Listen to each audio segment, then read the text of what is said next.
Sunrise morning, such a pretty sight. Pink clouds drifting,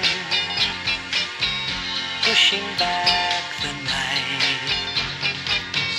Sunrise morning, I predicted rain.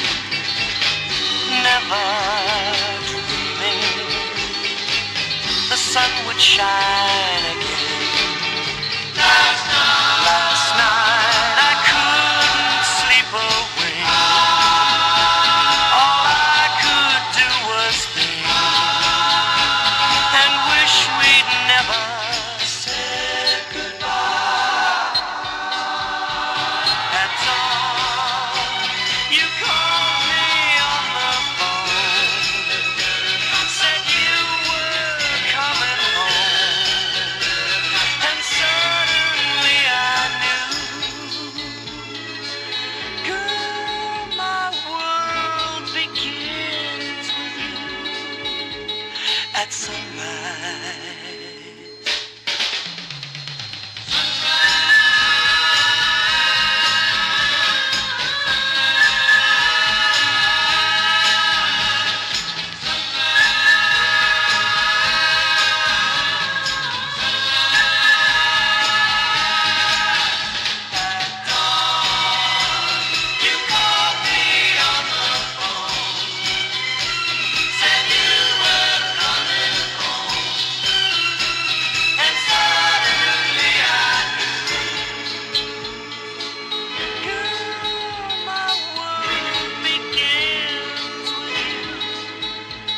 At sunrise,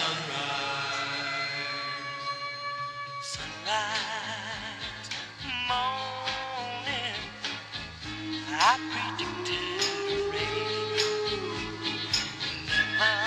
Never ever dreaming the sun would shine again. Sunrise.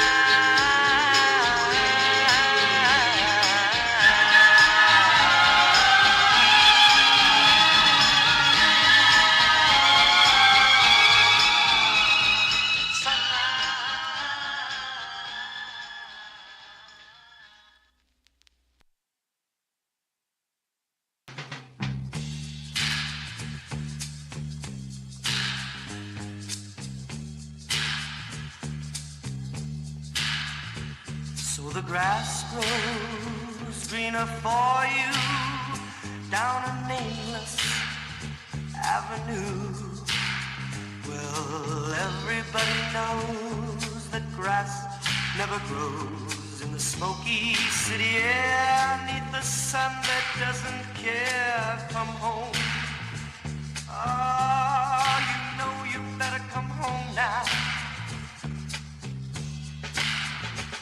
Your gypsy jamboree is your sparkling burgundy.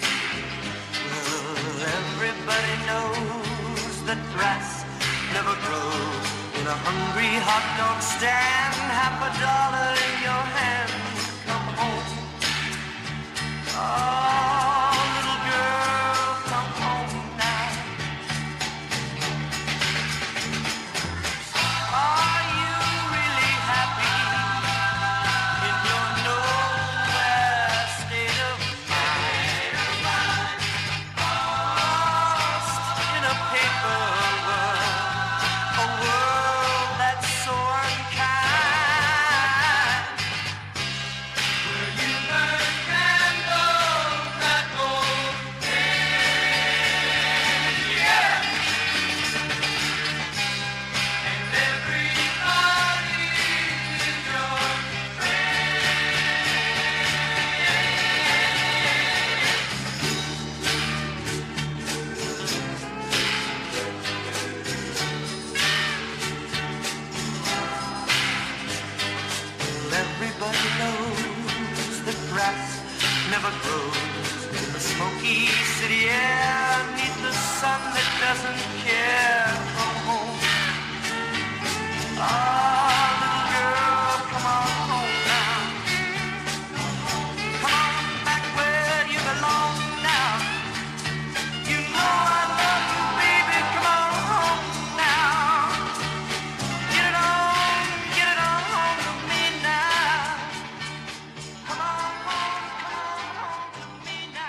someone really loves you, guess who?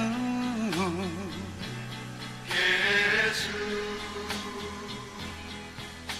Someone really cares, guess who?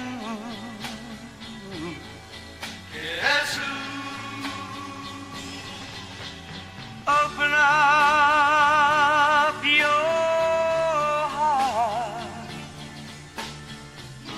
and maybe then you will see, yeah, that that's someone who cares is me now. You know that it's me now. Someone really loves you. Oh, guess who? Guess who? Guess who? Guess who? Someone really cares. Guess who? Guess who? So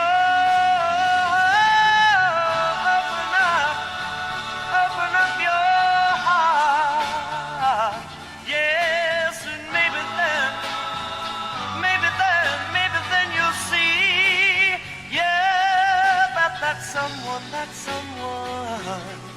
who really cares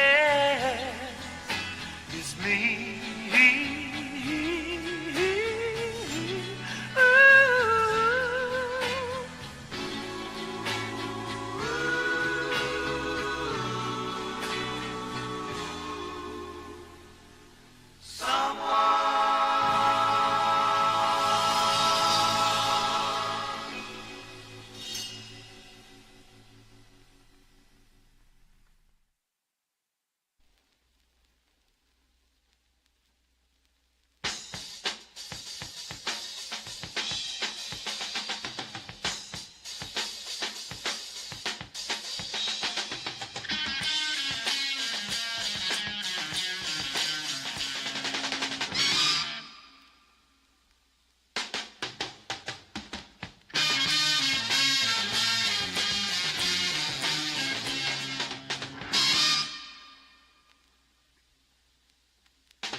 Tight, it don't seem right. If you don't love me, won't you tell me tonight? I can't stand holding on to a dream I can't have. You're too loose to get tight. I want to love you, I guess I always will. But when I leave you, well, you know the way I feel. I can't stand holding on to a girl I can't love. You're too loose to get tight. But if you ever think you love me, won't you tell me one time you're not too loose to be mine?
tight, it don't seem right. If you don't love me, won't you tell me tonight? I can't stand holding on to a dream I can't have. You're too loose to get tight. I want to love you, I guess I always will. But when I leave you, you know the way I feel. I can't stand holding on to a girl I can't love. You're too loose to be right. But if you ever think of love, man, won't you tell me one time you're not too loose to be mine? Go now.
Yes, indeed, friends. That is some sod and a little bit of Six the Hard Way to get us kicked off here for the Orange Enemir finale. It's been 16, 17 weeks now in the making, and we are very pleased to present our campaign finale, or at least for this chapter, as it were, for 2024. We've got a lot of RP, a lot of logistics, and not your usual hack and slash tear through the zombie apocalypse that you may have grown accustomed to over the last number of weeks. So sit tight with us, and we'll see just where tonight takes us. Thank you so much for joining in today.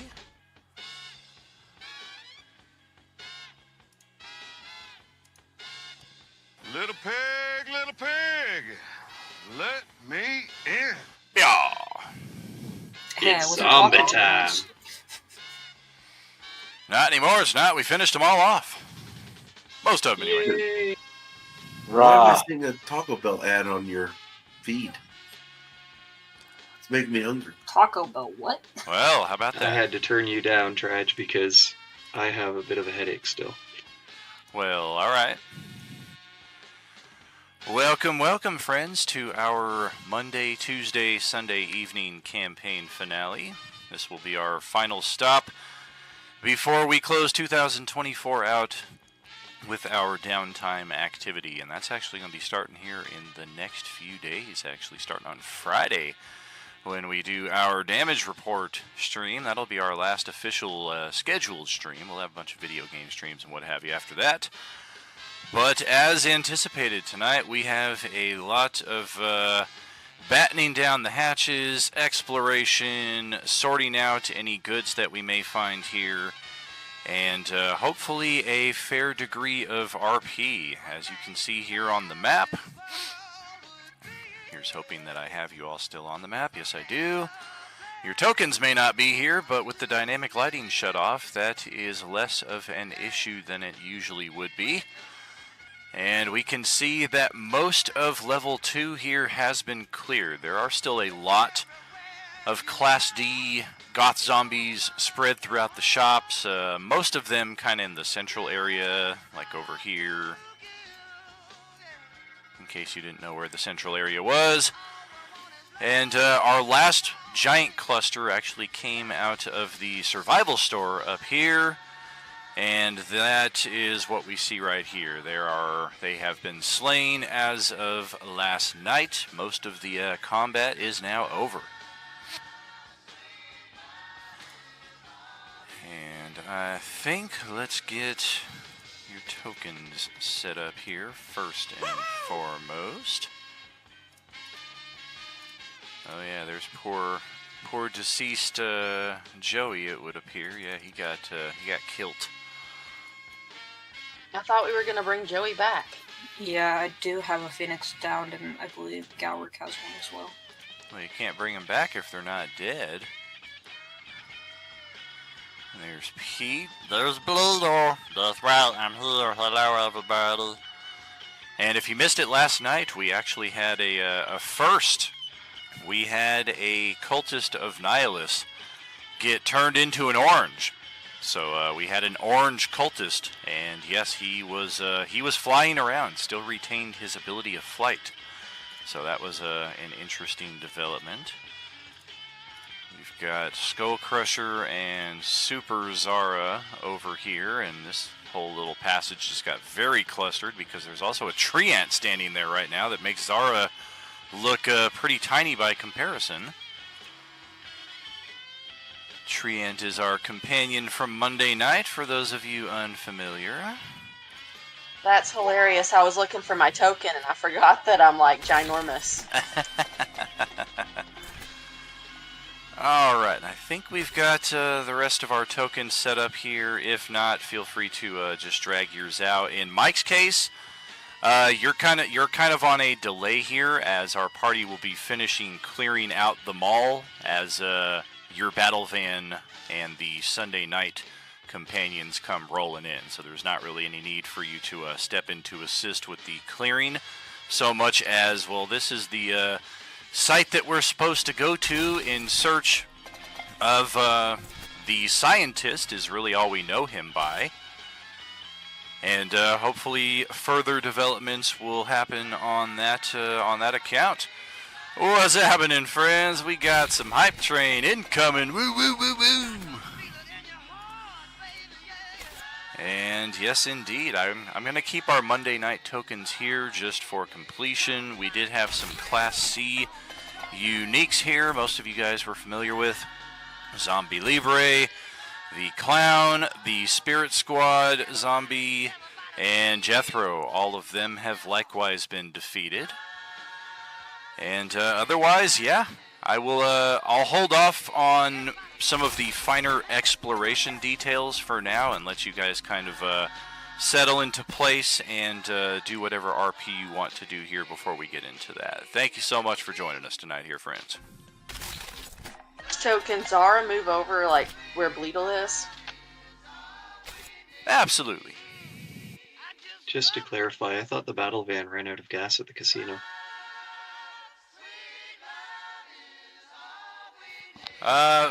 Yes, that is correct. So you're approaching on foot. It's like the Flintstones car. Something like that. Just imagine Ballard carrying you and just sprinting his way over here. So Zara moves over here where Bleedle is, and she talks to him, and she says, "Hey, did you notice that some of these zombies are damaged by necrotic and poison damage? Do you have any idea about that?" I didn't even know that there were zombies until we got here. I kind of wish that we were still back in the neighborhood with that big comfy bed. That was a nice bed. Can we go back to that bed? Hello? Is Bleedle asking Zara to bed? Yes. Alright, little bro. It feels like a Can sticky I situation. take out that?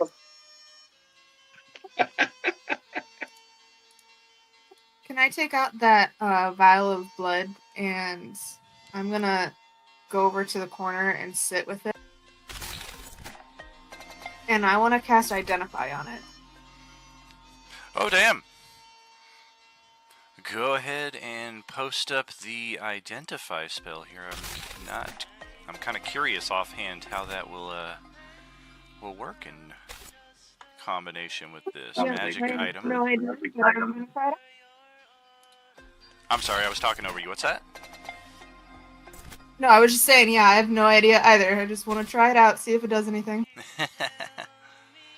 Hey, look at that. We just hit our sub goal here. Thank you kindly, friends. 100 subs. Woo woo. I'll take a pizza sub. If the item was created by a spell, okay. Well, it is not a magic item or magic imbued object, so the Identify spell does not function in any way that you're familiar with. It wasn't something created by a spell or anything like that?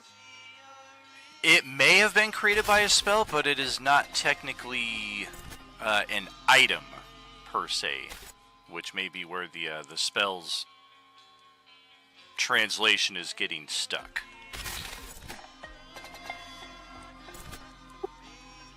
Okay, because it also talks about, like, touching a creature, and I know I'm not touching the actual creature, but I'm touching the blood of the creature and seeing if there's any spells related to that. Very true.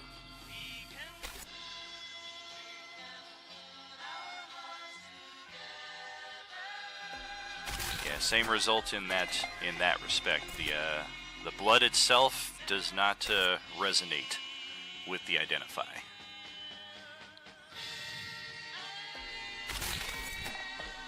Okay. So I know that the other cultists, when they're killed, just like become a robe or whatever. What about the dude who became a zombie? Was his body left behind?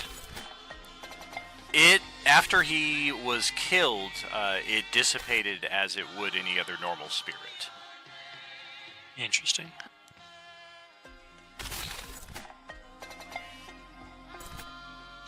Can Zara do a perception check on what she noticed with the zombies and the necrotic and poison? Sure.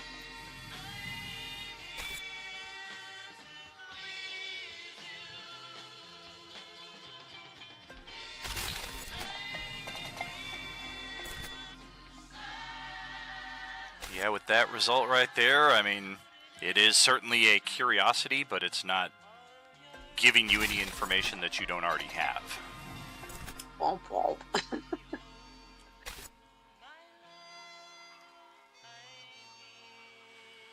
Ooh, level 6 hype already.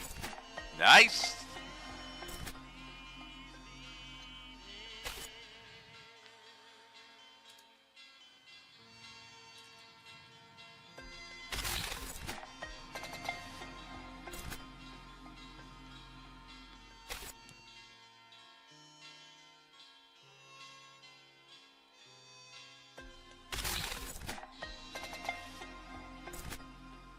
Were we doing a group perception? Is that what that was? Or sorry.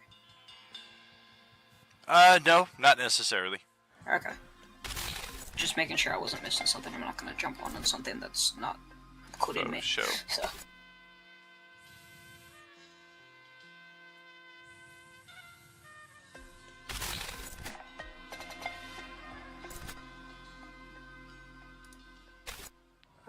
Can I go over to the body of one of the Class Cs and get a vial of its blood as well? Absolutely. Easily done. Disgusting Using work. a full action, do I get more than just an ounce? Oh, definitely. If you're taking your time with it, you could get like a full bottle's worth, like the equivalent of any good potion. Just don't mistake it for the red healing potions. That's super.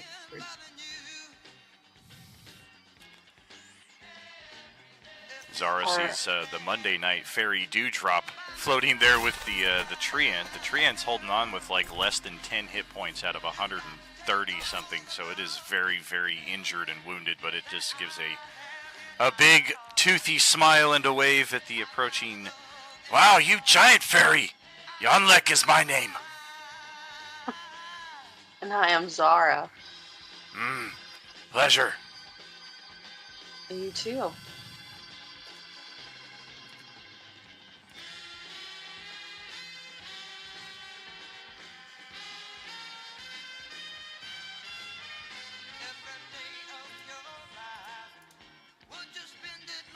So Zara's gonna have the same conversation that she had with Bleedle over here with the lady that she sees. And she's gonna ask if she has any knowledge of the differences in these zombies and the damage that they take.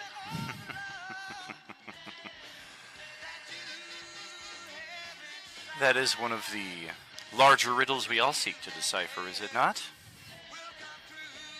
It sure is.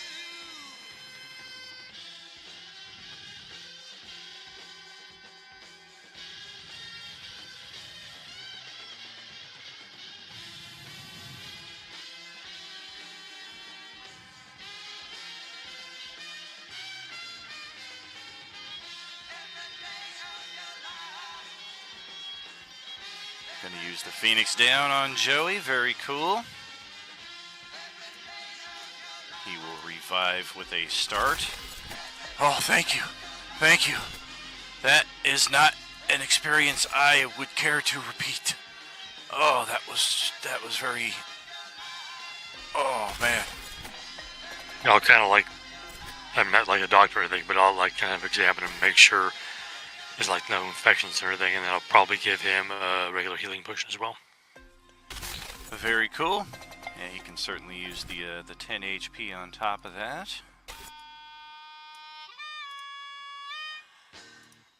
We will take it. Yeah, that'll get him back pretty much to full. 11 out of 12. Level 7 hype train. Good work there, friends. Thank you kindly.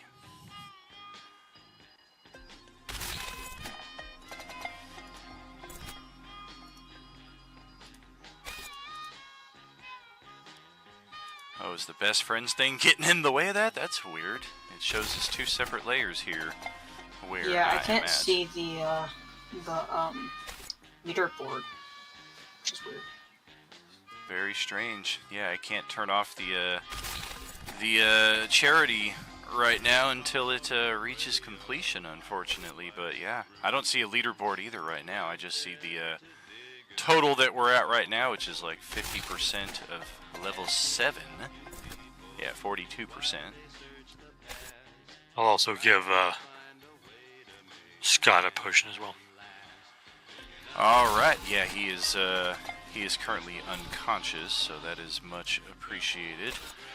And prone as well, but looking around at the battlefield around him, he's just going to stay prone and just kind of give you a very exhausted salute. It's like, fuck. What the hell, man? What do we got into?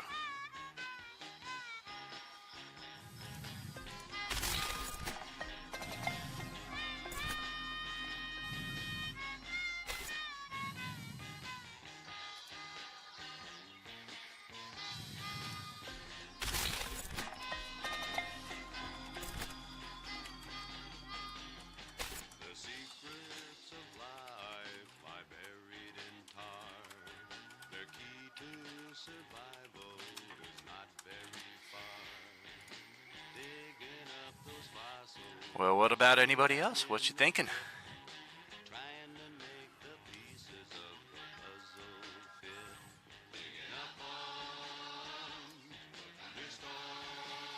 Exploration-wise, these are all pretty much a hand wave at this point. A lot of our characters have the orange peeler feat, and if not even a remaining use or two of the orange peeler 2.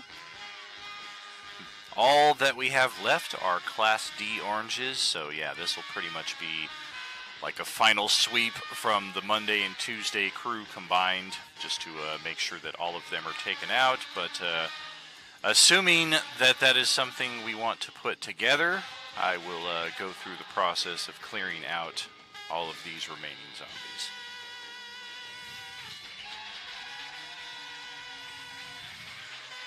Well, yeah, I mean, when it becomes apparent that there are still undead roaming around, I'll join in the hunt.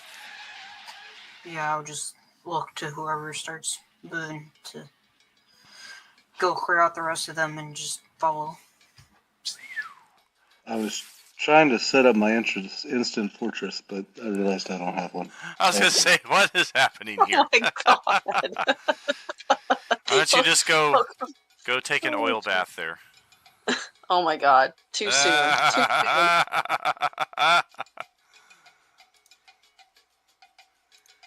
Oh, goodness gracious. Alright, so yeah, I will start Xing off all of these zombies here.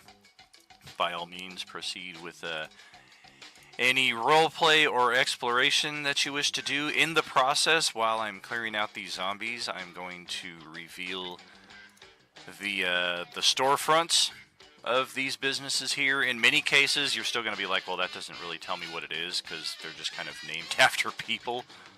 But considering that the dynamic lighting is shut off, some of them should be pretty self-explanatory. Like, this is obviously a gym of some sort. This is a clothing store. So the names maybe don't necessarily matter, but it's an additional attention to detail.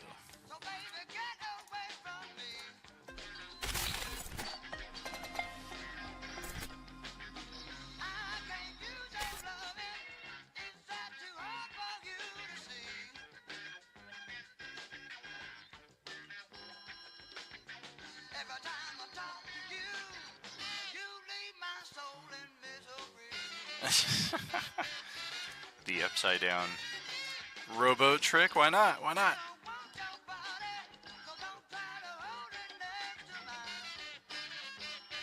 So Zara's over here and she sees some odd objects on the tables. And a bunch of them. And she starts to examine them.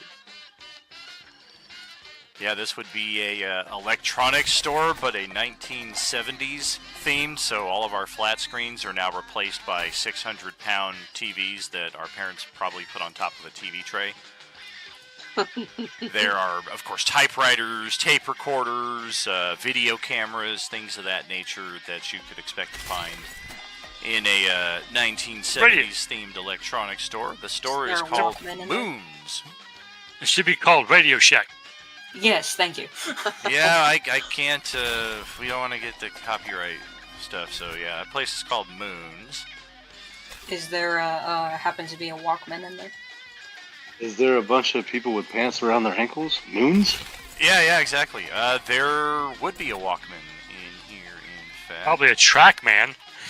Yeah. Are there walkie-talkies? There are. Okay, yeah. I think, how many are there? There's 1, 2, 3, 4, 5, maybe like 5? Let's just see. 6, I think.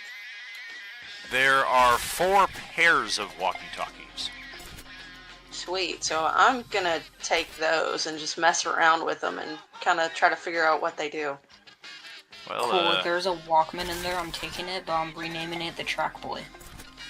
Joey and Scott will certainly make that process a little easier by introducing you to the AA battery. Our fun. luggage store here, entitled Baggins. Probably one of the more cleverly named stores. Does it have a bag named Bobo? Got a sportswear store named Nick's on the north side. We got Bob's Burgers. I guess they didn't have any issues with trademark infringement on that one. Got a survival store called Huntington's up here. That's funny. We've got a ladies' fashionista location here called Pink. We've got a sunglasses store called Camiol. A sportswear store called Finesse. A donut store called Donkeys. And I think, yeah, now that we have at least gotten all this out of the way, this will be our most pertinent location, not just on this level, but probably in the entire mall, up here at Huntington's. And of course, the illusion is completely spoiled now that we have the dynamic lighting removed off of here. Where are we at on this hype train right here? I just got news we got another level activated. Level 9 complete. Woo, woo, woo. Yeah, coming into level 10 here. Thank you kindly, friends. So, were the dynamic lighting still intact? Obviously, the Huntington store is of interest in and of itself. We've got some power tools. We got some fishing gear. We've got a nice survival tent. Some scuba gear here as well, mostly just your wet feet. But here in the storeroom, which would require a few moments' attention from our lockpicky type characters, we will find some items of interest. Would a survival tent allow us to take a rest? I mean, this entire mall, once it's empty, we've got plenty of places to take a rest, but a tent would certainly qualify as one of them. And this location would be one of the last ones that we discover. It is hidden behind a panel, a very cleverly disguised panel in the wall.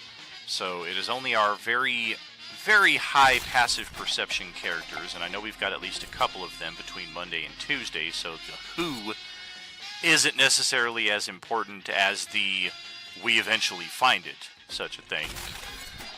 And, yeah, this will be one of our larger treasure troves of modern weaponry.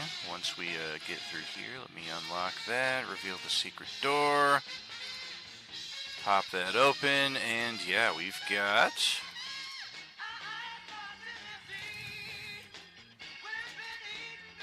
Oh, man, I'm trying to do this in some kind of order. Oh, Celeste just stepped on top of... There are some grenades that have been enhanced with a element of fire. So we've got some extra explosive grenades, if you will. We have got a weapon that doesn't really belong here, but when we take into account the whole theme of the Coalescence and how everything gets switched around and whatnot, an energy rifle makes sense to a degree. And you won't be able to operate that energy rifle without some power cells, so why not drop a few of those in? Is it a phased plasma rifle with a 40-watt range?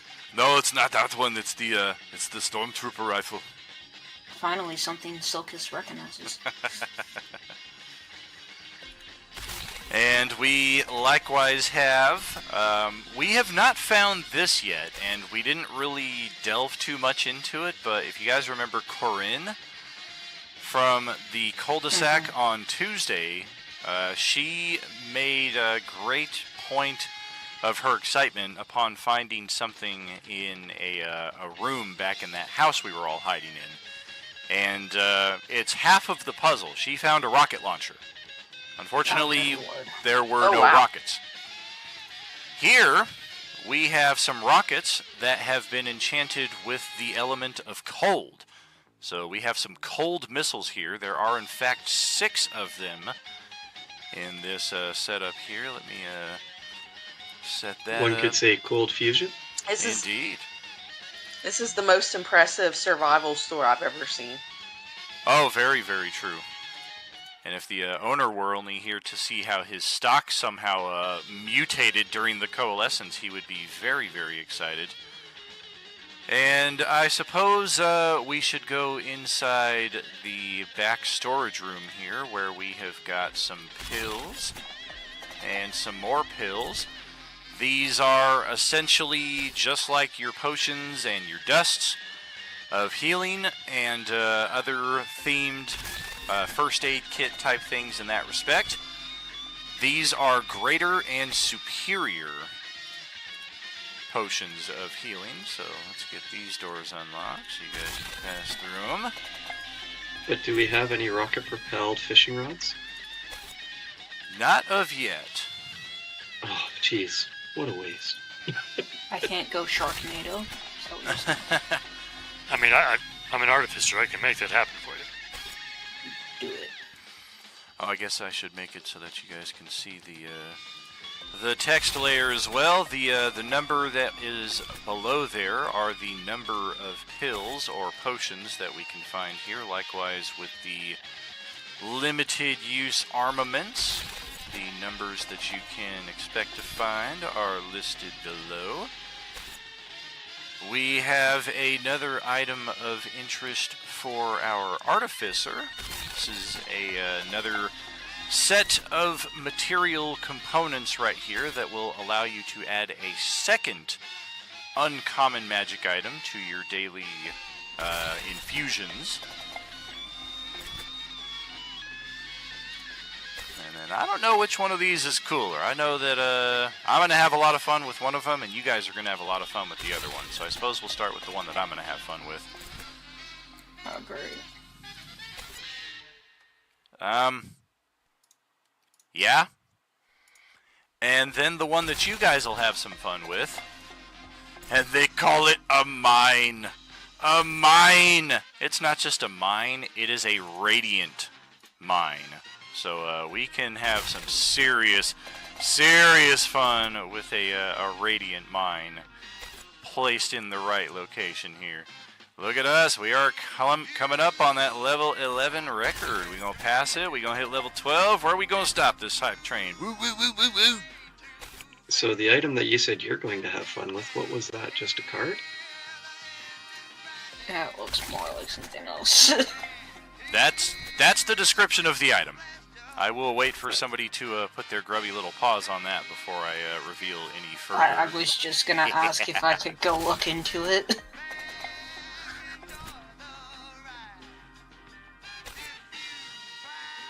I able to get up to it and take a closer look at that thing? I will let you all sort that out as you will. I'm going to jump off camera here for just a second. Y'all, we just broke the record. Level 11, 60, 69%? 67%. All right. We still got cheers coming in here. Remember, as long as you cheer 100 or more in this hype train, you will be eligible for some of the in-game prizes that we've got coming up here as part of that. Woo, woo, woo!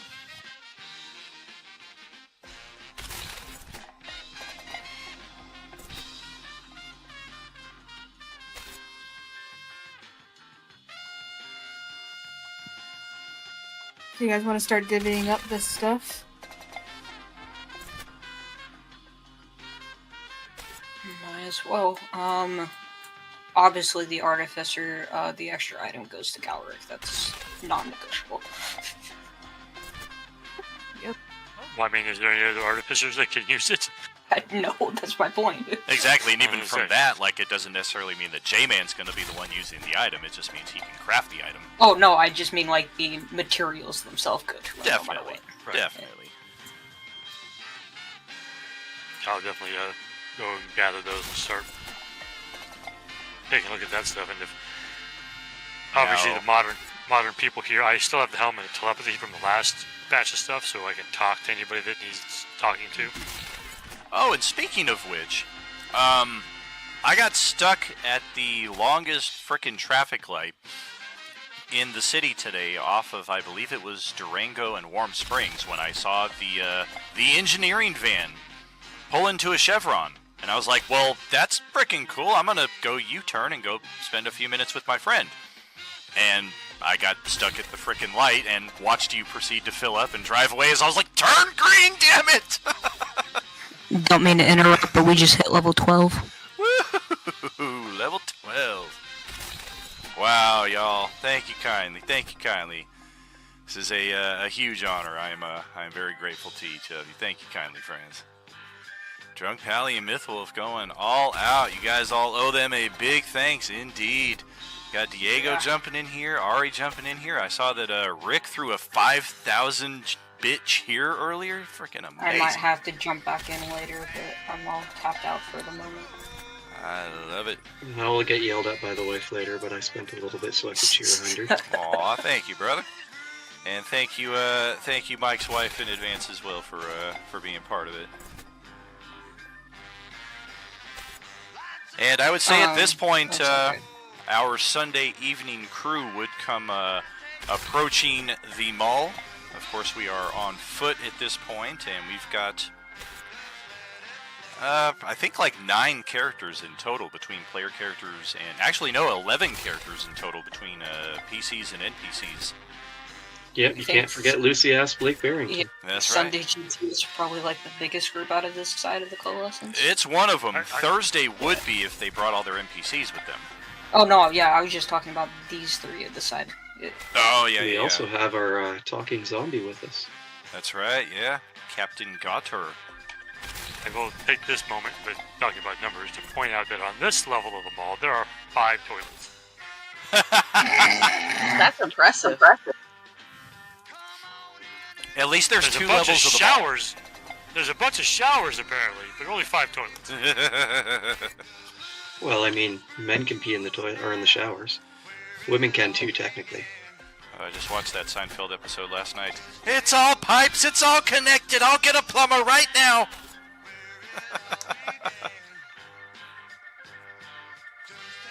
Alright, Oh so man, Silk y'all is better cool. include Monday in on some of this loot, because they definitely cleared a good chunk of the mall as well. That is one thing to take Oh hell into yeah! consideration.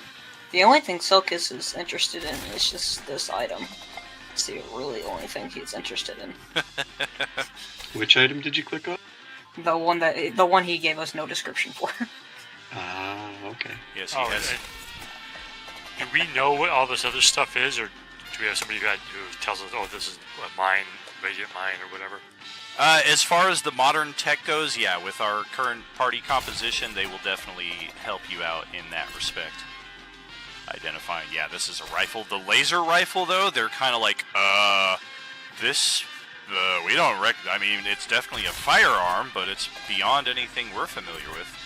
Silkus will just immediately just shrug his arms and just start explaining in depth detail what the plasma rifle is. Oh, there we go. Alright, well, Xavier and the crew, I guess, will approach the mall cautiously. just in case there's any enemies. I would say I'm drag your assuming- token out to like the security entry right here. If you see where I'm pinging, it's kind of like by the secret treasure trove room that they're all hanging out at. And yeah, the rest of your crew will be approaching from there. Of course, you're technically on ground level compared to them on the upper level, but like Celeste and Cedar kind of walking through Huntington's would see through this window your group approaching along the street. So we can certainly coordinate from that point, getting your characters introduced and at least into the mall, so we can kind of hand wave that and start introductions, because we have met briefly in that hazy paradise realm, but whether that was in the past or the future is still kind of undetermined. So we do have a vague recollection of who it is that we're meeting here again. But otherwise, yeah, play it as you will. Do you want to do me a favor and pull in Ballard as well? I can. Okay.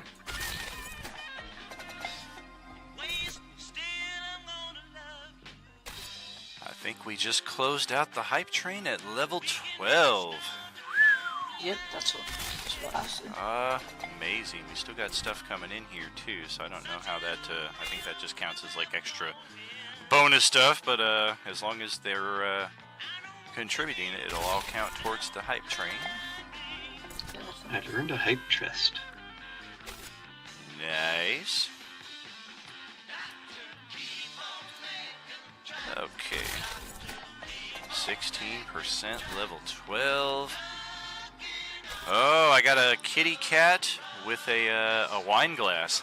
Yeah, I got a kitty cat cheers choo-choo. You said that there was a kitty cat wine glass in the mall somewhere, and I'm like, oh, where? I mean, it's a big mall. We could probably find one of those hidden around here somewhere. Thank you all so much, friends. Thank you kindly. This was a very monumental occasion and a amazing way to close out our 2024 gaming activities here. And we still got a fair bit more here tonight. I've got Ballard dragged in here. I just need to preference and put him in the extras folder. Take your time, no worries. And Xavier would be looking around at all the dead bodies and be like, well, this is interesting. Ballard would just elbow you and just say, you're really not used to this by now? You have been with me, right? I am. It's just interesting. Quite a few. Before we divvy everything out, I think we should actually take a step down to level 1, because there are other areas of interest down there. I've turned off the lighting for here also. We will have to, of course, do a sweep against these final zombies. The hardest one is the Class C generic Frost Zombie. It's not even the new and improved one that can hit for like 50 points of damage in a turn. So you guys will have no trouble taking care of that. And if you can get the power turned on in here and get this place cleaned up, you got a pretty bitchin' arcade here, complete with skee ball and like 6 asteroids machines, because it's like the only video game that existed back at that time. Maybe I'm Pong. down for playing some asteroids and Pong, man. Pac-Man. I was playing Asteroids today in class on the Switch. Nice. Oh no, let's not mention Pac-Man. That's how our channel got banned the first time.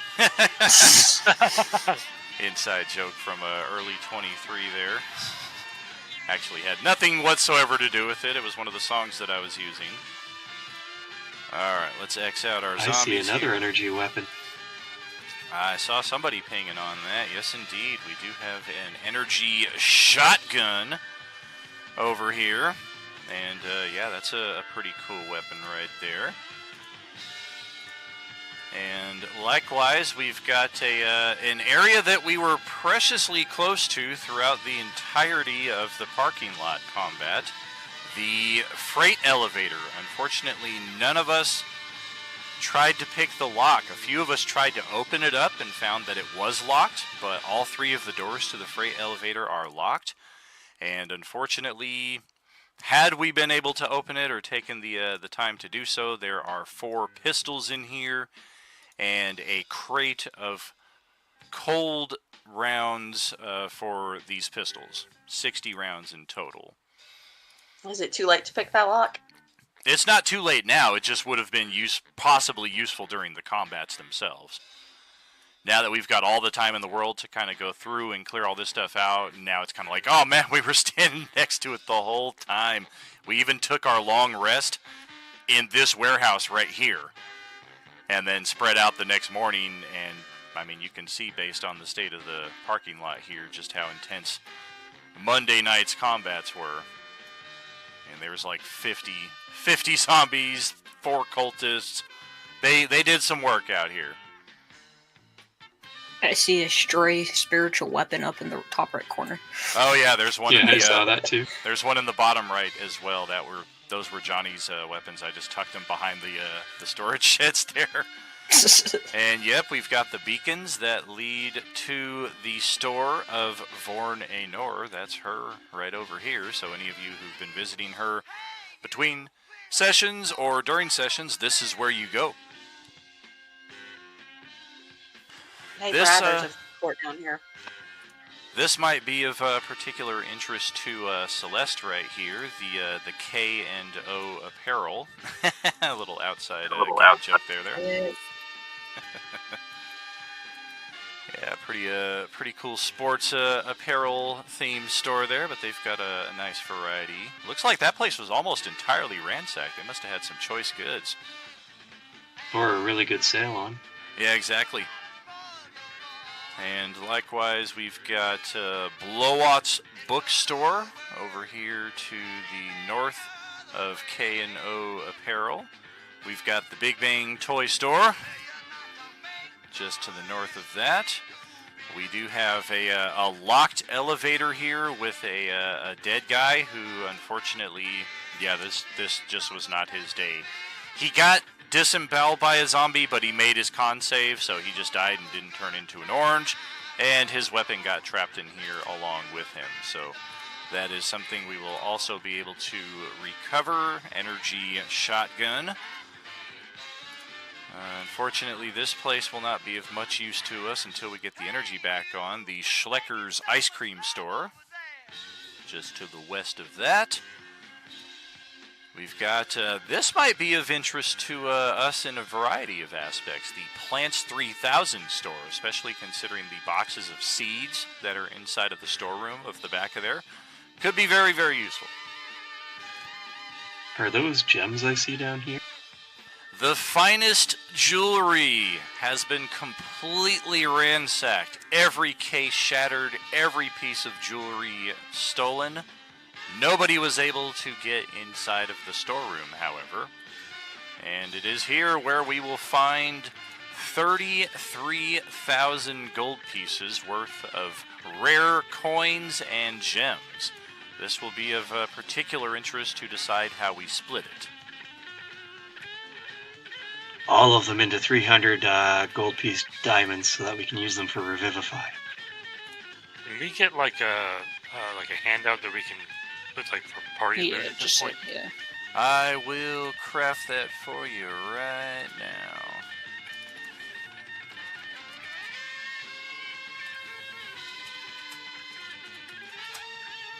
Orange Animeer Treasury.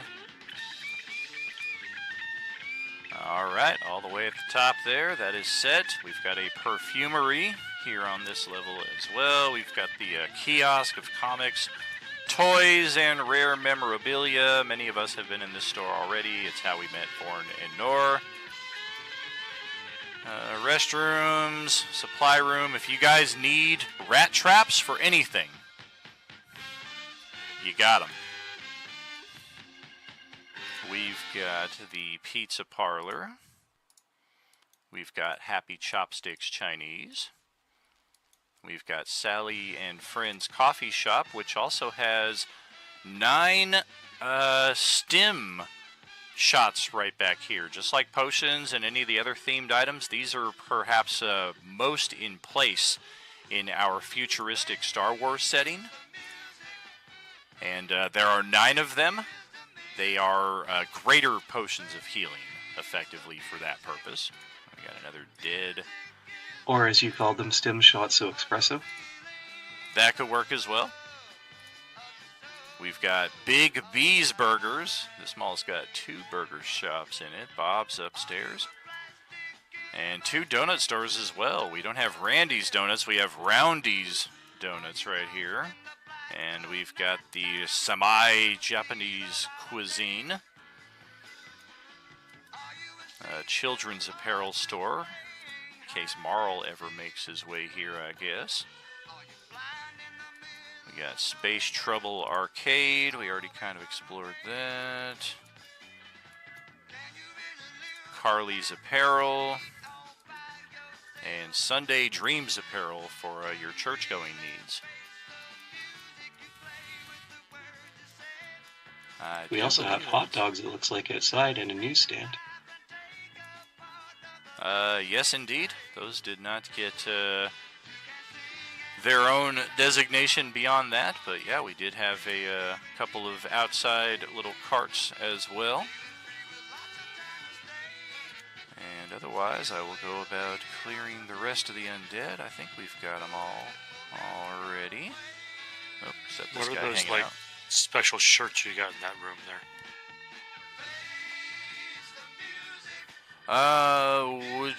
Show it to me. Over there. Ah, yes. Good spot over here.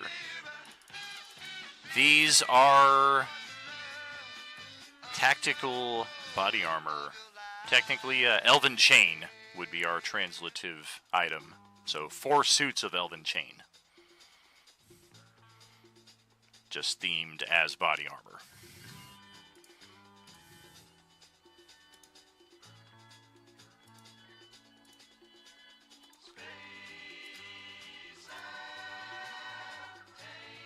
Well, I know where Xavier will be heading to, is the bookstore.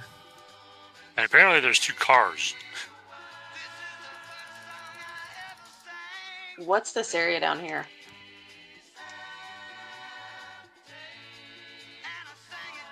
I am not seeing your ping.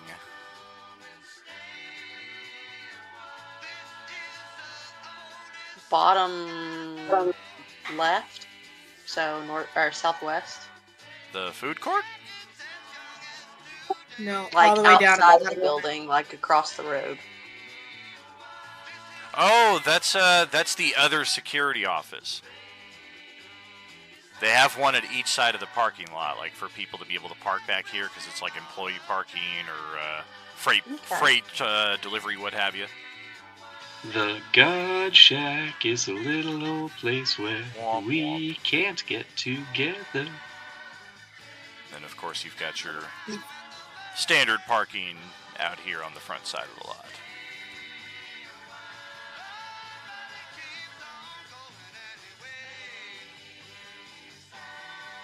Are these escalators down by the cars? Those are escalators, yes. And they're going down, or are they going up to the 2nd floor? Up to the 2nd. Yeah, there is no subterranean level to the mall here. And here, one final little detour for all of you. I don't think you guys have gotten to see the directory yet, but once we clear the place and have everything well in hand, you can get a look at how it's all arranged in perhaps a slightly easier navigated format.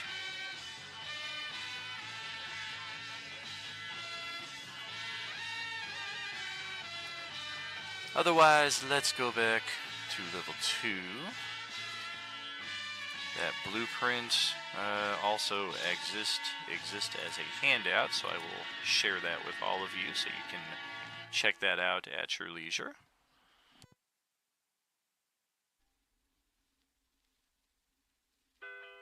And yes, indeed, now it would seem to be the time to discuss how we want to split this stuff here.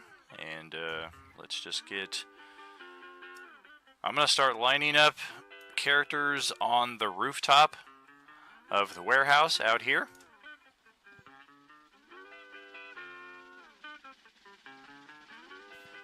These are all people who may potentially be entitled to a split, as they are starting off as NPCs. I don't want to assume one way or the other. Likewise, we've got characters from Monday. We've got Casper here, who unfortunately is, I think at this point, not here as often as he has been here. We got Dewdrop from Monday. We got Skull Crusher there. Yeah, we got Yonlek, who probably doesn't care about anything of this nature. Not to mention he'd crush the roof because of his size. No, sturdy roof.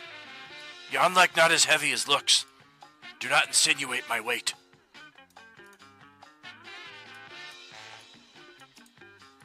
I'm still waiting for him to just say, I am Yonlik. Would this be humorous? To me, maybe. Yonlek am I. Closer. The pill was 9 greater and 4 superior? That is correct, yes. Yeah, I was gonna ask if somebody was writing this stuff down. I think someone's putting it into that treasury. I think Cameron's doing it, yeah.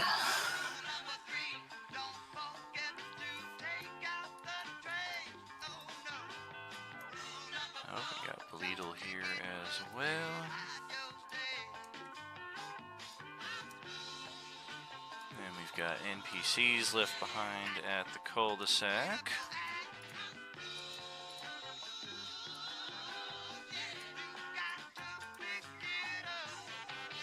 Hey, Sandwich Man. Oh yeah, where's his character sheet at? Can't forget about him.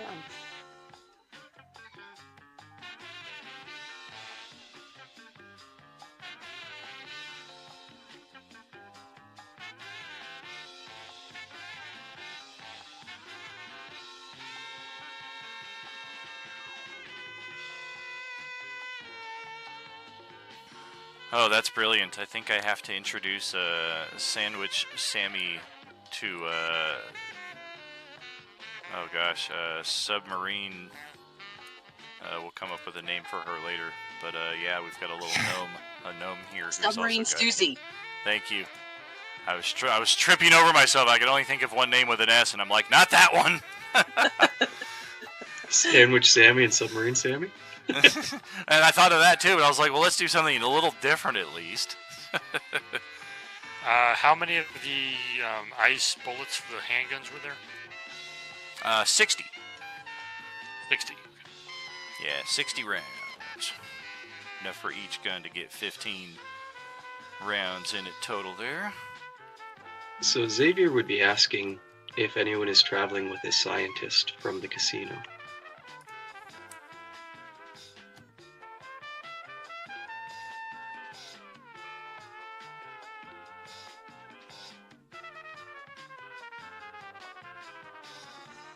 I think I've got the list of Daniel, if you want to double check it to make sure I didn't miss anything. Thank you for that, brother. I would look at Xavier and be like, well, I'm kind of a scientist, but I'm not from a casino.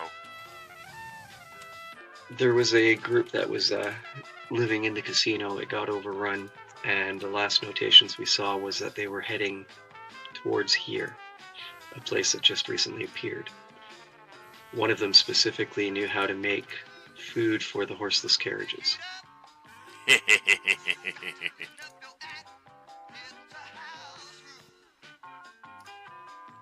Did you get the 33,000? That would be the most. 33,000, not 30,000. Laser rifle, radiant mine. Radiant mine does 10 die 6 damage. It's basically like a placeable, like kind of like the old school delayed blast fireball, but radiant damage. And didn't you say there were 2 energy shotguns, or did I misunderstand that? There's an energy rifle. There's a laser rifle, and then there is a laser shotgun. Oh, okay, go ahead. More like an energy shotgun, though. Hills look good. Elven chain pistols. Oh yeah, I started to get into this, but I kind of lost track. The uncommon item materials that you now have enough materials in total that you can either make 2 uncommons or 1 rare.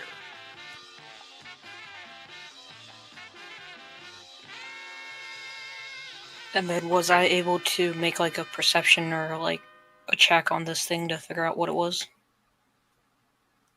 I would like to see you try. Let's have you roll something. Well, let's start Can I off. give Does it guidance look to magical whatever to me enough to figure out what kind of magic it is or something like that? There's no obvious magic radiating from it. Guidance would certainly be in play. 4 walkie-talkies, yep, that's definitely valuable. Basically like technological sending stones. I would say we don't have to worry about AA batteries or anything in that respect. Like, we basically just have enough batteries to fuel our walkie-talkies. The 4 sets of walkie-talkies, is that 2 each for a total of 8? It is, correct. Do you think perception would be fine for the item thingy? You can roll perception. Okay, cool. And you said, I think somebody said I had guidance for that? Yes, indeed. Okay, cool. Oh, good lord. Wow. Let me try perception. Because I probably I'm just going to uses spend an inspiration. Yeah, I'm just going to use an inspiration on that and make it a 21.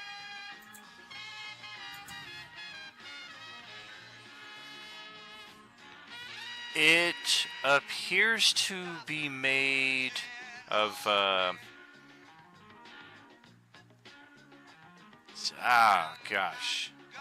did I... Damn it, Cardathi iron. It's like a supercharged galactic iron, only found on a few planets throughout the settled regions. Mechanically, it mostly translates as mithril, but its rare and natural unstable properties have made it a valuable material for magic items as well. So is it just the container is just the materials? Is that... You're able to tell what it's made out of, but yeah, perception check, even had you rolled like a 50 DC, is probably not going to tell you what it does. Yeah, I get you. Yeah, unless it were like a common magic item. You'd be like, oh yeah, that's a bag of holding. I know what that is. No, I just wanted to make sure it was just the material that I found out as of right now. Absolutely. Yeah, the design on it is pretty curious. You're not sure if that's a religious or a scientific or possibly some kind of faction.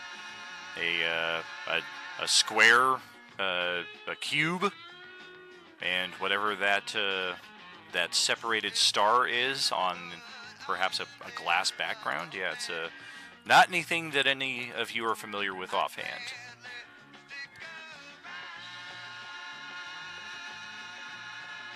So did Rusty come up and talk to me when I said I was looking for the scientist? Is that why you popped his face up? He did not. I was just laughing at the fact that nobody really knows who he is, because he has never identified himself as such. There's also the language barrier still at this point. Okay. That, and I don't think any of Monday Crew would even know really who Rusty is, regardless. So he's been a badass. He's been a badass. Not Monday. I meant Tuesday. Oh, I meant definitely. Tuesday Crew, not Monday Crew. My bad.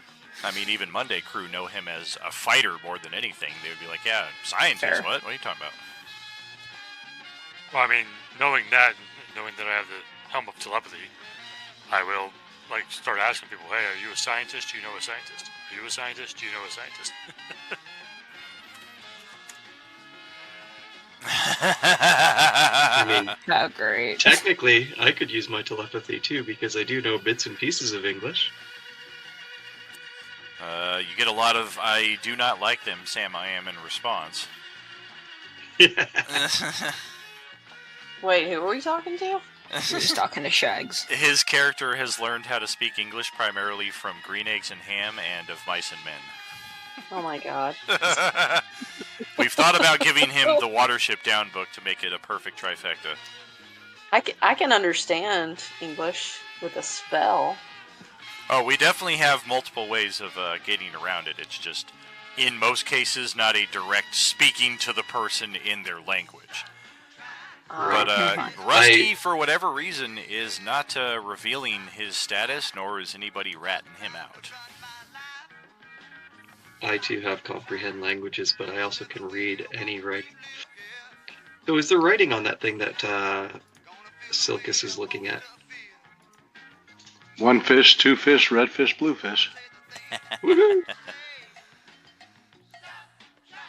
I like That's that better than everybody the ghetto gets, version. I like that everybody gets different emotes for the hype train. That's pretty awesome. So after nobody coughs up a scientist, I'll kind of like it. The groom's like, sorry to say, buddy, I don't think you're whoever you're looking for must not have made it here. Well, that happens. I guess I've got some work cut out for me then.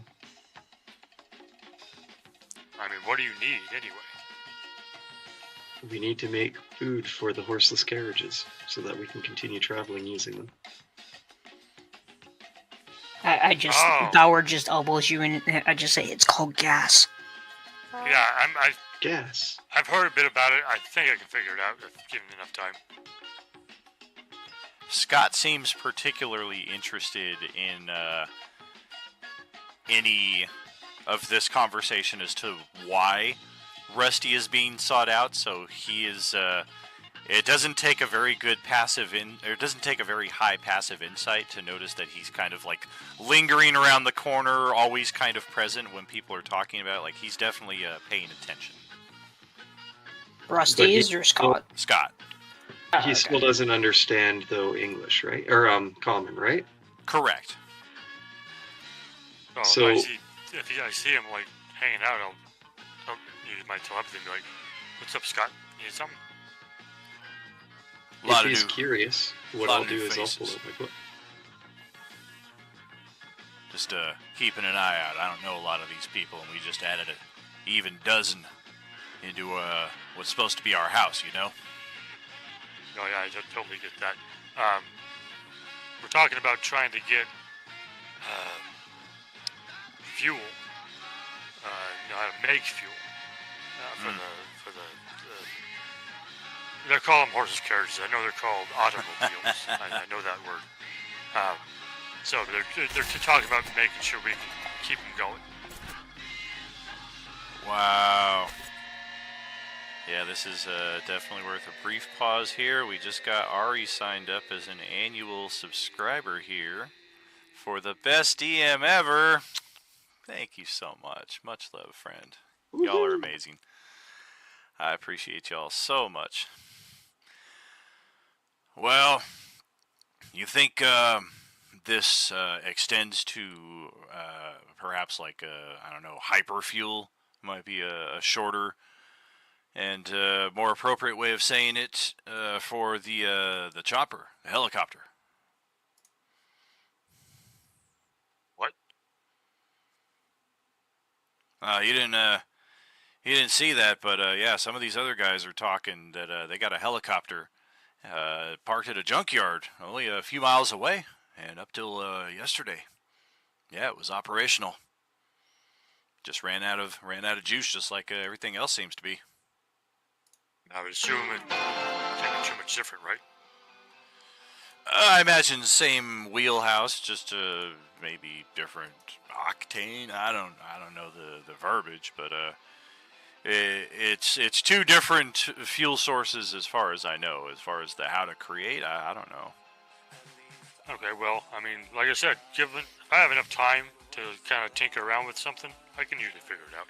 We batting this place down. I think we got a pretty secure digs here. Just got to find out where everybody's going to stay at, and if these newcomers are planning on trying to share our space here and whatnot. I imagine you can kind of suss that out of them better than I can.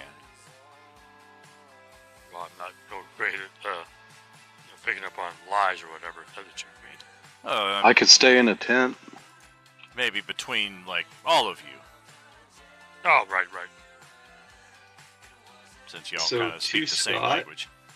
Yeah, to Scott, in like very broken English from what he's learned so far, he'll be like, "Hello, my name, Xavier." Yeah, Xavier. They call me Scott. He'll hold out his hand for a handshake like he's seen other people do.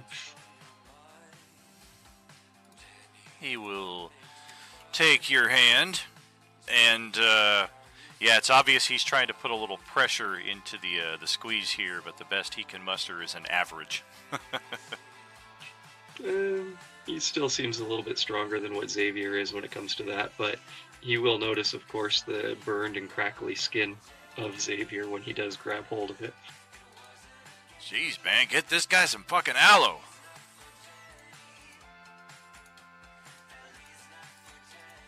Xavier just kind of smiles a bit to that.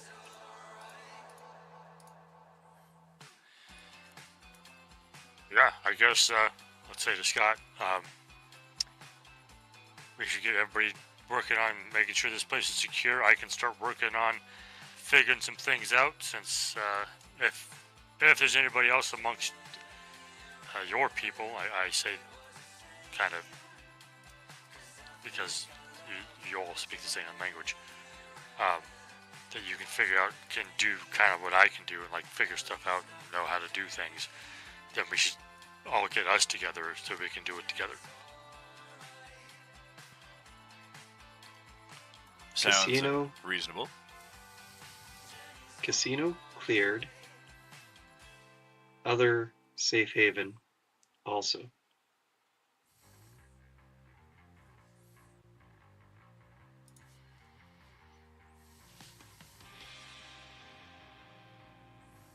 It's funny.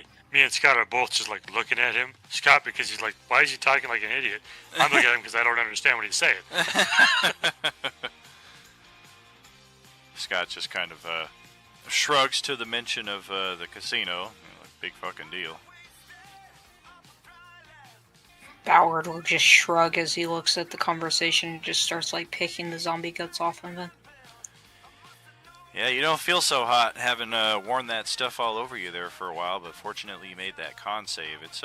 It's not pleasant to fail it. Fortunately, it's not like, oh my god, I failed. I now am infected and turned into an orange, but it does carry its own unique little sickness with it that can be particularly debilitating. I was glad that both me and Jax succeeded. Yeah, both of you are good in that respect, so that's cool. Did we lose Brad from the Roll20? Looks like it. No, I'm still here. You're in the Roll20? Yeah, he's in the voice chat at least, so he's here for the RP. I just didn't see. Yeah. I didn't see him in Roll20 because his token is kind of standing off here, all by himself. I was like, what? He doesn't want to be part of the party. I would think he would be. He moved us all to the another roof. barbarian. Yeah, I was only moving the NPCs, but I just moved you up here as well, just so you can be part of the fun. Yeah, I was still under my rowboat, I guess. You guys just hear a muffled row, row, row your boat. So, to make it easier, Xavier's going to actually ritually cast Comprehend Languages so he can understand Scott. Would that allow me to actually connect with him through telepathy, because technically we now speak a common language? Post it up. You added a boat. There you go, buddy. We got a follow from Jade Love Flower. Thank you kindly, friend. Are you with us? How you doing I tonight? appreciate it. Skull Crusher's instant rowboat. All right.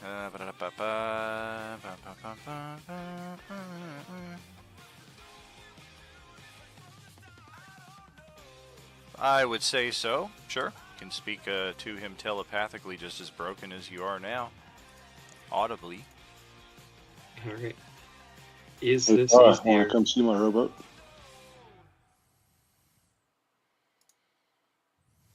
Is this easier for you to understand me?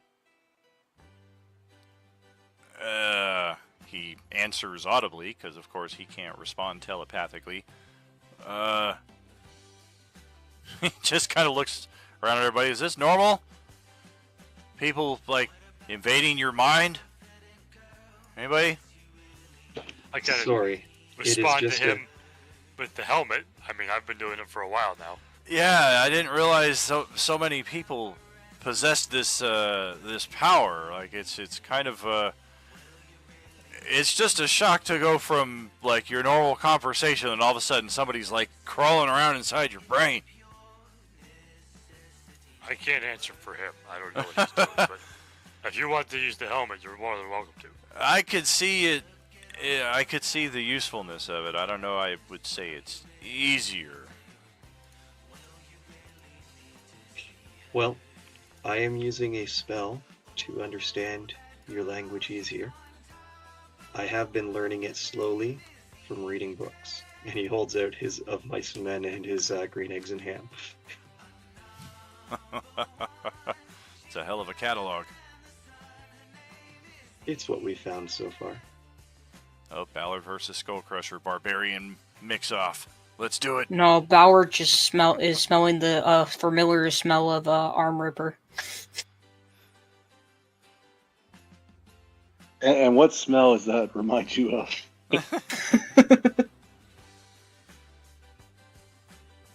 Just one of my paw's friends called Arm Ripper. Nothing to concern yourself with.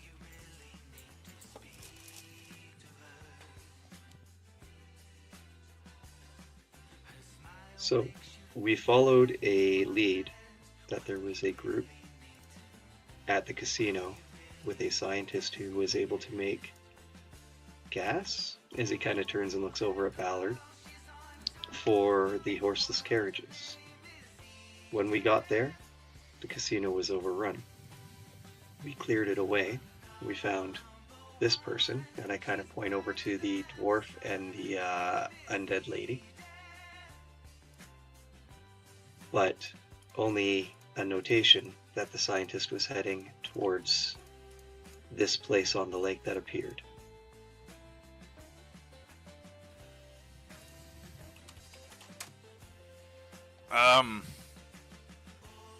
Why you tell me your life story, man? Oh, that's not my life story. My life story goes way back. Oh God, I didn't. That wasn't an invitation.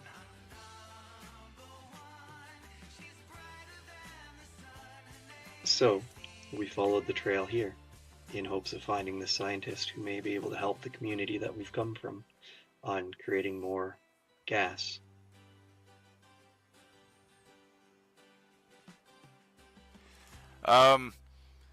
Most of you have not seen this side of Scott before because we've pretty much only coexisted in the space of combat.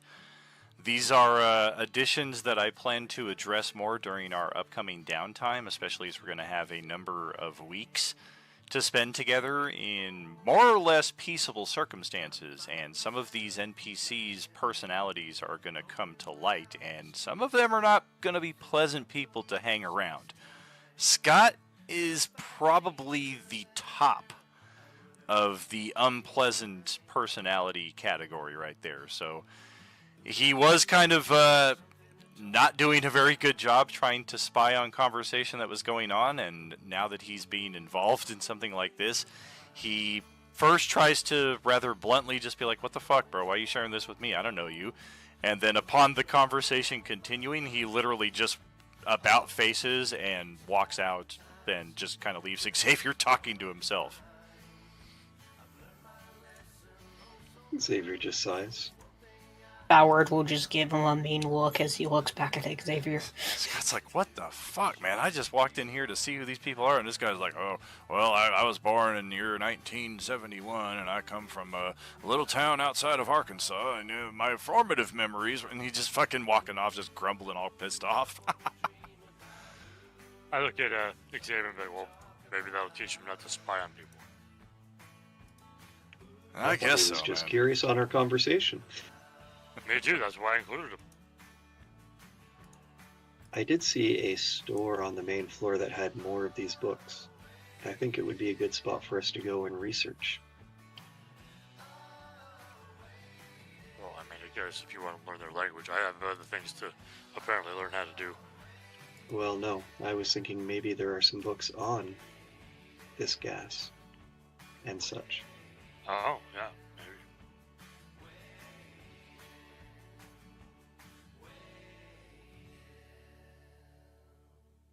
All right.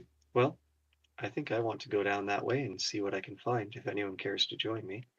And he's going to look over to oh God, I'm having a brain fart. My head has been just driving me nuts. What's our character's name? Jung. And I'll ask if Jung wants to accompany me to help me in finding books that may be helpful. Yeah, why not? Sounds like a good a task as any. Silkus will go back to the armory to see if he can find more about this item. Like maybe the origins of the art on it or something like that. Oh, I mean, I'll take a look at it too. Is it anything I can Oh, recognize? definitely is. I'm surprised he's not trying to grill me 20 questions to be like, what do you know about it? Where did it come from? Why did it never... Oh my god! I'm leaving you alone tonight, you shush. That's right, leave me alone. I'm gonna go back to my little cave now. You're the one who spoke up. Is there an option to spend our berserker bucks where you have to talk all night like that? Berserker bucks. I love it. I got 50,000 berserker bucks. Please, do it. All night like that. Are you going to change it from Beskar to Berserker now? That's awesome. Berserker Battalion. Berserker. Here comes. Here comes Randall. He's a berserker. My love for you is ticking clock. Berserker. Oh, good stuff. No, I don't have a redemption option for that voice yet, but it seems that based on popular demand, I should probably add one next to the Arnold and the Sebastian voice. Yeah, can I figure anything out about that item? Not from the room you're in right now, but you can certainly roll over there and give it your best go with whatever skill you think might be useful to the task.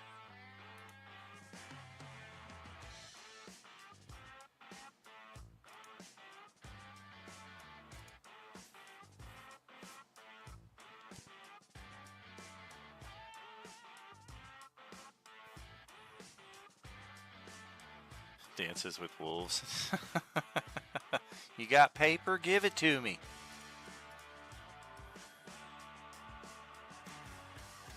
Going for an Arcana check. This thing is not obviously a magic item, 23, alright. Nor is it obviously magically relatable. Would I be able? It could be a form of currency based on the intricate engravings, or it might be like a key of some sort, like maybe like trying to get in somewhere. Where's your invitation? And something like this might be the answer. Would I be able to back that up with like a history check? You can roll. Oh, good lord. Oh, here it does that.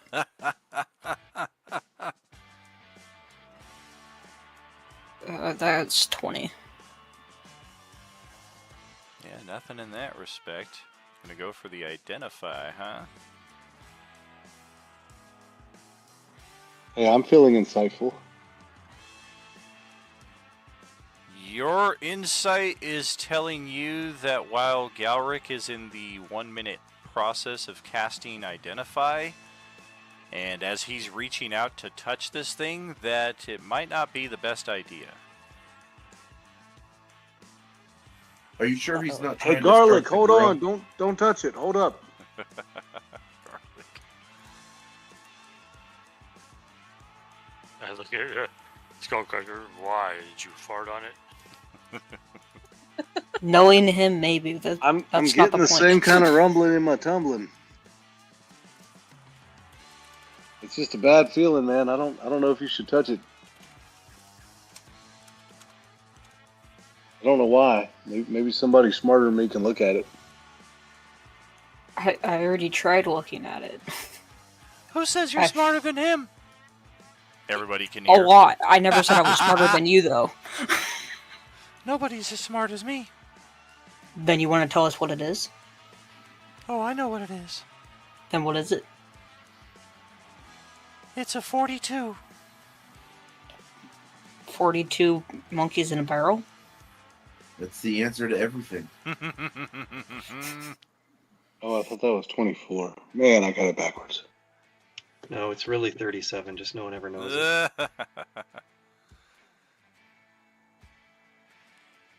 Yeah, perception. I mean, this is obviously something that none of you have ever seen before. The material it's made out of, only one of you has ever seen before. And the engraving, likewise, not anything any of you are familiar with. So this is kind of a mystery on all accounts, but even with as good as some of you are rolling here, it's just kind of like, I don't know what this is, but there is... Is it covered in oil? It's not covered in oil. Then I'm out. You, Brad. The barbells are, however, it's called extreme weightlifting. Like, it's very hard to maintain your grasp on it while you're lifting it, and it can constantly like slip out and like dislocate your wrist. The whole gym is slathered. Don't you hate it when it slips out? Yikes.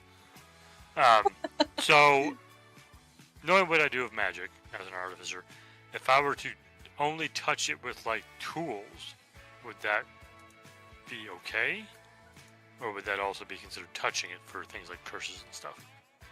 It really depends on how effective the curse is. If it's like your standard run-of-the-mill, you might be able to bypass it with gloves or tools or something like that. If it's something more powerful, it might be able to extend through such a thing. Alright, so I'll, after Skullcrusher warns us off of it, I pull out some tools, kind of consider it, and then look over at Silkus and be like, if this thing has any kind of curse or bad juju on it, using tools long enough could get around it, but if it's a strong enough effect, it'll still zap whoever's touching the tools. So I don't know if we want to even mess with that yet. I don't have the means to truly analyze what magical effects are on here without touching it. If you ask the barbarian nicely, he'll touch it. Are those Roombas?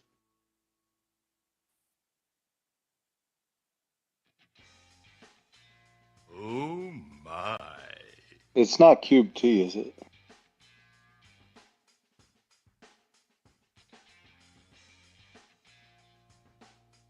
We don't hear Ice Cube playing in the background, right?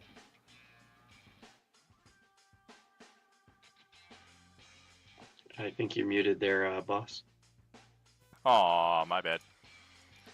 Yeah, I was gonna say I couldn't find any tea, but I did find the little teacups ride from Disneyland. And then I did. See, I thought those were just Roombas. I did eventually find a little kettle of tea here that Brad can get into there. He's got his rowboat and his tea. He's fine. You gotta find him a little grill so that he can start cooking, and then he'll be perfect. I've got one in my bag. All of a sudden, a horse appears in the middle of the sports store. Forgot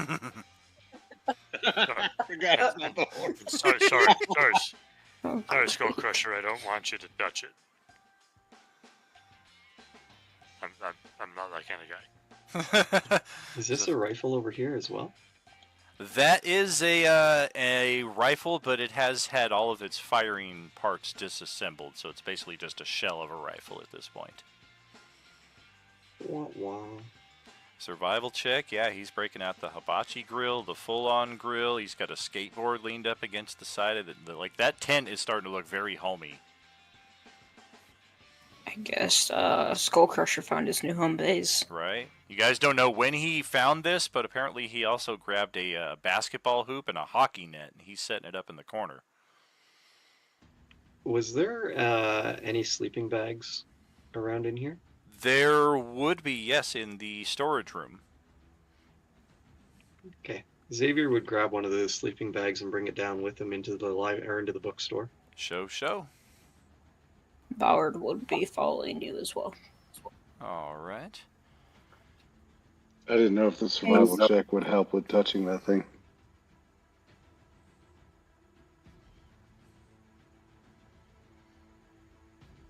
Well, it depends if you go up and touch it, actually. Just offhand, you wouldn't think you touching it would be any better than anybody else. What was up? What were you saying there, Kimberly? Oh, I was gonna ask Silkus. So what's the deal with that staff anyway? What's your deal? You shush. I'm trying to have a conversation. It depends on what you mean. As I look back up at you. Well, considering it has started and stopped fires a couple of times, I'm a little curious. If you're talking in that respect, it's because it's not particularly happy that... I'm guessing it's not particularly happy that I'm the one who has it now instead of my master, who used to own it before me. So you stole it? No, I didn't steal it. He kind of just, gave it to me. And it talks to you? Apparently. I never heard it talk when... It's talked to everybody a couple of times. Yeah, I mean, most of the time it's just to me, but you guys Oh no, have he totally heard it stole every time. He totally stole me. You shush. I was not just given... because you're not happy that Guan Vet is not your owner anymore doesn't mean you get to cry about it. Shush. I was not willingly gifted or taken. You were gifted, and you're gonna like it. Yeah, you keep telling yourself that. Has it been attuned? No. I would say blink twice if you're in danger, but you don't have any eyes. 2 fireballs launch off against the side of the store. You guys continue your RP, your exploration, your decisions here as we continue our final be careful with that fire. You're gonna sink my boat. Yes, indeed. I'm gonna send us to the BRB here for about 10 minutes or so, friends. So we'll catch up with you shortly. Are you with us? I really think you should have to randomly roll 1d4 or 1d6 for splinter damage. That depends on how vigorously he polishes it. Well, we've seen him polishing it many times. That staff likes to be clean. Hey there, folks.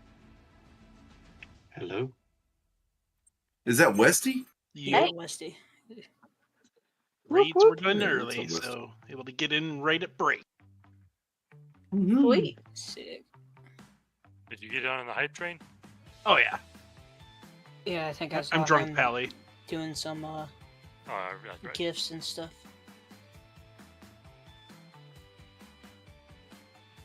I was kind of trying to lay off most of it. Then again, I have no idea where this leaderboard ranges because I can't Yeah, see it. stupid donation shit. What the fuck? Yeah, I have no idea where the leaderboard is. Screw at. those I just did what I did donations. just to get the level up. But I will never donate through something like Twitch or anything like that because Oh, chances definitely. are they're just using it as a write-up, passing it through. So Hell fuck yeah. them. Well, and they only have to give like 6 or 7% of donations. Well, like it says crazy. they don't take a cut, but they still get a tax write-off for shit like that. That's why, like the fast food place. Oh, you want to round up to $1? Fuck no, I don't. I'm an asshole. They do take a cut. They take a cut to pay for the people running the thing. 100% they do. There are very few charities that No, that's the charity. I'm saying like Twitch and fast food places that ask you to round up to $1. Stuff like that, yeah. They write that off as a tax yeah. break. Yes. Yeah, so they're basically taking your tax break and like using that Mhm. themselves. Because they don't get enough.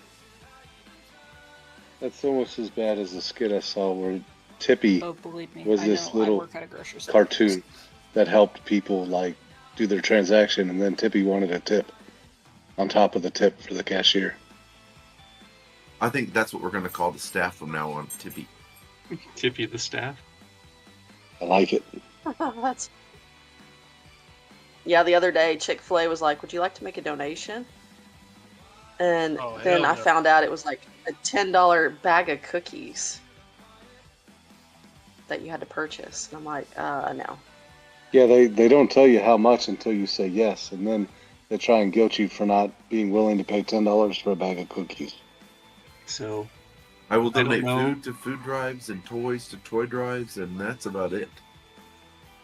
I don't know about you guys, but I'm not a big fan of chicken in the first place, but that's one of those places I wouldn't go to. Depends on what type of chicken. I don't really like Chick-fil-A, just the way that they season. I had a Chick-fil-A breakfast sandwich, a chicken biscuit with egg and pepper jack cheese this morning for breakfast. It was delicious. The Chick-fil-A company can dine as far as I'm concerned. Hey, Girl Scouts get me even worse. I paid $20 for a thing of popcorn the other day. You're lying. You paid $20. There's one thing for Girl for Scouts that I will popcorn. always be getting, and that is those mint chocolate dipped cookies. Go to Aldi. Oh Yeah, Thin my Mints. god! Go to Aldi. They're a lot cheaper. Same thing. It's $5 a box. I'm okay with that. I will cheaper. spend that when they come out. This And was we don't have an $20 Aldi where I live. Yeah, and the Yeah, Girl but then you Scout only cookies get them money once a goes year. to Girl Scouts. Like that. Are that they money made of real still Girl goes Scouts? directly in. Yep. They're not. You know, Oh. there's different distributors though. So we used to have. So my wife used to be way up in the Girl Scouts when her daughter was in it, and she was in charge of that. And they voted in Las Vegas to switch companies, and the cookies went down in like taste. The old distributor of the cookies were way better. Mm-hmm. That's crappy. Yeah, they wanted to save $10 a box. They didn't change their price. They were saving $10, but the cookies aren't near as good. We had to go to California to get Girl Scout cookies. No, I believe it. The popcorn wasn't even that good. It burned. That's Boy Scouts. Boy Scouts don't know how to make popcorn. They know how to make s'mores and shoot arrows. I know how to shoot arrows. So you guys cleaned up all Yeah. the zombies? Yeah, all the zombies are dead, and I was also gonna say, if you want to look through all the loot, there's the treasury and the character journals. See, No, I wanted. We I did no wanted to fighting argue. tonight. I wanted to Yeah, argue with you that Boy we Scouts went an do know extra how to make round to popcorn. kill everything, so... Yeah, But- don't worry. The last time I made popcorn, it was a disaster. It got everywhere. Yeah. Do you make it in the Yeah, microwave you're in a not bag? popcorn anymore. No, he got like one of those old school like shaky over the Jiffy Pops. Jiffy stove, Pops. like, and it turns into this big ball. Yeah. So like he It fucked that exploded. thing up opening it. I put it on the stove, and then we had popcorn flying everywhere in our RV. And It yeah, we had exploded. to throw it all went away. everywhere. That's Damn awesome. thing was contents under pressure. Jiffy Pops were great when I was a kid. I remember they were the best. So there's a flea market that throughout the summer and like late spring, early fall is open nearby where I live, and they actually make the old school kettle corn. Oh my god, that's In a big cauldron. Nice. Yes. It's the best. There's a love place that. at our Ren Fair that does that. It's amazing. We just have places on the side of the road that sell boiled peanuts. Interesting. Wait, is that what I gotta look forward to Varieties when of I it. move to Georgia? I can just get Yeah. some boiled peanuts. And fruit. Boiled Lots of fruit peanuts. That's right. and boiled peanuts. Oh, and Oh, I barbecue bet you good blackberries and blueberries and peaches. We do have good peaches. I have a mulberry tree, a peach tree, or 2 peach trees, an apricot tree, and a cherry tree that we just planted this year. But they, of course, what haven't state are barely you in? matured yet. I'm in Canada. Oh, well, yeah. Oh, wow. Wow. That's cool. Okay, Canada's one of the prettiest places I've ever been. We I also only got to turned see our Fernie, entire but front yard damn, it into a big garden. Yeah, I'll have a big old garden in Georgia when we get there. I think we set it on. Until we the keep going deer, to Trenton. until the deer eat it, let me tell you. Oh no, I'll Yeah. shoot that deer. That'll be in my freezer. Oh, deer jerky. Yum. Terry planted trees in the back that were supposed to have some kind of fruit, and I've been waiting 12 years and I've never seen anything. You ran over them with the lawnmower. You are not supposed to drink and drive the lawnmower. His lawnmower almost got went into our pond. You would think that would be common sense. That's straight No, out of no, an I I- Love Lucy episode. I had to get the neighbor to bring the lawnmower over to pull my lawnmower out. I don't know. Do you have like a riding we used lawnmower? to do Yeah. at the campgrounds. We used to do lawnmower races and stuff like that, and there was lots of drinking involved in those. Please don't give him any additional ideas. Well, the lawnmower got stuck on a damn tree stump. I guess it had cut the tree in half, and then the stump just kind of caught it, and I had to get the neighbor to pull me out. See, you need a bush hog. That's what I don't know you where the hell the tree came from. It That just reminds popped me of up. one of my favorite forensic file episodes where the murderers like go out and dump the body in the desert, and then their car gets stuck out there, so they have to call their dad to come get them out, and their dad gets stuck trying to tow them out, so they have to call the tow truck to come out. And when the forensic investigators show up out there, they're like, well, it looks like there were at least 3 vehicles involved in this incident. This is because everybody kept getting stuck out there.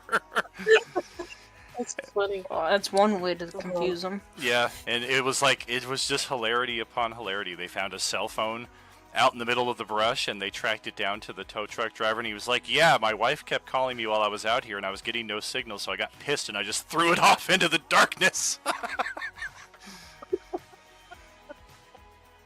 That's hilarious. Yeah, that was one of my favorites. When I first saw that one, I told the wife about it. She was like, no way that happened. I was like, you gotta watch it. It was a classic. So we are back, and yes, indeed, how do we want to divvy out these goods? We should probably at least resolve that before we do anything further here tonight. We got about an hour or so left. Do it like about Oprah. how- Everyone gets one. Before we do any of that, about how big is this item? Is it like human size, or is it like how big is it? It's like 6 inches by 3 inches. It's like a solid plate. Okay. Cool. So it's kind of like need two hands to hold it, but it's Yeah, basically maybe. handheld. You can hold it with How one hand. heavy would it be? Okay, cool. Weight-wise, nobody's been able to determine because nobody's touched it yet. Yeah, no, I Hey, was just curious how big. somebody throw some meat on it. See if it'll cook it. I could use Mage Hand and see if it would work if you guys ask me before I leave. Well, Silkus also has Mage Hand, but yeah, you can go ahead and. Hey, try it. please. All right. I'll stand the maximum range I can with my Mage Hand with telekinetic at 60 feet away, and I'll use it to lift it up. All right. And you guys see the plate start to budge for a brief second. You see a look of shock and horror pop up on Xavier's face as he just pops out of existence. Howard will just start Interesting. looking for like frantically around. Looking for what? I'm glad I didn't touch it. He's just looking frantically around, looking for Xavier. Oh, gotcha. Yeah. He is. He didn't explode. There's not like entrails and shit everywhere, Oh, no, but this- he yeah. is just gone. No indication It of was what his happened. mage hand, not his own hand. He knows. So did I Interesting. see anything? You all saw him standing there. You briefly saw a look of concern, of shock, perhaps of fear pop onto his face, and then he just vanished. Oh, I mean, I rolled a perception. I didn't know if maybe I noticed something other than that. Gotcha. Yeah, nothing While in addition in the to the room, description. did I see the item like change or like? It only do anything briefly moved. It was like he tried to use the force and it like slightly wiggled on top of the ammo case that it's on top of, and then he was just gone, and then the item just kind of set back down. Awesome. Teleportation plate? Sorry, where did all you guys come from? There was nobody here before. As I walk into the room. I mean, hasn't it been obvious that everybody's like, who's out of phase can kind of be seen? Whoa, hold on. Why are We- there? We never two really lit on? saw anyone when they were in phase. Definitely. Did he get a walkie-talkie? Can we just ask him where he went? The bigger connection isn't so much that you guys might have seen each other in stasis throughout the mall clearing, Oh, so yeah, much there was that the you weird- guys, right? You guys were already kind of brought together in that weird paradise realm. Yeah, that's right. Yeah, some of us also just Right. weren't, there on Monday, so. But Exactly. our characters were there. Oh, Tuesday or you guys Sunday in crew definitely real wasn't there. time then. Kind of barge past Voodoo. I'm like, shit, maybe went up to her and the dragon and be like, do you know what just happened to Xavier? I will. Just cock my eyebrow at her like, what? I am certain this is not the first time this has happened, but as events are not in their correct order, the what will occur after the how. Oh, time manipulation. Indeed. I just gotta sigh, shake my head, and like, and walk away. So, did he go to the past, or will he be here later? When will then be now? Soon. This is why I never talk to her. It's always riddles. It's always riddles. I've just been hanging over here trying to absorb some sort of, I don't know, something from these two. Oh, you're about to absorb something, all right. Have So you guys I already found- knew when he went? My or gosh. I will know when he went. Well, see, Oh we god, gotta she's gotten bigger. try to go after him Woohoo! by touching it the same way, or wait to see what happens. I just look at you and I'm like, Silka's just talking. Do you want me to? I don't really know if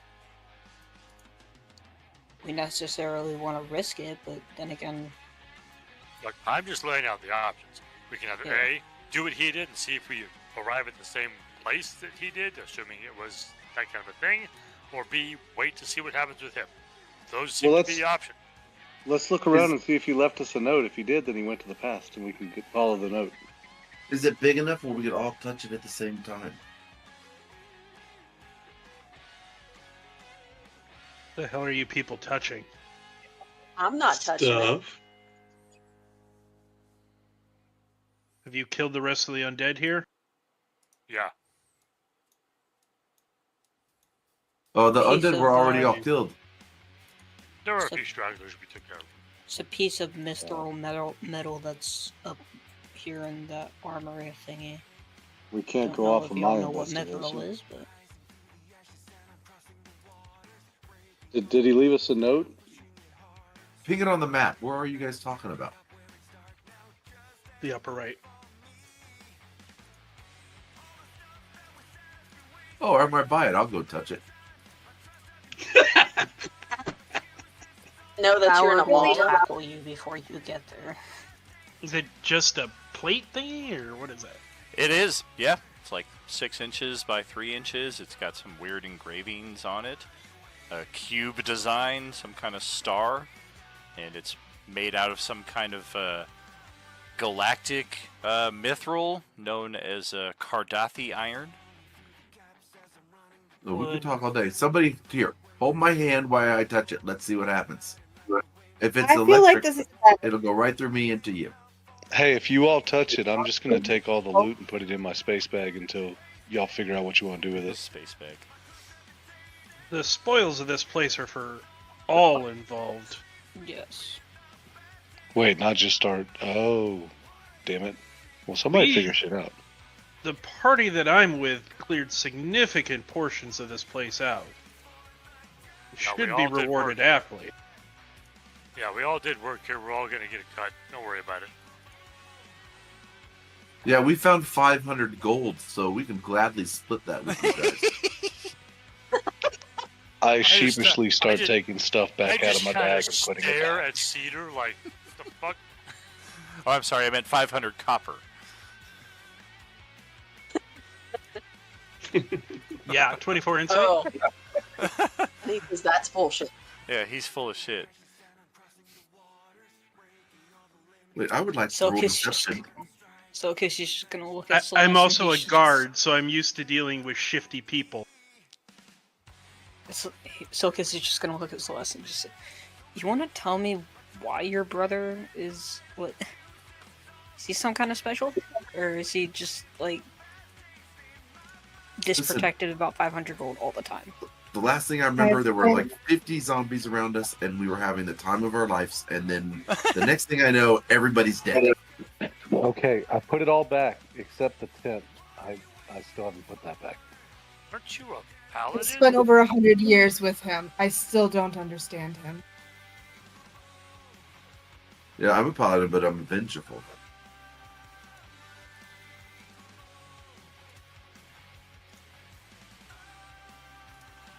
Albert just shakes his head. I'm not dealing with this right now. I'm gonna go back to my other friends who are better people. Oh, damn. Alright, so we are going to... Wait, nobody's gonna grab this? We're just gonna leave it? What is happening right now? This is awesome. I mean, you said it was a metal plate of some kind, right? That ported the somebody. Well, the metal plate ejects a wave of force energy that knocks Cedar and Celeste back 20 feet, also inflicts 20 points of damage on each of them. And in the aftermath, Xavier is seemingly... bad idea. Xavier is seemingly propelled from the plate.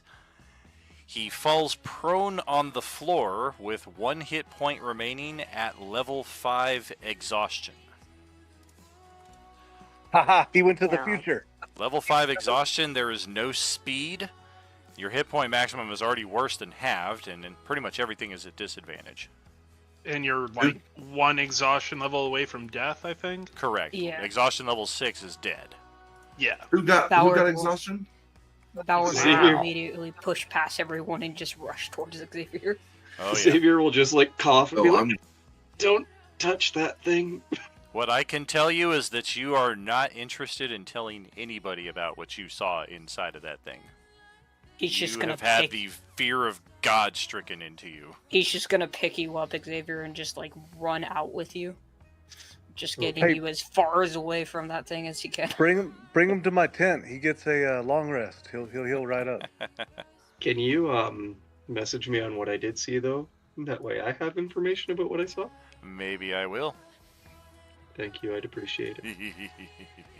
As he Oh, goes also, by, Xavier, I'm gonna I touch will him go and ahead. give him lay Okay. on hands. Oh, I was just gonna give him a potion. You can save that if you want. Don't waste the He'll be potion. more He'll be all than- healed up in my tent. Yeah, What do the whatever this markings on here look like? Good point. Yeah. whatever this exhaustion effect is on him, it is also preventing hit point restoration. Oh. This is exactly what it looks like. Some kind of onyx star on a glass webbed background with a golden cube. Does that mean anything to me? It does not.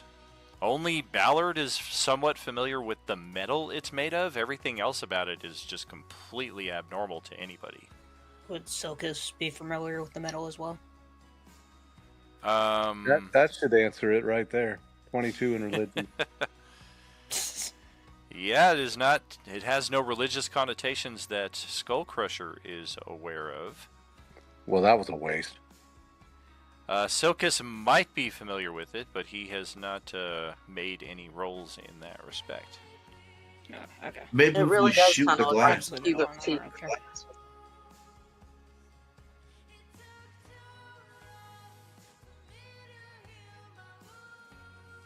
Are you magic users gonna figure that thing out, or?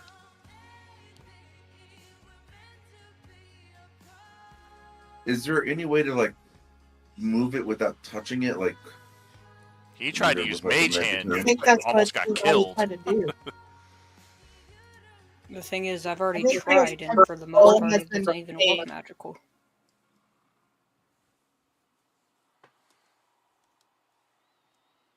Why am I thinking of that movie where the spaceship went through hell? Event Horizon? Yes. I was going to say Baldur's.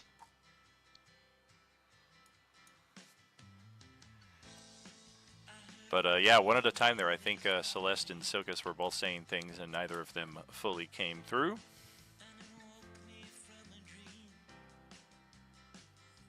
I was just responding. Yeah, I think we've tried. I was just responding to Westy and saying that, for the most part, it didn't even seem magical. Silka's talking obviously. Didn't even seem magical. I mean, I didn't come up with anything. It didn't.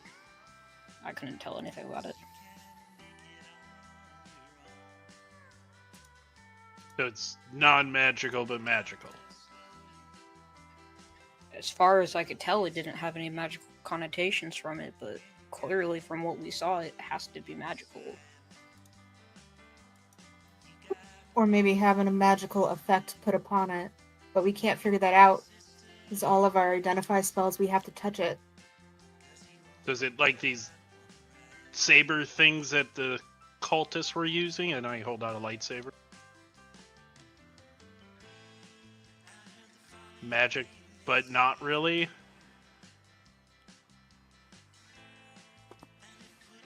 Silkus would look down at his staff and just be like, okay, now's the time to speak up. The hell do you want from me? You told me to shut up. I also asked you the first time what this was, and you told me to fuck off. I was just bullshitting. Okay, well, you want to tell me what happened to this dude? He points to Xavier. It looks like he was beaten with an ugly stick, and then fell down the ugly tree and hit every branch on the way down. With the item, not... He did the time warp. Let's do the time warp again. I love that he says that even though I have a charisma of 18. I'm just really badly burned. I'm very badly burned. I'm still alive. I mean, could it have been his magic that it was reacting to? Somebody literally just has to touch it? He did touch it with a mage hand, so it's possible, but... You want to ask him to touch it again? This time with his bare hand? He doesn't look to be in that state. I mean, would we really want to risk physically touching it since it was touched with magic before? Are you guys You tell familiar? me. Are you guys familiar with Zastam? Oh god, no. Oh, jeez, did I say What was that, canned spam? No, pressed ham. Stop trying to make the hungry man more hungry. Cheesed clam? I And mean, he's spam. well known on my world, yes. Deviled ham? This is, I believe, an insignia of one of his inner circles. I am from Waterdeep. Would that have any extra meaning then? I mean, Or even anything more to secret than that? anything to do with Zastam Okay, is not good news at all. But I mean, his general workings are pretty secretive. So unless you're like Yeah. in deep with Fae and politics Nope. and culture, yeah, you're like, I know who Zastam is, but Okay. yeah, as far as like this being connected to him at all, that's kind of news to you. Okay. Yeah. Just because Is there's there not going to any be way too we- many. It's radiant damage. Yeah, sorry. I would imagine Silkus and Ballard would know exactly who, or not exactly, but know of Zastan, but no, obviously nothing of these inner workings and shit. But Absolutely. Yeah, this is just a thread for our Coalescence 5 and the first sneak peek that Xavier gets here at some of the more horrific effects that could await us in Coalescence 5, because if you've not yet made the correlation or seen the parallels, our Coalescence 1 through 3 definitely, as a Star Wars fan, kind of mirrored the high adventure, high excitement storyline, whereas now we're kind of in more the more localized nitty gritty, and we've had a fine heroic finale here for all of our tables, as far as clearing out the base and for the most part avoiding any permanent character deaths or NPC deaths. We got most everybody resurrected, I believe, but for our Coalescence 5, it's going to get pretty dark.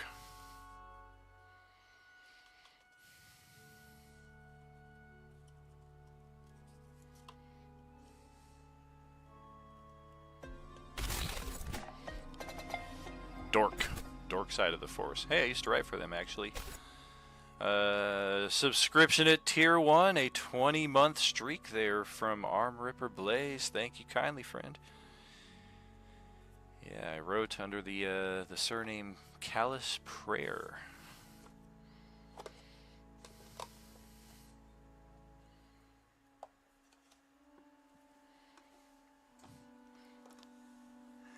He was here like 2 weeks longer than you, so I guess that explains it. Yeah, but I'm the tech support here. That is very true.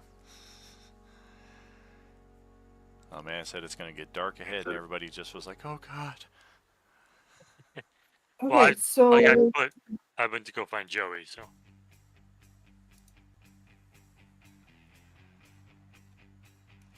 we should start divvying out this So- treasury stuff, though.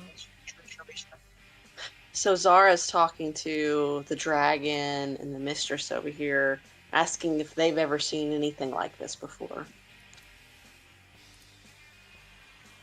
My child, no one has seen anything quite like this before. What I can tell you is that this is like a bad recipe. We've taken one half of an English trifle and mixed it with one half of an English shepherd's pie, and it tastes like feet. No two ingredients are mixing as they should.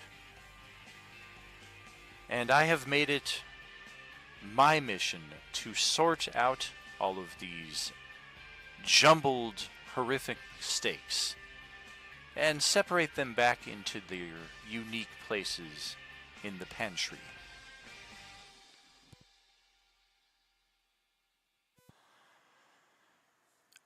Aren't you glad you Okay, asked? thank you. That was a very deep stretch into a Friends joke right there. If you didn't catch that, the Thanksgiving episode when Rachel has the cookbook stuck together and she makes half an English trifle and half a shepherd's pie, and the only one who likes it is Joey. He's like, "What's not to like? Custard, good. Fruit, good. Meat, good." Joey will always be the king of that TV show. Ross is like, "It tastes like feet." How you doing? Yeah, that was one. I mean, I would have at least tried it. That was one of my favorite moments. And at the end of it, they're like, "Well, if Joey really liked it, we left some out on the balcony." He was like, "Nope, I got that one." "Well, we left some in Monica's room." "Nope, got yours and got yours too."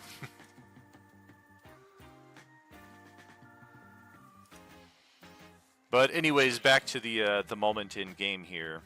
I do expect in the coming days more survivors from the localized region will make their way to this location, drawn by the the rumors and the energy that has been spread here, the gloom has been lifted from this site. This will invariably draw more of the living and, in time, unfortunately, more of the dead. I do believe you will have a great span of time here with which to prepare your defenses, train those of you who are not up to speed yet. During this time, I plan to unweave this paradox. This will place me out of communication, out of contact with all of you. It is my hope at the end of this, however, that all of you and all of these places will be restored to their rightful locations.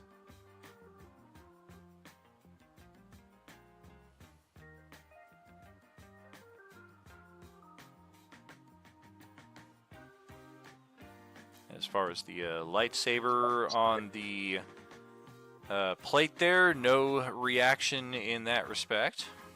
Yeah, didn't actually touch it, just seeing if it'll turn on near it or something like that. Right. Still not attuned to him. Show.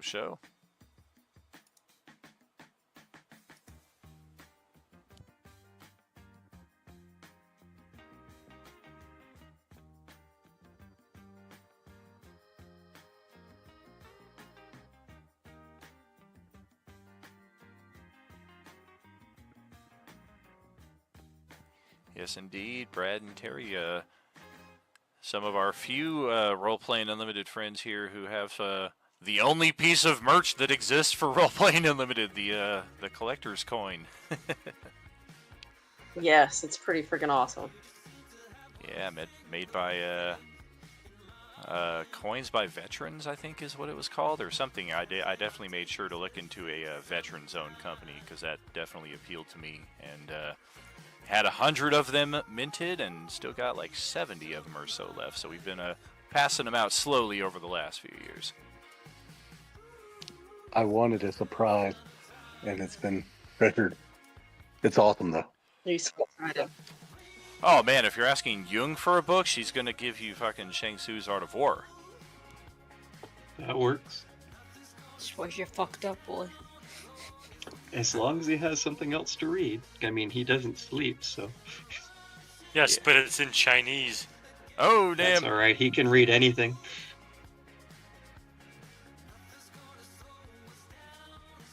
And what else are we looking at here? Definitely should start getting this stuff divvied out here. Yeah. Who wants the artifact? Do that in text chat? We can certainly do some of it there as well. We can knock out some of it here, however you guys like. I'd say However we the want to one spend the big remaining thing time. we should knock out right now is the gold. Should we just? Do you like, know how many people are in each part? How many people are in the Monday crew?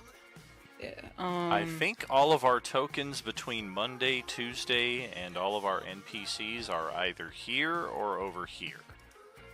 Of course, Ballard and Xavier are kind of interesting additions because they literally showed up after everything was cleared. So it's yeah, no, you that can remains exclude to Ballard be if you want to. yeah, that remains to be seen how you guys want to handle that. But otherwise, I think all of the player tokens from Monday and Tuesday should be either here in the survival store or out here on this warehouse roof. And then, of course, the Susie sandwich right here, she likewise will not be included because she also just showed up. Did we want to include all the NPCs and such in the gold dispersion? I don't know how much they can do with gold. No. They're NPCs. They assisted in the fight to clear this place as much as anyone, did they not? No, I know. I agree with that. That's. I remember like Will 3 they of them use the dying. gold? That's the question. So, Do you ever give gold to the NPCs in the video game? Out of generosity? Galric will be very vocal about making sure everybody gets their fair cut. And Especially will be Shrubby. very You cannot disappointed forget in to get anybody who Shrubby. says otherwise. I guess the only NPCs I would like not really Jan like probably recommend doesn't giving. need Yeah, gold. recommend giving gold is the three down here. Yeah.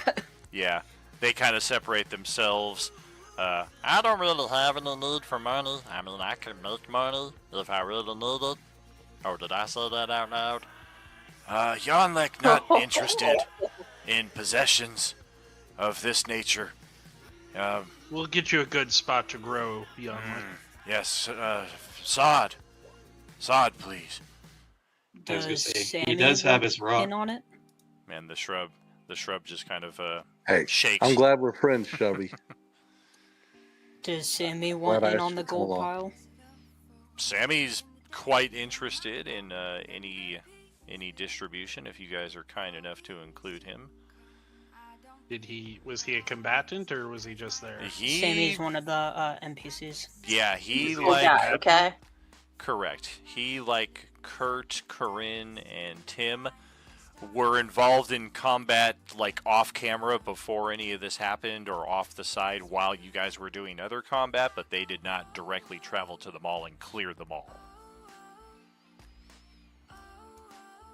Pete and Joey, alone from this crew right here, came along for this, and actually we have two other You flipped NPCs. Scott and Pete there. If you're separating them. Oh, yes I did. Yes I did. That's right. Yeah, Scott's with this crew. These are the ones who were on the helicopter. Yep. And likewise, we did have two other NPCs who were with. I think it's over. Oh, we're missing Liv Tell. Oh yeah, the volunteer. Yeah. Yeah. Use volunteer. I'm forgetting how to pronounce Yu it. Zhong Vong. Thank you. Yeah, I was gonna save that for Johnny, but she does not revivify. Oh. Whether that is because the 1 minute timer just slipped or something else happened is not quite known at this point, but as he was the one who revivified her, I do have that marked down as something to address during the downtime. And we did find Maggie and Kate in the cul-de-sac. They were behind that door that Silkus blasted open and almost broke these two ladies in half. Yeah, I kind of killed them by accident and then revived them. So they kind of fall in the same category as these 5 NPCs who have character levels of a sort. They've been part of the action. This woman literally survived a plane crash, but actively adventuring from the safe haven to clear out the mall, none of them were a part of that. Likewise, Sandwich Sammy would be in that category. So we've definitely got 6 who participated. Gene's participation, likewise. I mean, he never fought anything, but he was there in the thick of it. He was recording everything. He took a hit. He took hits for us. Yeah, I mean, he died. His bravery cannot be understated, but his contributions offensively Minimal. are non-existent. Although you could kind of say the same for Thompson, who actively went in trying to participate on an offensive capacity. Yeah, whenever he could do melee, he was better. Yeah, sure, he is a strength-based character, but he's a soldier at heart, and he's like, I gotta use this fucking rifle. It's what they gave me. It's what I'm trained in. But his inner instincts are like, just fucking get up and club these people. Wait, did you say you're trained in the rifle? Is there any way you could show me how to use this shotgun, you called it? Through the communication grapevine, I could train you in that. We're gonna have some time here, it sounds like. So yeah, we can take some time for that. Well, if nobody else is interested, I would like to take that energy shotgun.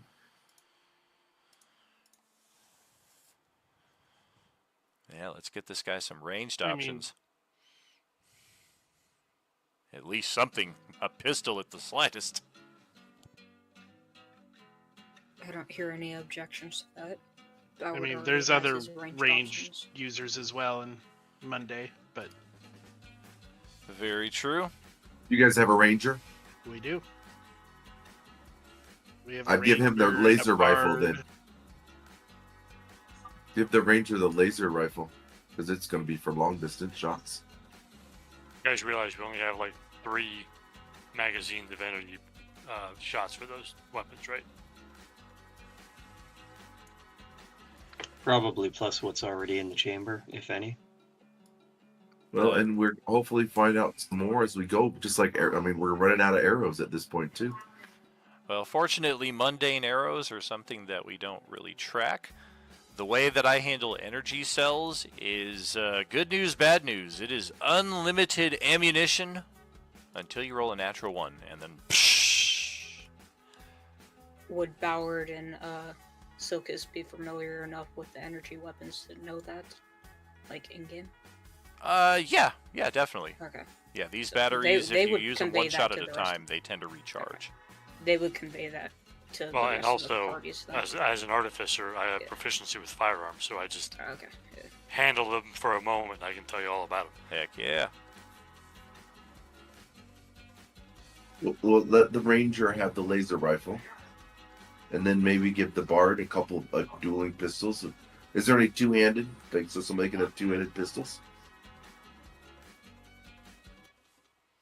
Like the submachine guns on the one shelf over here? Well, that's not in the list. Yeah, there's a laser rifle and a shotgun. And 4 pistols. I forgot about Holiday here as well. Her character died, but she was revived. So she is the final PC of Monday Crew. These are the 6-player characters not currently present. Westy is the one who is, so he's kind of speaking on their behalf. And then, of course, all of Tuesday Crew minus Casper is here right now, I believe. Although he did say he might join in very late. For the NPCs, I've got a nice horse with saddle they can have, and then I think we have a barbecue. That's a good thing to get with your meat. I don't think Brad's gonna give his grill away. Hey, Brad, would you rather have 1,000 gold or a grill? The Vorpal Hibachi. I could always find another grill. Wait, why do I have to give up the grill for 1,000 gold? Seems like a... Well, if we split it with all the players, we're looking at like 2,000 apiece. Oh, you want to give all the other players my grill and I get 1,000? Yeah, we're gonna give the NPCs a horse and a grill. That's good. Wait, the horse? Yeah, they can have my horse. It's not like we've ever ridden it. It just kind of sits down there. Oh, thank goodness. I thought you were talking about my horse. Wait. Lidl grew in size. Do I have your horse? I don't know if you have my horse. What's your horse's name? Gosh, what's going on? If I have 2 horses in my bag, that's awesome. No, I have a horse in my bag. Why does everybody have horses in their bag? But it came out of that thing that we got where we got like 8 windows, 4 doors, and a horse and a boat. that would be a patch. Oh, a horse in a bag. Yeah. I've got 11 patches on my jacket. It's got a lot of interesting stuff. Like a bed in a bag, except it's a horse in a bag. Yes, I'll take the gold. Wait, so are we excluding the NPCs from the gold? No, we are not going to exclude the NPCs from the gold. Okay, because I'm counting like... They need to be equipped as well. Yeah, I am not excluding them either, and I will be cross with the people who try to exclude them.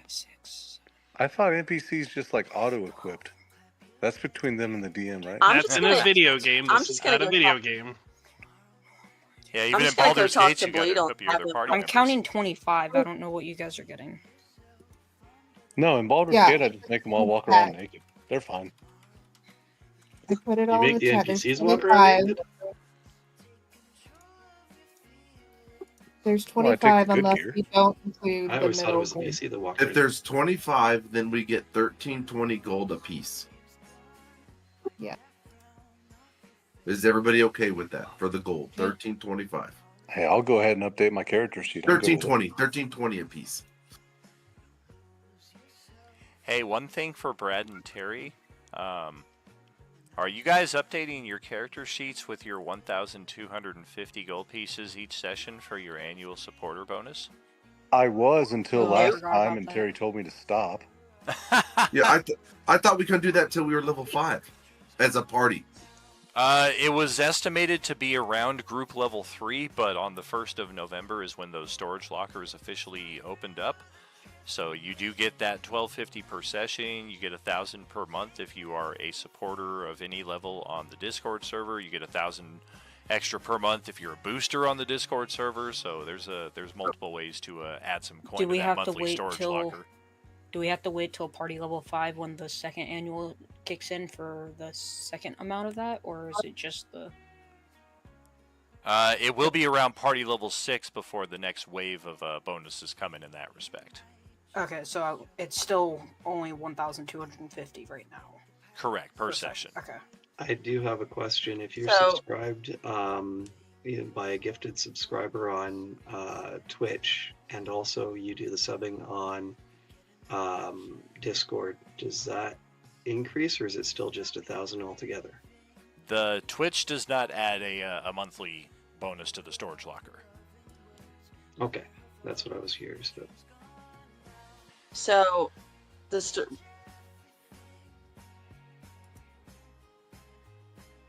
storage locker, did that start on November 1st, or has it been?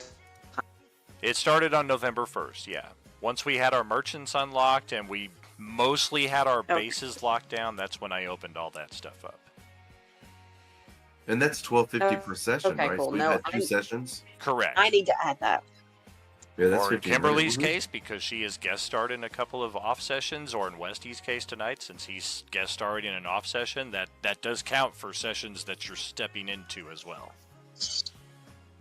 Sweet. I Well, wasn't that's including awesome. Bleedle or the Wait, tree. I could just step into a session and get money? I'm going to step in.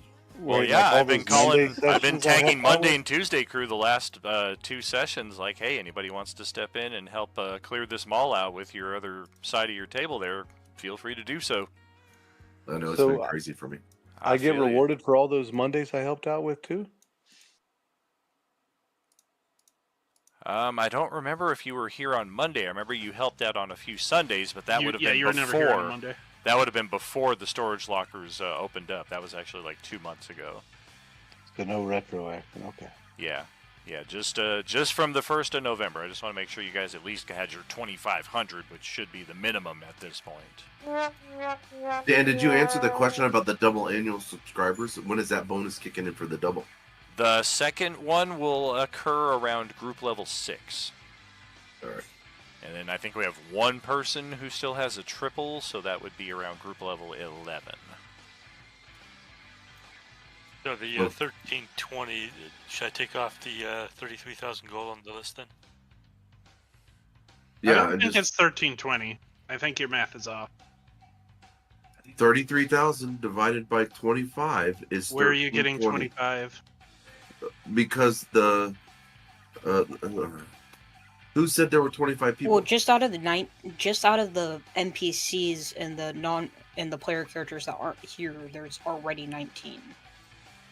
And then counting the others, there's 26. Not Yeah. counting Ballard and Xavier. I counted one. I counted Ballard / Xavier, Skyless, whichever one you are, as one. Oh, I Because thought you we have were two just characters, opting right? out. Yes, You have two characters? Ballard and Silkus are both mine, but Ballard wasn't here, so he Yeah, was just so opting which out of it. one of yours was Silkus. counted by me? Silkus counts. Which, yeah. Wesley, how many comes up to players did you a get? total So of if we don't 26? include Susie, then my count would be 6 non-combats. So 33,000 divided by 6? That doesn't make any sense. No. He's saying there were 6 non-combat characters. If you don't That. include Susie Sandwich. How many total characters are 27. there? Not counting Susie Sandwich, I counted 27. How many I just went combat ahead and drops? put 1320 into my sheet. All right, we're doing high level math here, counting. I was If going to there's say I only counted 27, 26. Not there's- I was good including- with the 1320. I'm good. It's on there. Yeah, that's fine. Yeah, I count 26 because Mistress Aji isn't one. Are I these did the not count her. characters that everybody agrees are not getting shares, or am I hearing that incorrectly? I was counting them. Okay. The six non-combatant NPCs. Minus Sammy- Susie Sandwich because she walked in. Right, Yes. so these 6 here. So these Yeah, are those the are getting a characters vote. that are included in your NPC There, tally. Casper's a player there, so. Is Correct, there any correct. way that any way the DM could just tell us how many players there are, so we could just get over this real quick? Because we could probably argue about this for 20 minutes. Hey, I'm just glad they can't speak our language. That way they don't hear all this shit.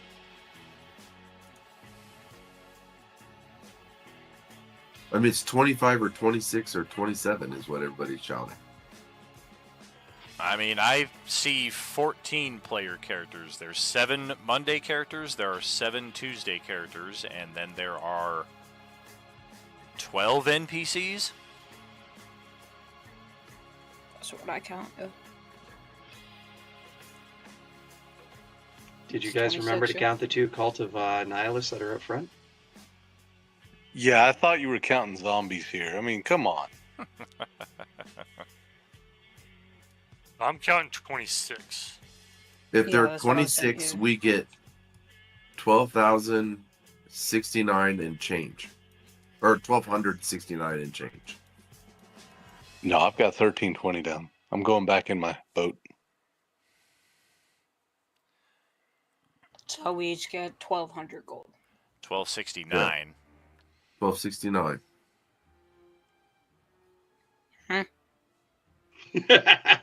Summer girl. Hey, Bleedle, can you make some more gold? Not right now, I can't. I don't want to. Can you write the 1269 on the party sheet there in lieu of the 33,000? So that will at least mark that down for anybody who does not add it in right now. I'll definitely want to use that as reference for the NPCs. And then our remaining Monday players who are not here right now, we'll definitely need I to updated it. make use of that. Very cool. And then items, I know we already talked about the shoddy and the laser rifle. Yeah, is everybody okay if I take the shotgun? No objection here. Only if I get to watch you shoot it. That sounds fun. Oh, I'm gonna roll a 1 the first time I shoot it. Just watch. There are 3 energy cells for it and only 2 energy weapons, so who's gonna end up with extra ammunition?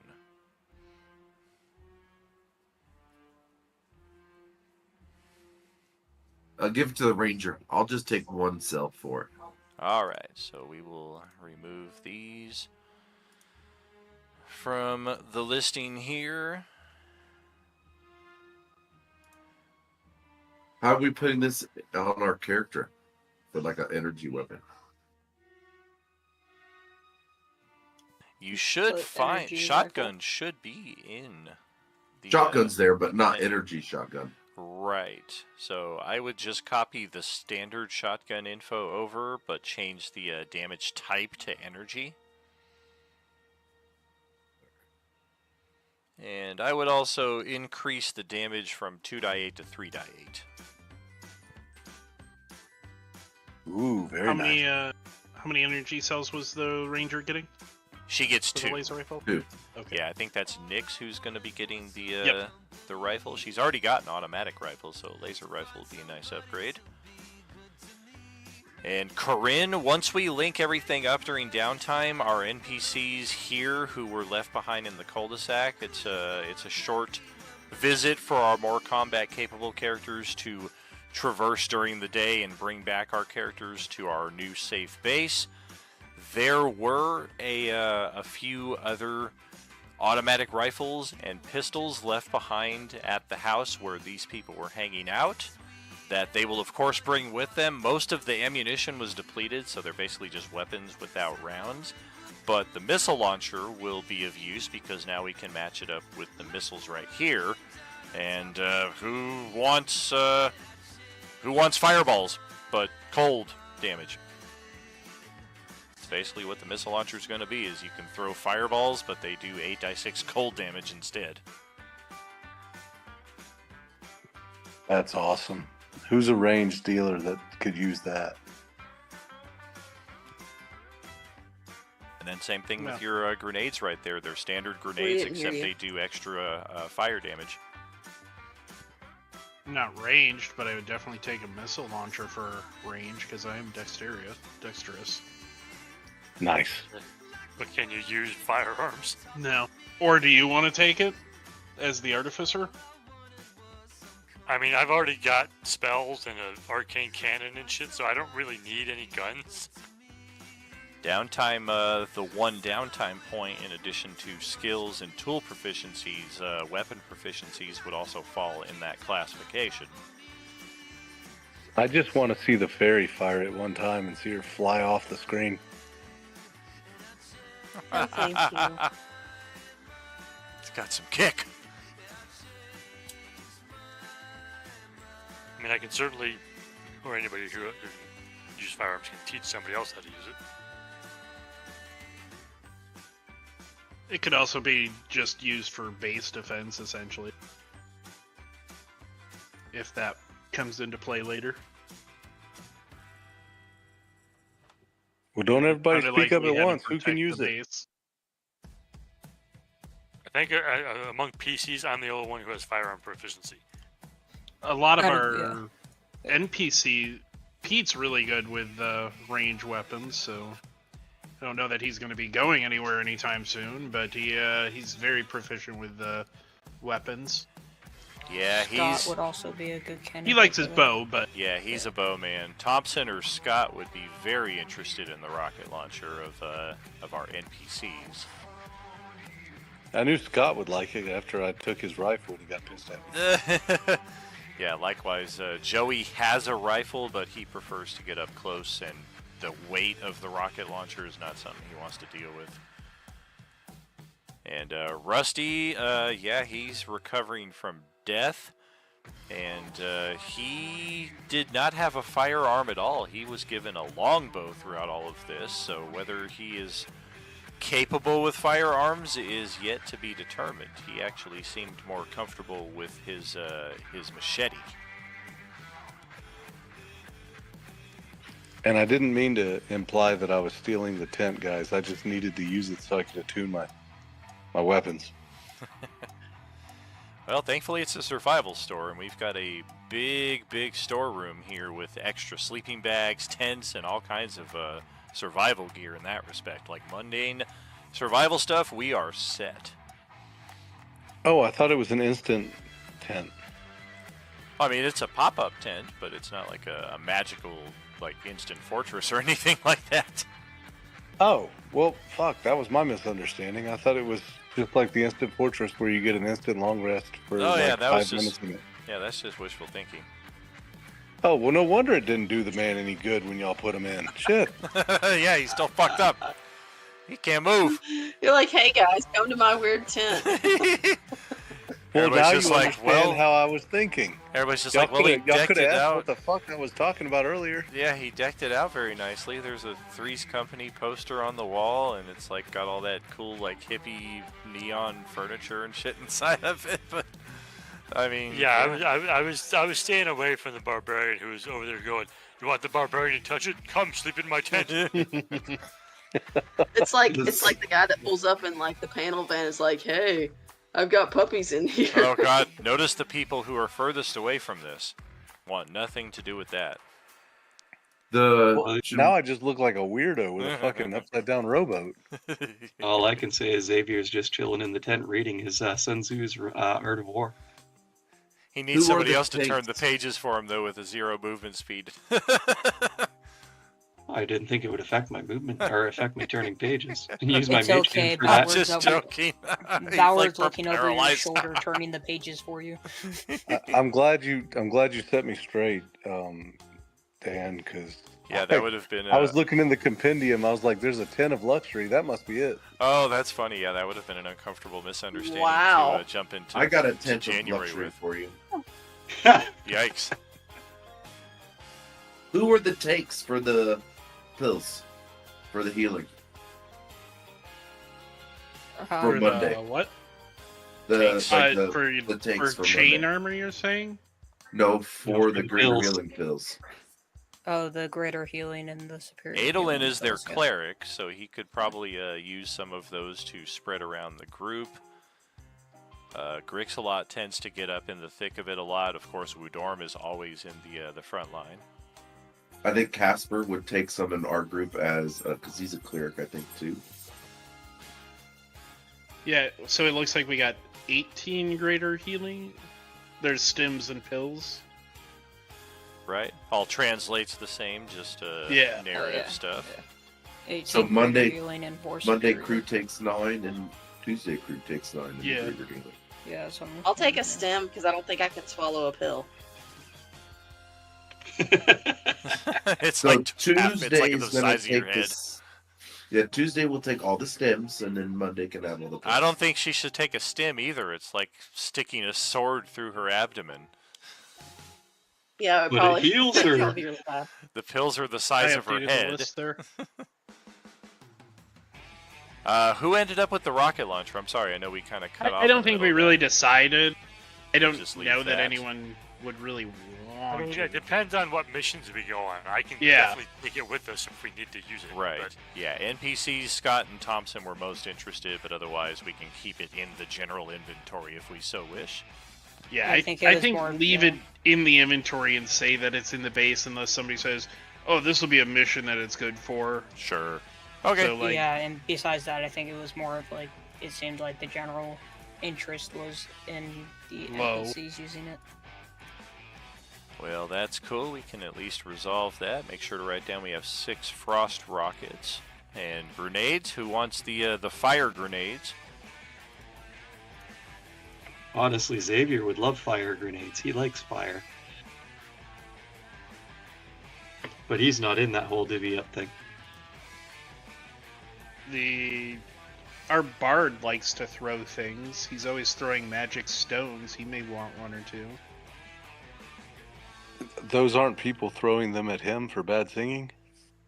No, So why don't you give? he launches magical stones at creatures. So give him 3, and then give Armripper 3. That's he fair. likes stoning Because I think people. Armripper would be loving throwing some grenades. That's Skull Crusher, but yeah. Or Skullcrusher, yes. Armripper would eat them. So frag grenades, Yes. Yes, by he- default, do 5d6 piercing damage. These do an extra 3d6 fire damage on top of that. So it's 8d6 total. It's essentially like a fireball in and of itself, except it's a mix of physical and fire damage.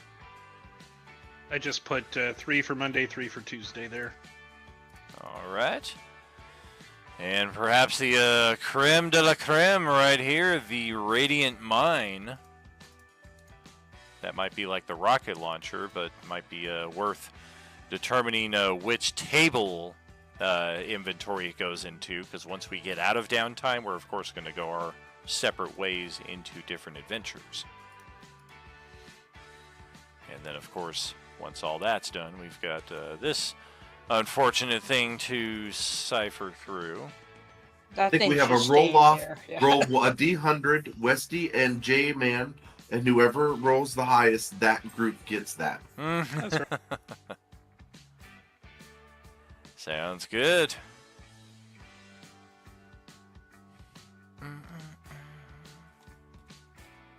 Because that's about as fair as we can What's get going for on? it, I think. Pretty much.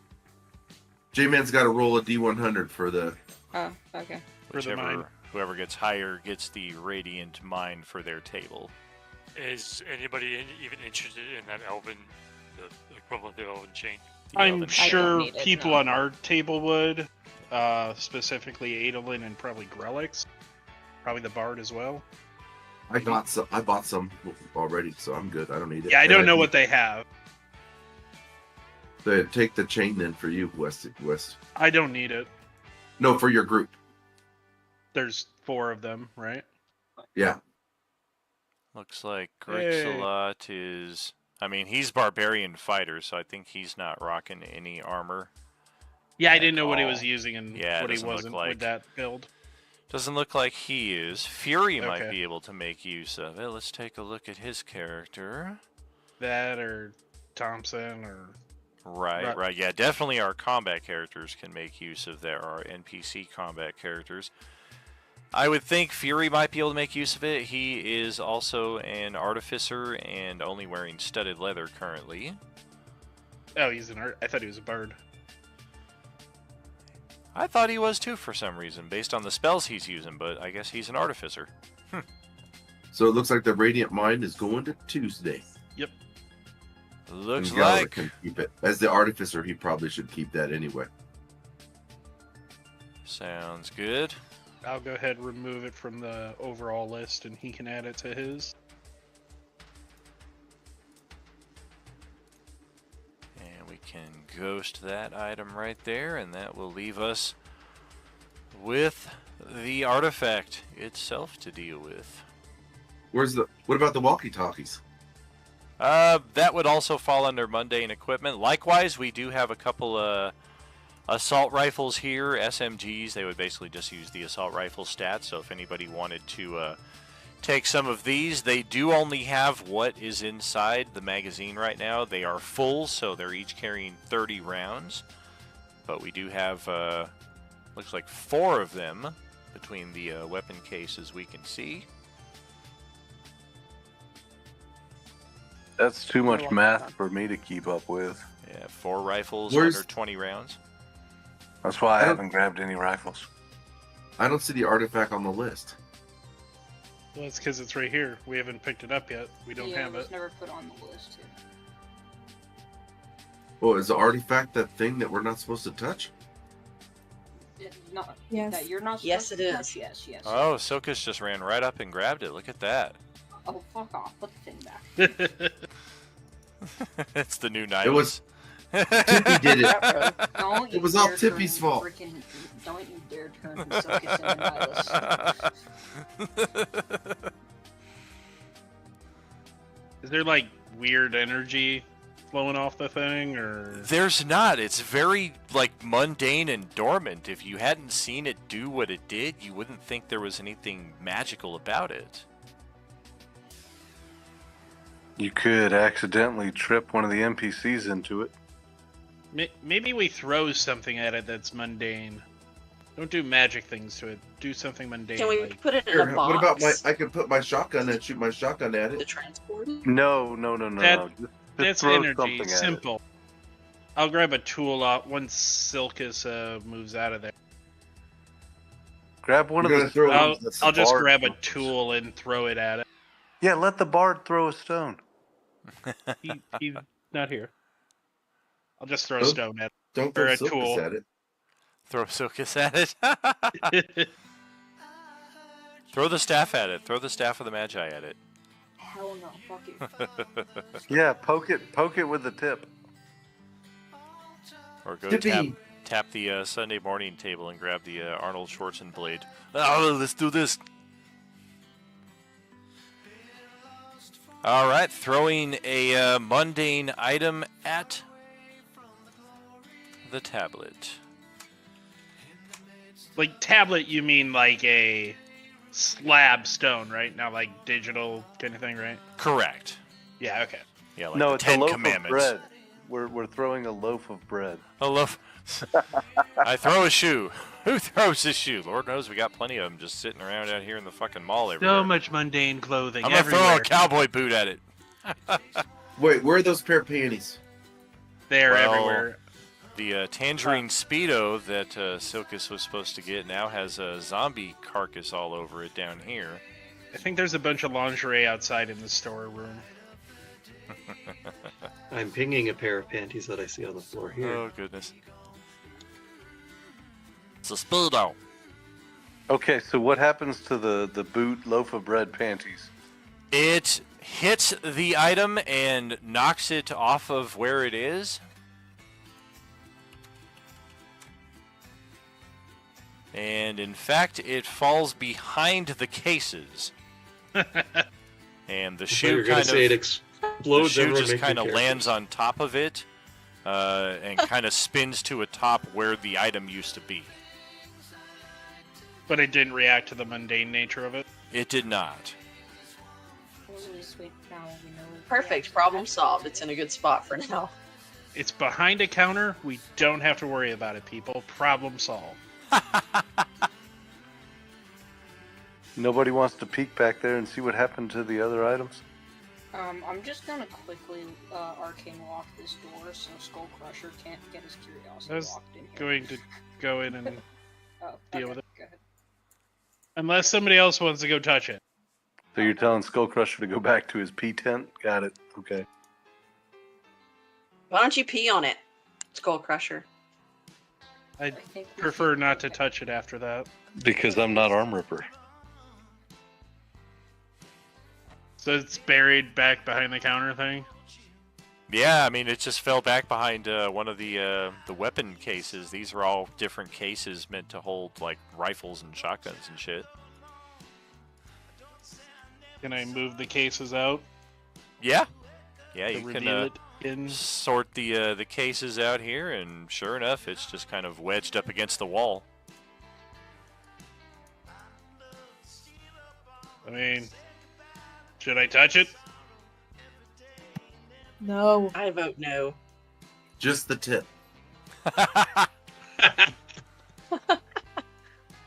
I'll, I have a Celeste is mundane... like, I am out of here.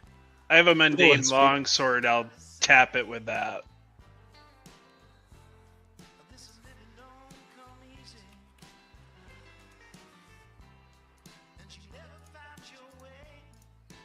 Whee! There he goes. Here we go again.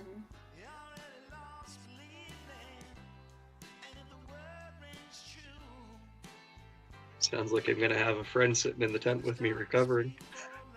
Well, I don't know who that strange Possibly. boy man was, but he just got sucked into that metal plate.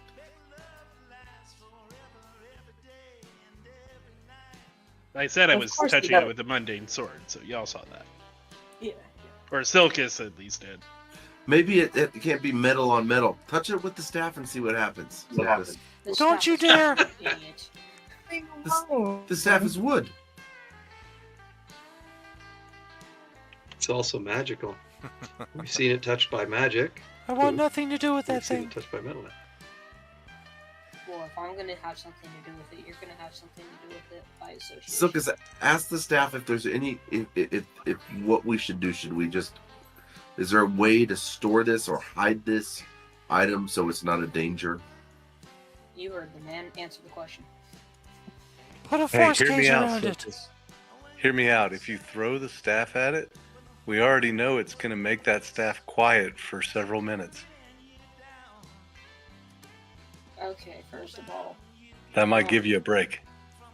hey staff, you wanna deal with this? Cause I know you got a spell you wanna put out on him, right? No. Can't let him No. What did the put staff you say on what to him? do with it? The staff said to put a force cage around it. Okay, cool. Oh, do we have a force cage? Did you lose your mic there, Richter? You're sounding like 100% or like 80% softer than you were a few minutes ago. I moved it away because my cat's sitting on my desk. Ah.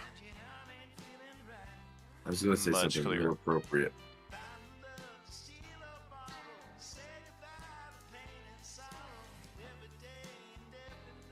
Does anyone have a force cage? See, I thought a force cage would be magic, and magic towards it's a bad idea. Magic directly touching it is a bad idea. Force Correct. It's cage like does putting not a touch magical prison around it. Wouldn't that be kind of the same thing as you arcane locking it? I guess, kind of, but not. I mean, I could arcane lock the door, but That didn't work. I mean, I feel like that would I be. say just leave it behind the. Oh, Oh, you look real it's weird tired. now. Oh yeah, he is effed up in a Seen bad better way. days. I don't think we can leave this just laying here. That's why I touched it. I think we can. I just The door lean can now against be this figured out counter. Unless you want to toss your spatial bag at it and see if it'll just get sucked in. The device got here somehow.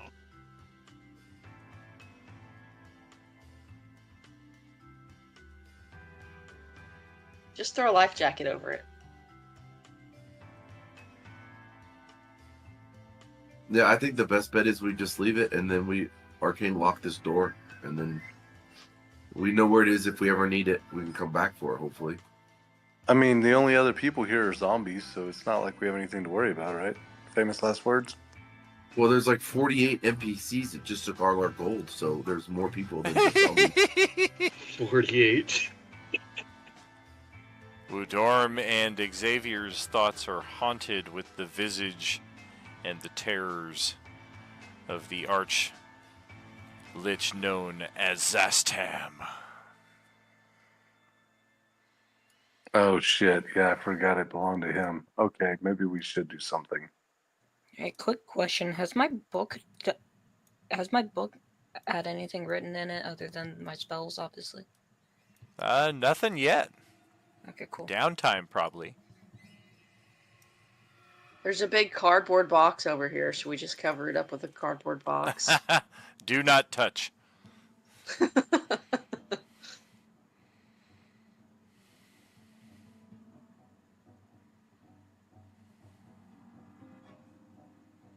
I mean, if you want to give me a hand to get out of here.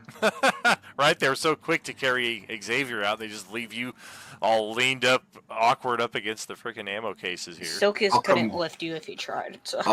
Dude, I'm small.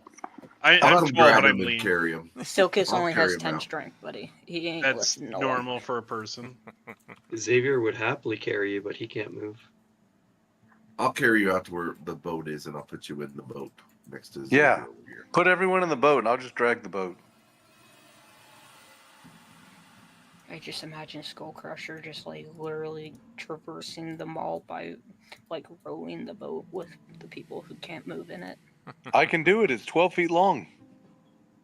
So anyone who's near the tent would actually hear Xavier sounding out the words for Sun Tzu's Art of War as he goes through reading. Hey, wait, guys.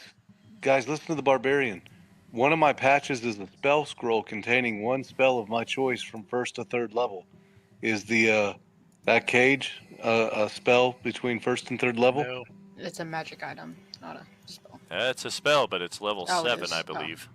Yeah. What happens if we just everybody gets out of the room and we throw a grenade in the corner and close the door and see what happens? Do it!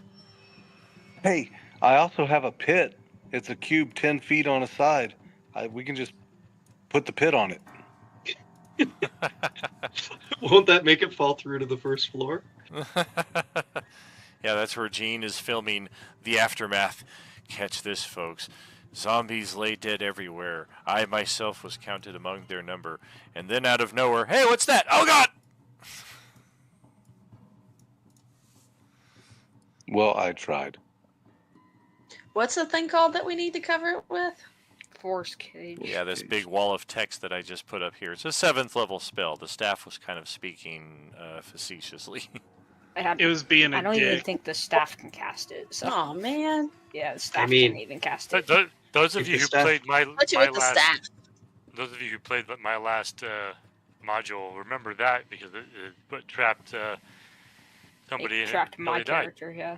Oh, yeah. And even then, it's got a duration of 1 hour. So you can conjure up this massive, awesome thing. And then it's like, okay, well, we need to do that 24 times a Forever. day forever. All we really need is a sphere of annihilation to touch it. Oh, is that that all? might help. That That's might it, help. yeah. Hey, Silkus, ask Tippy if we could throw a grenade at it, if that would do anything. Will it do anything as I look down? Is this thing considered a creature?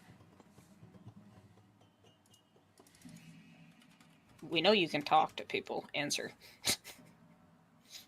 As I'm like patting my staff. I'm about to, bitch. Nudge it with your foot. What about putting the blood of one of the undead on it. Zaztam is associated with necromancy and stuff. It is a possibility we could try, yes. Grant, roll a dexterity save. Oh, good word.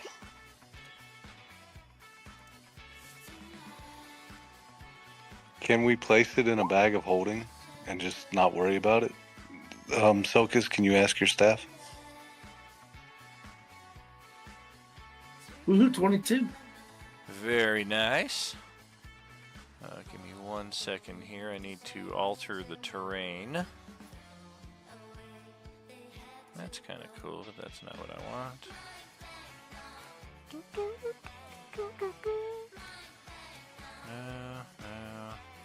Wait, I'm in the middle of everybody. What am I the only one that's got to roll a dex save? Because I said so. Roll a dex save.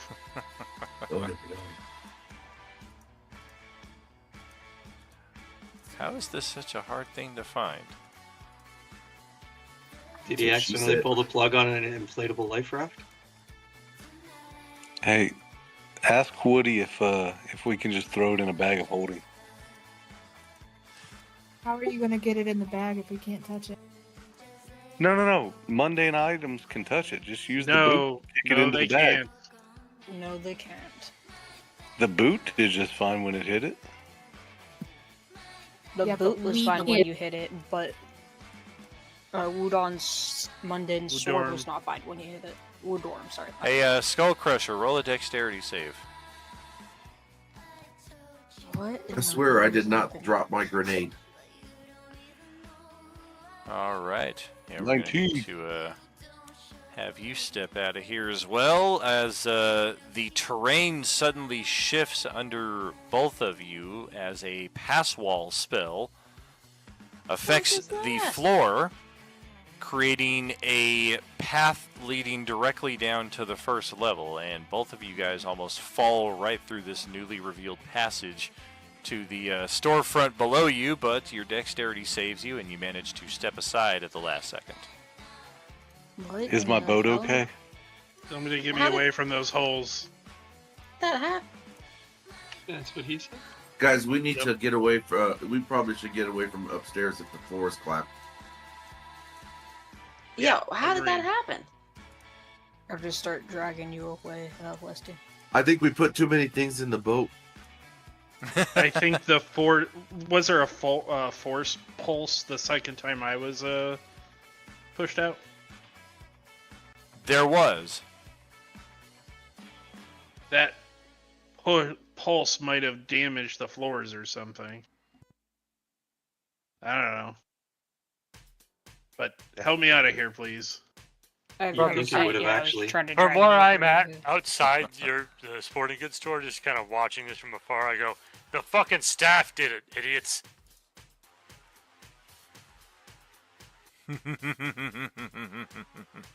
Oh yeah, are we supposed to That's throw a that spell. in the hole?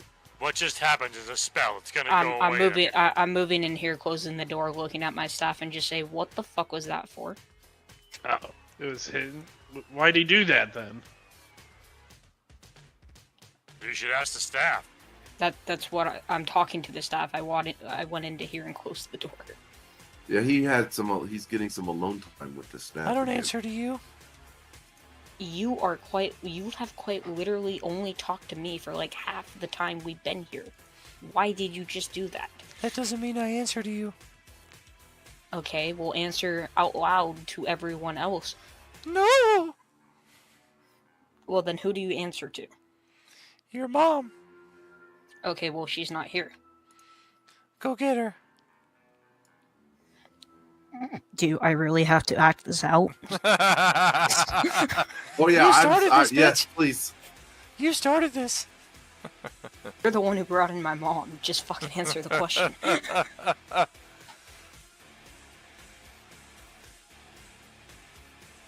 I have no answer I for went to you. help Westy's character. I'm stuck. If All you right. didn't do The it, tell me fairy's you trying didn't to do drag it. him. Oh. I think we're okay didn't according to what Galric said. If you didn't do it, tell me you didn't do it. If not, tell me why you did it.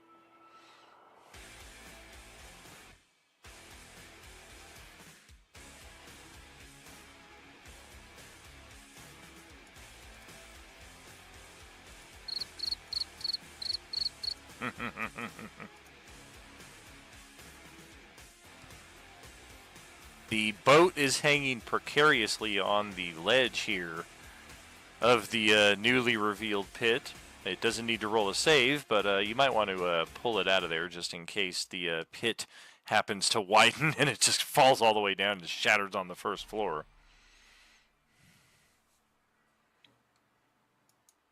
I have no manipulative powers. We can just put it back in my bag of holding. Apparently it's a folding boat and goes all the way down to the size of a pea. Don't take that literally. You do not have a folding boat. Although you can buy one probably. I think they're a rare or lower value item.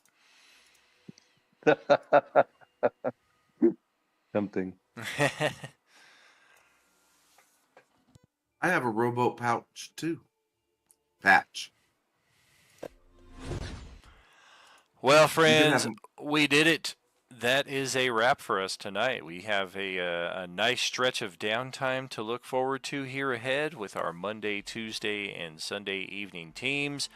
I've already got a good deal of plot built out for all three of those tables. It's really one table at this point during our downtime, but of course we're going to start setting up the angles for Coalescence Chapter 5 beginning in January. We're going to see some new...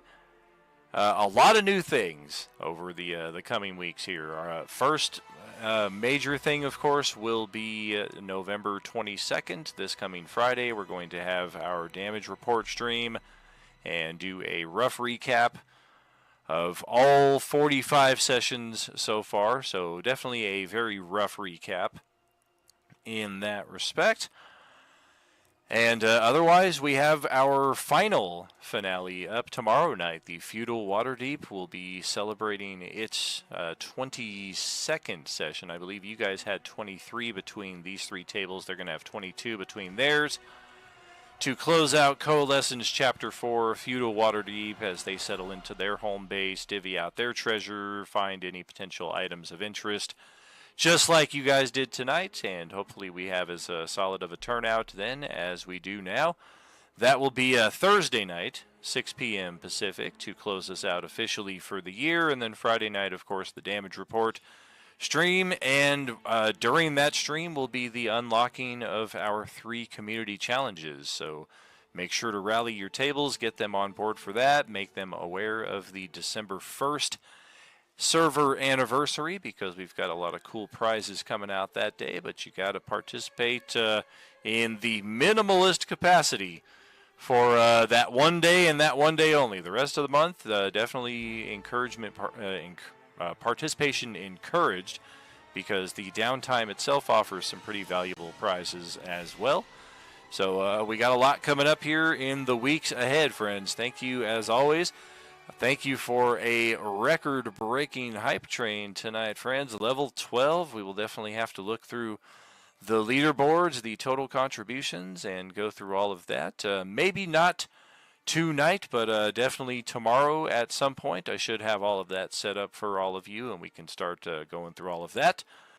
But much love all. We will see you tomorrow. I'm sorry, not tomorrow. Thursday night, 6 p.m. Pacific, for the finale for the Feudal Waterdeep side of things. Catch you then, friends. As always, there is no RU without you. Have a good night. Fun session, and definitely a good first season of this campaign. Very much so. Now I'm curious at what exactly happened when I got teleported away into this place of Zastan. Oh, I thought you found out. All he said was there was visions of Zastan that were haunting me, but that was all. Oh. Okay. Yeah, he didn't. Are we still? He's We'll here, send out- so technically we'd still be going through stream. Yep. Okay. Are we I can still see it on broadcasting? stream. Yeah. Yep. Okay. As long as Daniel's in chat. So I know he'd we're be on done stream. for this game and we're done for the other Tuesday game, but I'll remind everybody that we're going to meet on the 10th for the other Tuesday game and try to develop some characters December 10th. Yeah, That's what I was gonna say. Yeah, for J-Man's game. Yeah, for J-Man's game.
wanna show you me.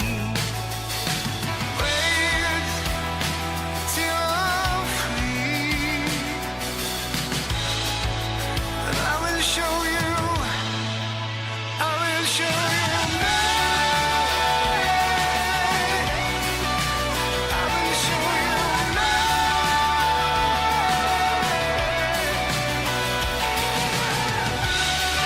Just call you love again.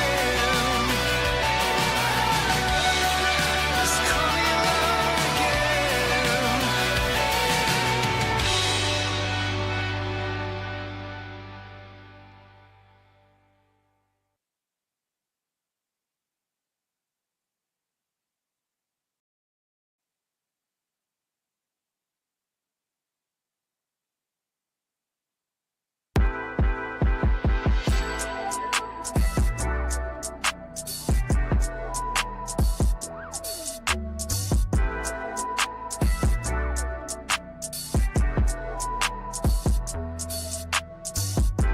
You know I got it. I pull up, I come around, make my rounds, it's my town. You know I got it. Hey, when I'm round, they now. What's up now? This touchdown like. Hey, niggas from city be hating them niggas, don't show me no love. Hey, it is what it is, cause I'm brushing my shoulders, walk off with a shrug. Hey, the shit is a dub. Hey, the shit is a dub, Z. Hey, why am I all in my feelings when I got these people that love me? Hey, I cannot feel on you niggas, I only feel one that's above me. Hey, come for me quick and I promise my niggas won't make it get ugly. Hey, the shit is a dub. Hey, the shit is a dub, Z. Hey, why am I all in my feelings when I got these people that love me? You know I got it. I pull up, I come around, make my rounds, it's my town. You know I got it. Hey, when I'm round, they now. What's up now? This touchdown. You know I got it. I pull up, I come around, make my rounds, it's my town. You know I got it. Hey, when I'm round, they now. What's up now? This whatever touchdown. You want, then I'm with it. Ay, down for the cause, I'm committed. Ay, these niggas be causing the scene. Ay, I'm just perfecting the image. Ay, shit, now the game is a scrimmage. Ay, I just been pushing the limits. Ay, don't got no hoes on my team. Ay, all of my niggas is killers. Ay, all of my niggas is squad. Really been down for the cause. No fake shit, no fake friends. Can't say the same about y'all. I'm minding my business and staying committed. I'm treating this shit like a job. I'm running the muck and I'm causing the clinic. I don't do this shit for applause. Yeah, you know I got it. I pull up, I come around, make my rounds, it's my town. You know I got it. Hey, when I'm round, they now. What's up now? This touchdown. You know I got it. I pull up, I come around, make my rounds, it's my town. You know I got it. Hey, when I'm round, they now. What's up now? This touchdown.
Good evening, friends. Welcome back to Roleplaying Unlimited. What an event we have here for you. You know, they shot a movie once in my hometown.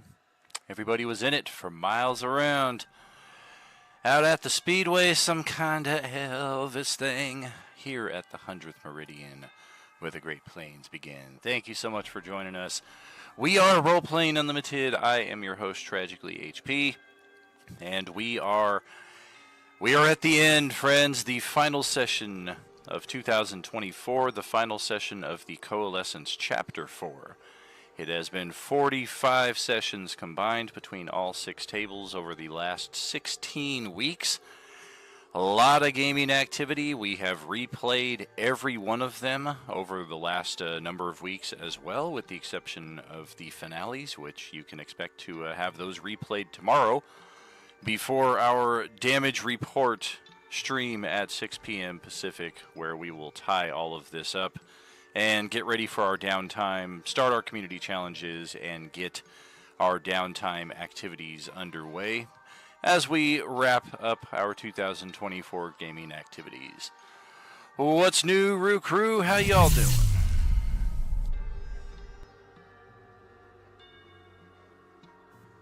Like, little pig, this guy is a dick. Let me in. I know, right? What's new, Roo Crew? How's everybody doing? Hello. Hello. I'm here. Oh, for goodness sakes. Well, this was a bad time to kick off the stream. Apparently my food is downstairs and they are unable to traverse the landing. So I shall be right back after I grab that. But we'll kick off here in just a second. Okay. No racist comments. Got it.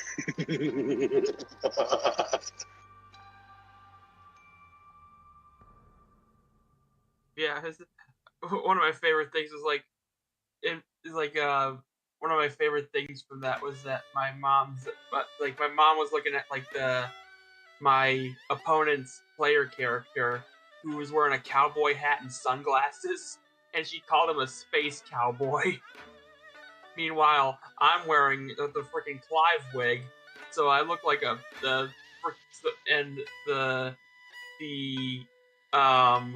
Ultra Recon Squad shades. I look like a sci-fi Johnny Bravo.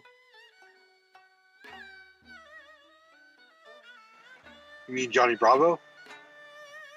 Yeah, I look like Johnny Bravo, but sci-fi, because I'm wearing, like, sci-fi shades.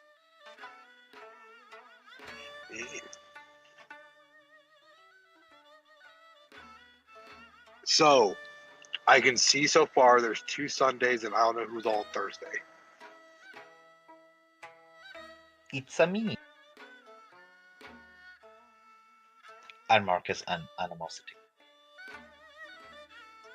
Hello. Again.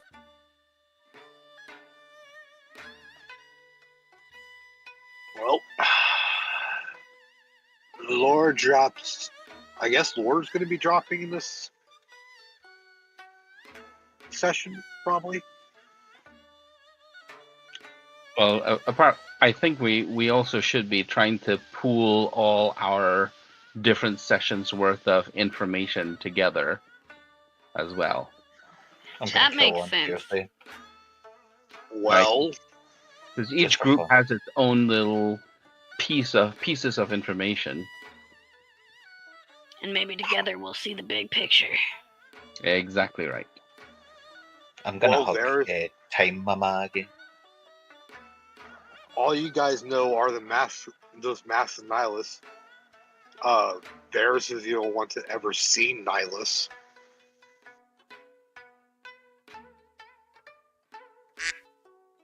Not true. I think maybe Lilith has seen it. All right, we are back. Thank you for your patience. Yeah, but would Lilith remember the battle with Nihilus is the question. She was not present at the battle. She might remember that it took place, but again, we would want to cross that bridge in game. Here we are on our completed castle map right here. If any of the foes appear to not be dead, bear with me while I remedy that. All of the cultists are either dead or fled.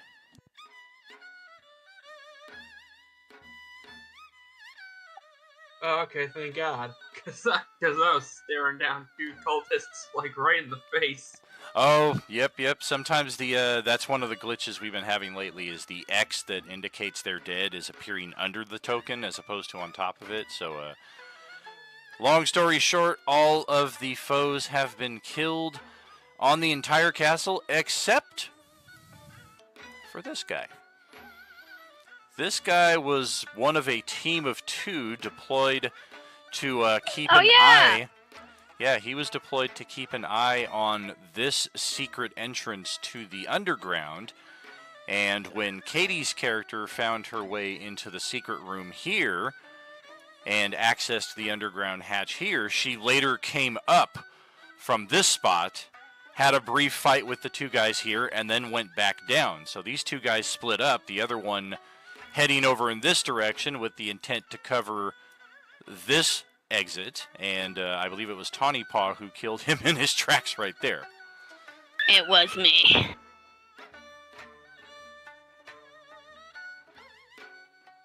So that is the story of that, and these guys were very, very dedicated to their tasks that they were assigned. Like, many of them did respond to the combat, but guys who were guarding the secret underground layer, yes, they maintained their position. And we haven't explored that yet. We have not thoroughly all of our tables explored every level. Some of our tables have explored different areas than others, but at this point, all of the different maps have had the dynamic lighting removed. So we can freely traverse those as you request. We will, of course, like last night, have a lot of interesting items to uncover here on the site. Most of them are in the possession, excuse me, of the samurai and the master assassins. Many of their bodies, I assume, will be looted in the aftermath. Not many, if any, were actually looted in combat itself. So some of these items that I had on these guys are only being discovered tonight. Yeah. Bullshit.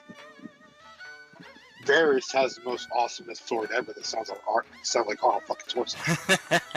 Roast ya. Yeah, we did find one weapon. So Genzo says, I suggest that we secure the castle first. And then after we secure the castle and ensure that we are safe, then we should explore and divvy out any loot. Sounds good. This is one important distinction here. We don't have a whole lot of players currently present, but one of them is controlling a dead character Balerion was unfortunately assassinated last session, as was Ozzy, but Ozzy was given a Phoenix down and is currently revived at 1 hit point, whereas Balerion is still laying dead. Opie was stabilized, so he is unconscious, but no longer dying at least. Cue the Wilhelm scream. Who has good medicine? Oh yes, and as the time stasis comes back, or actually stops doing what it's been doing, and all of you are kind of caught up in the same moment in time, our Bon John Bovi will need to roll a death save on his appearance, and then we will take it from there to see who, if anyone, is able to help him out. That's a point in his favor, at least. I was worried it was going to be a natural 1. I'll pull some potions of healing out of my cloak and give him one. I have a healer's feat that I can use if you want to keep your consumables. Keep your shoes on. We don't want your feet.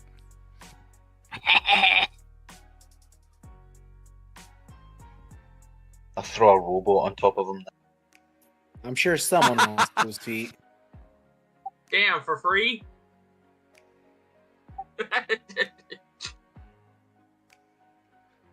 Just got reminded of Pirates of the Caribbean. I saw her ankles. You said a lot more if you would have kept quiet. Imagine asking somebody for feet pics and you just send them a whole feet chart of a D&D campaign. I'm here for that. I'm gonna start doing that. So does anyone? So wait, if they're dead, oh Christ! He is dead less than a minute, so we do need a revivify. Phoenix down. Does anyone have a Phoenix down in the group? Else?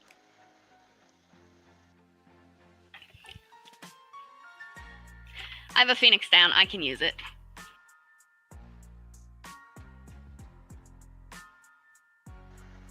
There you go. You're alive again. Thanks to the gracious and powerful barbarian. I'm going for like battlefield medic status these days. I was gonna ask if anyone could use shocking grasp. Yeah, I was gonna use gentle repose until we could find like a cleric, but if you're really gonna use your Phoenix down, then feel free to do so. What would gentle repose do? It extends the time of for the remove light spell to last. It makes it go up for 10 days. 10 days, and then the countdown begins again, or they can't be.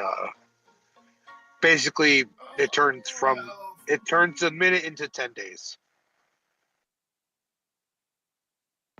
But as far as we know, we don't know anyone who has the ability to revivify, right? Yeah. Okay, so I'll just use the Phoenix down so he can get in the game. That's sweet of you. Yeah. Are you sports? It's his game. Question: can wine act as a healing potion in any capacity?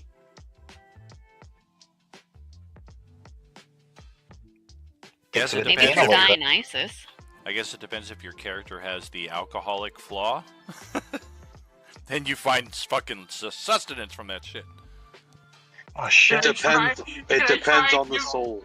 Can I try and give some wine to Bon John Bovi? Oh, apparently there's a magic item that converts wine into healing potions. Oh, that's right. There is a mug or something. It's like a dwarven item, I thought. I have alcoholic and ideals. Does that count?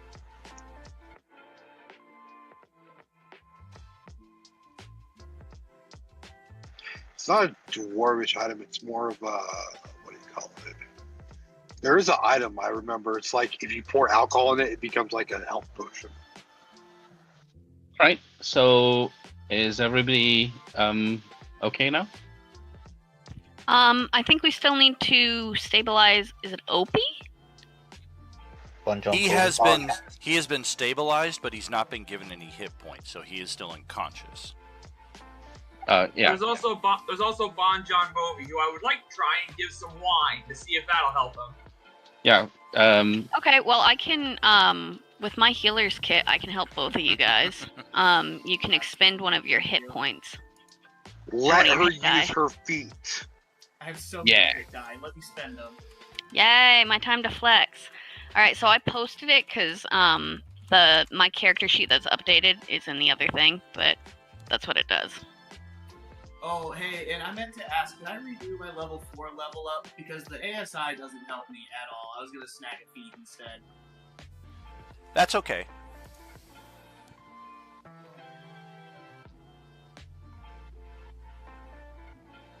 Very cool. Can we summon more Lando?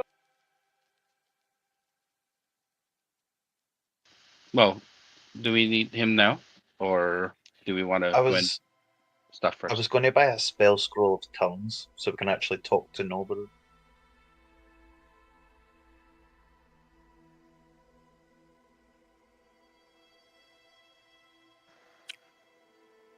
I'll use Battlefield Medic on both of our low folks.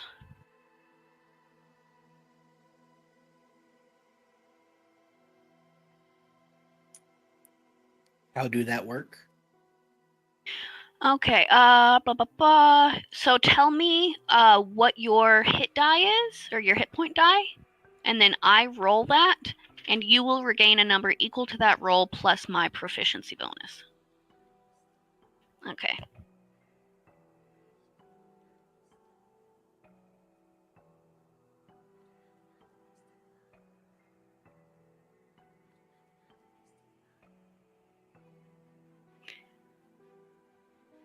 Dang it, Daniel! Right, it took him an hour to freaking get here with it, and then they couldn't even leave it at the door. If I'm looking at it right, I think it's a 3. It says total 4-3. I don't know.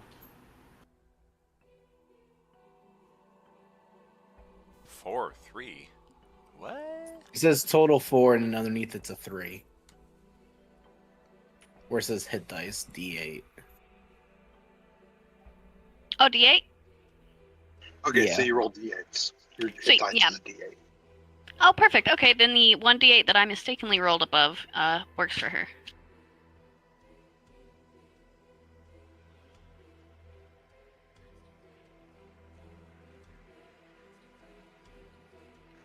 I'm currently playing not on Roll20 because Bird City, Kansas does not have the best internet connections. I'm just in Discord enjoying the talking.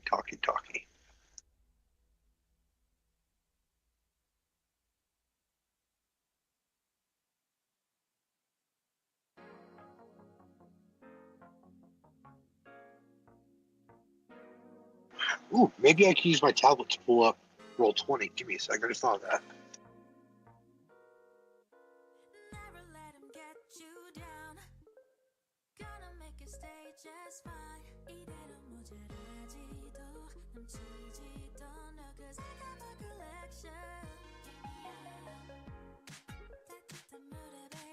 Hey! It's our guys!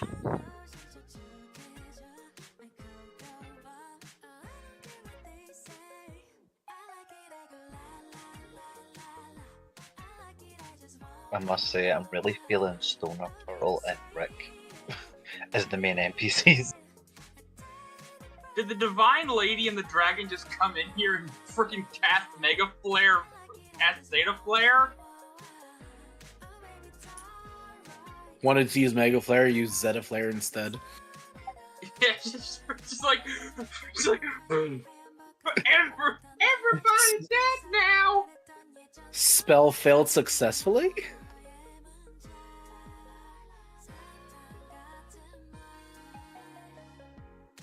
The item of discussion is apparently called the Amulet of the Drunkard. If anybody wants to search that up, Kyrio specifically. Oh, okay. Oh, something's happening That's here. why you were. That's why you were quiet for so long. You were looking up. You were looking at my bullshit. Okay. I wish I could take credit for that. That's Ways all of the Westy. drunken fist. Yeah, I'm stuffing my face here with honey chicken. Draymond Tor, thank you for the follow here on our Twitch channel. Much appreciated, friend. Are you with us? Yeah. Hey.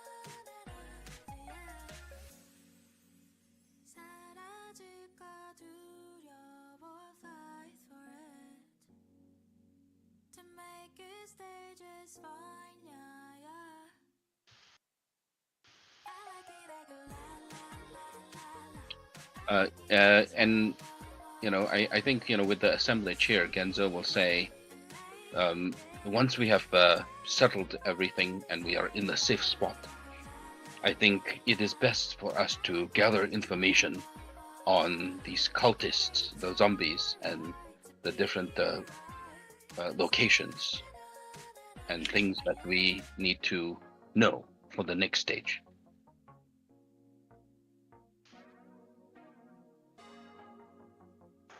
I don't know the cultists, but I know who they serve. Good. Yeah, we will- found one of their creepy masks a few days back. I think there's much to discuss. There are things that we have seen of these cultists. Like, for example, they are healed by holy damage. That's supposed to be a secret. You guys keep talking about it. Damn it. Well, Genzo actually experienced it, right? So, Oh, definitely, I'm just being stupid. all right. And then he says, I wish to gather all of this information so that we all can be better prepared to handle them. They were very difficult foes.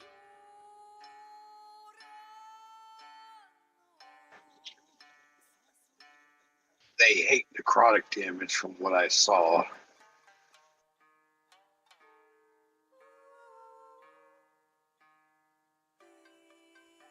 We also encountered a pretty tough type of zombie that does a bunch of necrotic damage, so heads up on that.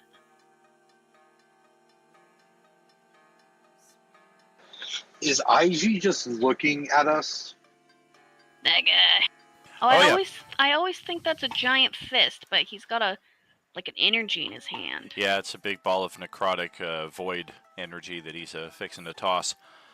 But Oh, yes, the Time Mistress and the Demon Dragon are just hovering in place here. Give her a quick hug. Thank you. Yeah, I guess, is it possible for Genzo to, find that particular zombie and then classify it? I guess using maybe Arcana or something like that, just so that we know what that is, if that makes sense. So he differentiates out the different zombies that are here in terms of bodies. Oh, like in game?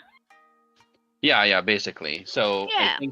I think there's that. There's the regular zombies. Then there's this big, huge, giant zombie. You mean the frost giants? Yeah. Yeah. Our team encountered one inside of a makeshift prison, and we just kind of all took it all out in one go. And then there are also the locals, and then there are the non-locals. Oh crap! That's right. Kyra, that's totally cool. You can do that. It smells funny, and you get a kind of a weird vibe having that thing on. But for anybody paying attention to what Marcus is doing, he has donned one of the masks of the cultist. Okay. Don't. Probably didn't even Ooh, I'm check gonna if spook that the was shit. first Ooh, I'm gonna spook the shit out of people now.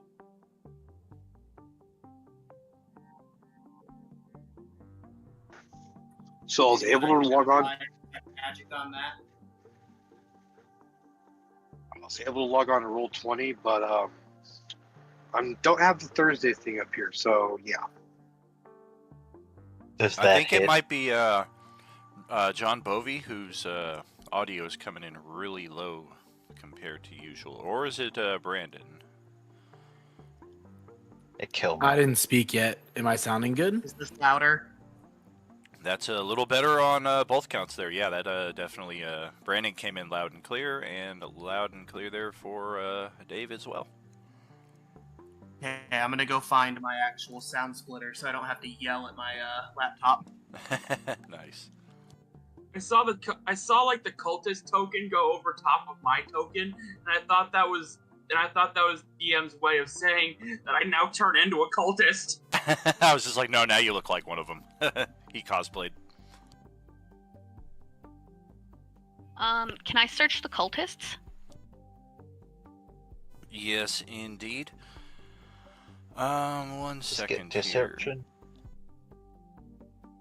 And I'm gonna keep do it it with like the end of my greatsword, like I'm kind of afraid to touch their skin. Like you might move a piece of roadkill out of the road. Is this better, worse, or the same? That's about the same. Let me turn you up here on my side. Better, worse, or the same? That's better. Very cool. Got it figured out. Good to go. Beautiful. Okay, so in the general RU Crew table chat, I've posted the game link there, so anybody who's not here currently should be able to access via that.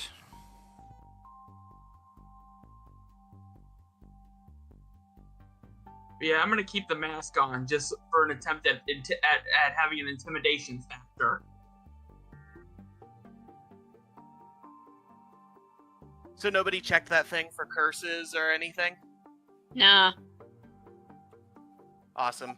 Marcus Checking doesn't it now. check Yeah. shit. You think Marcus would check shit for curses? Nah, isn't your intelligence like 4?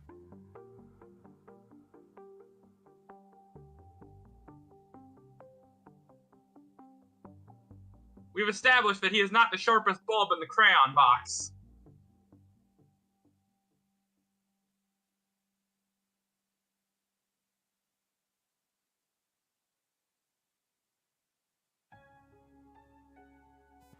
And refresh my memory if I'm missing anybody. Are these all of our NPCs between Wednesday, Thursday, and Sunday morning? The 6 of them here plus Noburo?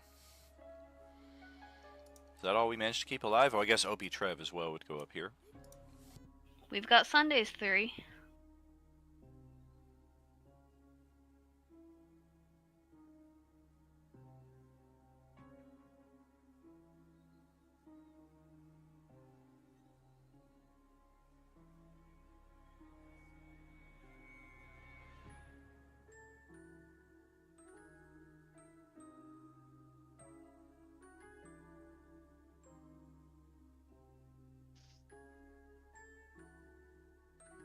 Yes, indeed. If you did not already get a feat from a background, then you are entitled to get an origin feat, one of the 2024 bits that we are working into the cycle here. So excited for that too. The old healer feat sucked. The new healer feat, totally tasty. Nice. Sir, would you mind moving the cultist out from on top of my character so I can eventually move my character, please? Origin feed on Discord for details on the background feeds. Somebody say something about a curse? Ah, son of a bitch.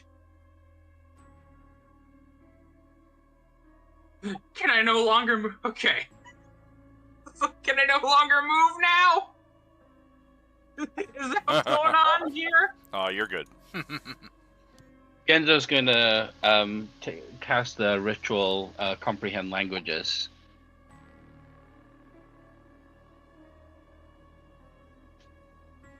And then, while he's documenting all the different undead and the different samurai as well. Gotcha. Yeah, totally Feel free to form your notes on that however you like, because yeah, we do have a number of different foes on the field. We do have a potential prisoner here as well, because yeah, this guy will be caught basically with his pants down when you guys eventually wander into this area, and he'll probably try to fight, and you guys will either kill him or capture him. I mean, Genzo will try and capture him if that's the case. Yeah, capture that guy. Oh yeah, anybody who's I melee. vote torture. Anybody who has melee options can always knock somebody out with that final blow instead of killing them. This room is initially interesting because there's a number of maps on here, but it quickly becomes obvious that the topography that we find ourselves in do not line up with the maps here at all. So they're very, very detailed and very nicely put together. Obviously an expert cartographer, but at the same time you're like, well, I mean, what good does this do us? It's like having a map from another world.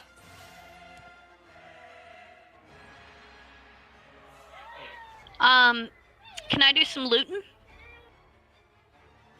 Let us loot. Oh, of course. Yeah, I mean, so I think what we agreed upon was that we would basically. Oh yeah. secure- No. Figure out the castle and then loot later. That's right. Right. Yes. Well, I mean, we were gonna secure the castle, grab whatever loot, and then divide it afterwards. So. Yeah. No, you that's know. a good idea.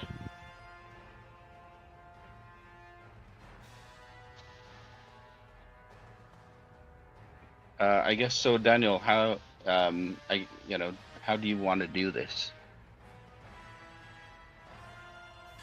Well, there is really not much else to secure aside from just, I guess, us navigating to the different maps and seeing what we can see. These are the locations we will find the remaining NPCs who I've already moved up to the ground level. Revolver Rick was down here in the treasure room. He's stealing everything. 100%. Oh yeah, he's definitely like not even making a secret about it. Like he's sorting different ate coins some. out. Yeah, he's sorting different coins out into different different categories, and like has different little piles on the floor. And he is all smiles and grins when you guys come in, and he's just kind of like throwing his arms around, almost as if like, look at all the stuff we have. Winston, meanwhile, is still down here at the ladder leading to the secret room, and will not be coerced out of this corner until he is convinced that the danger has passed. I'd like to work on coercing Winston out. All right, that sounds like a persuasion check. Can I give her advantage? Can I give her the help action? Is your character persuasive? Are you trained in persuasion, I should say? Never mind.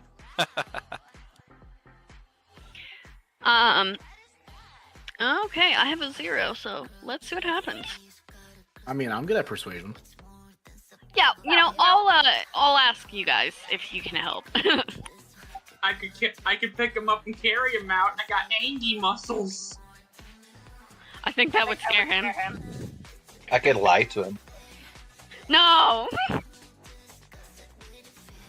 Actually, I don't think any of us speak his language. I think we just need to, like, gesture and, like, put down weapons and, I don't know, give the idea that things are okay. That's why I was trying to ask if I could use this spell We scroll. throw a dagger at him with a note on it that states it's all clear. If that's okay, then. If you're able to cast that spell, absolutely. Yeah, give it a go. If I use the spell scroll, I would need to roll for it, wouldn't I? If I didn't have a 3rd level slot. Do you want to save that for Winston, or do you want to use that maybe on the live samurai? I mean, anyone I touch can understand any spoken language. Oh, heck yeah! Yeah. That's sick! That's why I was trying to ask if I can use it.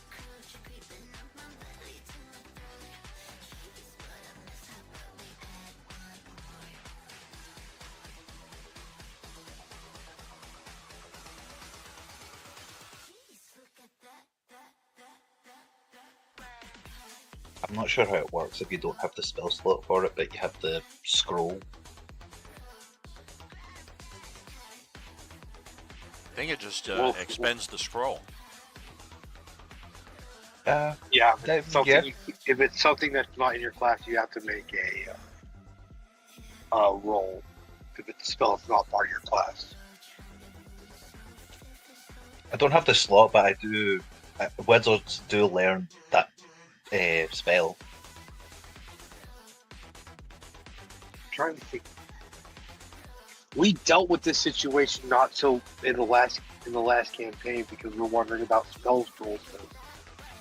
We were finding a shitload of them inside the red keep. Correct, yeah. The ruling is if you do not have the spell on your character's class list, you can't cast the scroll at all. Because some people were thinking, well, I'm a fighter and I'm just going to load myself up on fireball scrolls. And it's like, yeah, the system doesn't allow that. They're basically supplemental expendable spells for those who already have the ability to cast. Then I will use it. Yes, Here's indeed. an idea. That'll just burn that right up.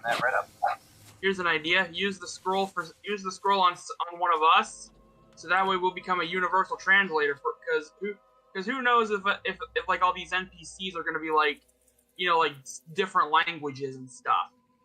Tongues only last for a little bit of time, not forever. It takes an hour, and yeah, anyone I touch can understand any spoken language it hears. I am Bender. Please insert girder.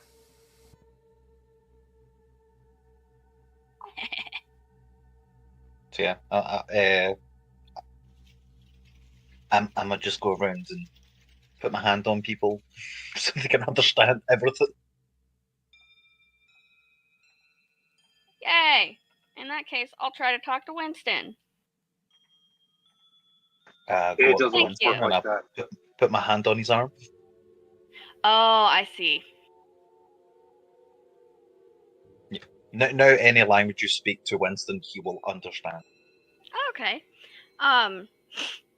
Then I'll just say briefly in common, hi, we're not here to hurt you. We can work on communicating better later. There were some enemies, but we've taken care of them. Now we're going to rest and eat and figure out what's happening and what to do next. Go ahead and roll that persuasion. Is this the first time anyone has spoken to Winston? Yeah, it sure is. I've gestured at him, but he's pretty much just been running with us, but Winston's from our a distance. basketballer, right? Yeah, Hilarious, awesome. he came with Sunday Crew. Does he have his head in the game? Oh my goodness, yes. He has his forehead in the game.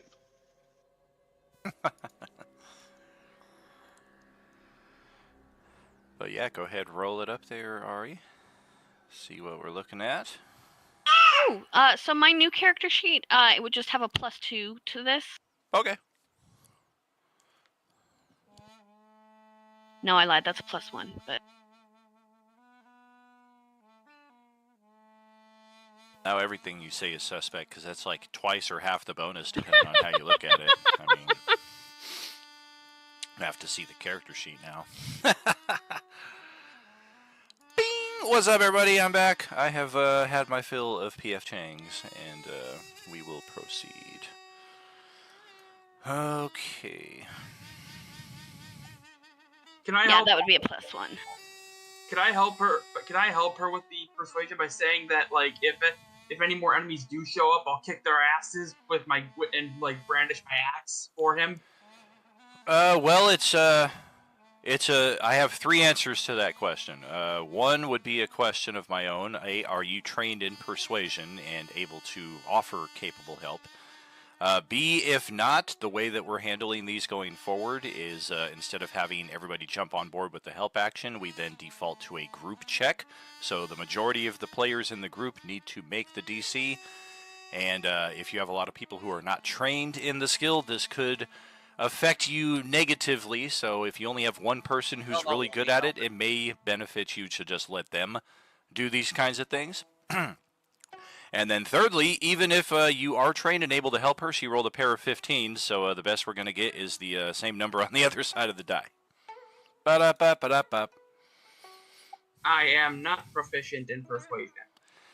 Gotcha. So I have a plus I could 3 in always hero persuasion. point that, couldn't I? Ari, roll a d8. Roll a d8. I was about to say, yeah, could I use hero points?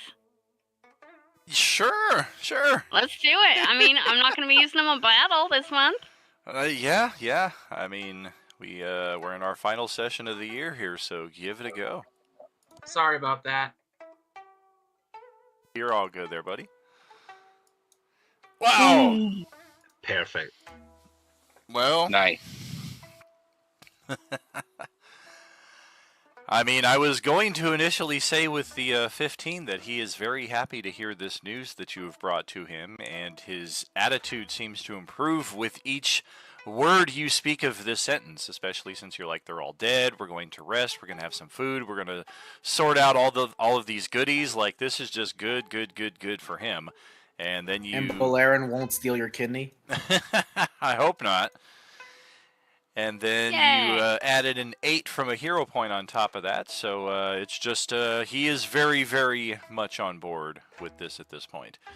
And down here, this is definitely the kind of panic room / meditation area. You've got 3 little very quiet rooms here. One of them has a secret door.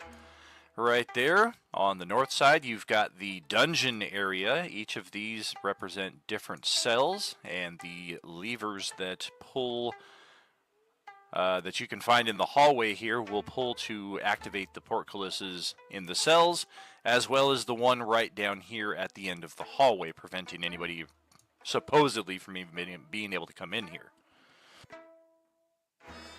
Varys becomes very lethargic and not moving for 6 seconds and then goes back to normal.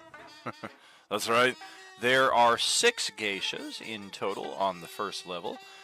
This room right here represents approximately 30 days of foodstuffs for about 25 people, about 24 people or so.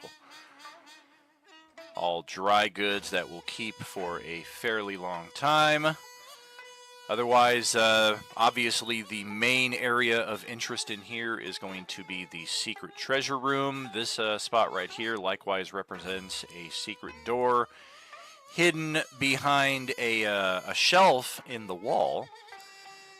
And yeah, there are just thousands upon thousands of gold pieces worth of treasure in here that will take us some time to sort out. Revolver Rick has already gotten you guys started on that path. How kind of him. Right. Yeah, so we'll go through, I guess, area by area systemically. Genzo will basically, document them. He's got cartographer's tools, so and the proficiency, so he's gonna map out the entire castle, just to make sure that everybody has the stuff. And then I guess once the castle is secure, we gather all the loot together. If you want investigation rolls, I can do that. Not necessary. I am going to spill everything about this castle. It is the property of one of our characters, and you guys have certainly spent enough sessions between 3 tables clearing it out, so I'm not going to hide anything under a mattress that you guys will discover next December. Be like, fuck, I wish we'd known about that back in 2024. We got the time to search. Oh, definitely. We're going to have a number of weeks during downtime as well, so even if all of this is like, man, we found all this stuff very quick, we can also kind of assume that we found it over the course of the number of weeks that we have here for downtime. This is level 2 of the castle, and primarily this was seemingly used for the guards' private barracks right over here. You can see a few of these paper-walled rooms. Apparently they all had to share this one commode right there, so that's a little unpleasant. But they did have their own little private eating break area. They had a little kitchen right here, area for supplies and foodstuffs, what have you.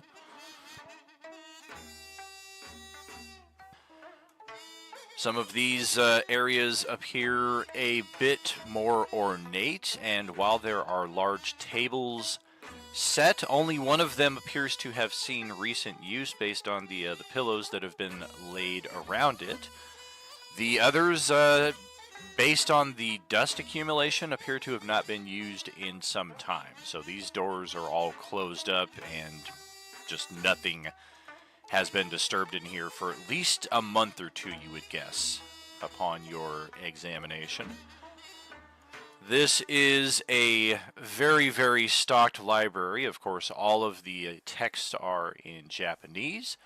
There is a private study further set off of there, as well as a very riveting game of Othello, if anybody wants to pick that up at some point. This is... Is Winston following us through all this? Sure. Can one of you ask him if he understands the language or knows what it is? He definitely does not know Japanese. Yeah, but he could. But could he take an educated guess and say, "Oh, that looks like some Japanese stuff or Chinese or something like that"? Probably. It'll probably be easier resolved by Noburo, who does speak Japanese. Yeah. And Genzo can read it, so he looks through them, and I think this is pretty much where he's gonna camp out the whole month. Very cool. Yeah, a lot of history books, a lot of poetry, some recipes in here, a lot of personal genealogies and journals. Oh yeah, a lot of He's lot got of that stuff. cook. Yeah, he's got proficiency in cooking. Ooh, very nice. So stuff about a person named Yokozuna, and for some reason Charmander shows up. What? We're in the wrong multiverse for that. Yokozuna? Oh, come on. Next area. This is a very, very ornate collection of weapons and full-plate samurai armor. Likewise, we have seemingly the remains of some individual right here. We did briefly explore that at one point in time, but upon further detailed exploration, we will find that yes, indeed, the bones of a distant ancestor have been stored inside this ark.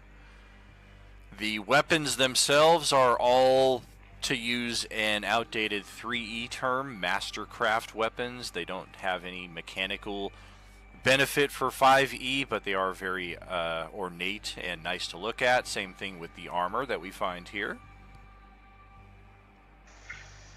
Quick question: is there a scabbard that the samurai that I looted my sword from? Was there a scabbard he had on it that would fit the sword? There is. Varys would pick that up to have the scabbard stuff, so that way he doesn't have to hold the sword all the time. Sure.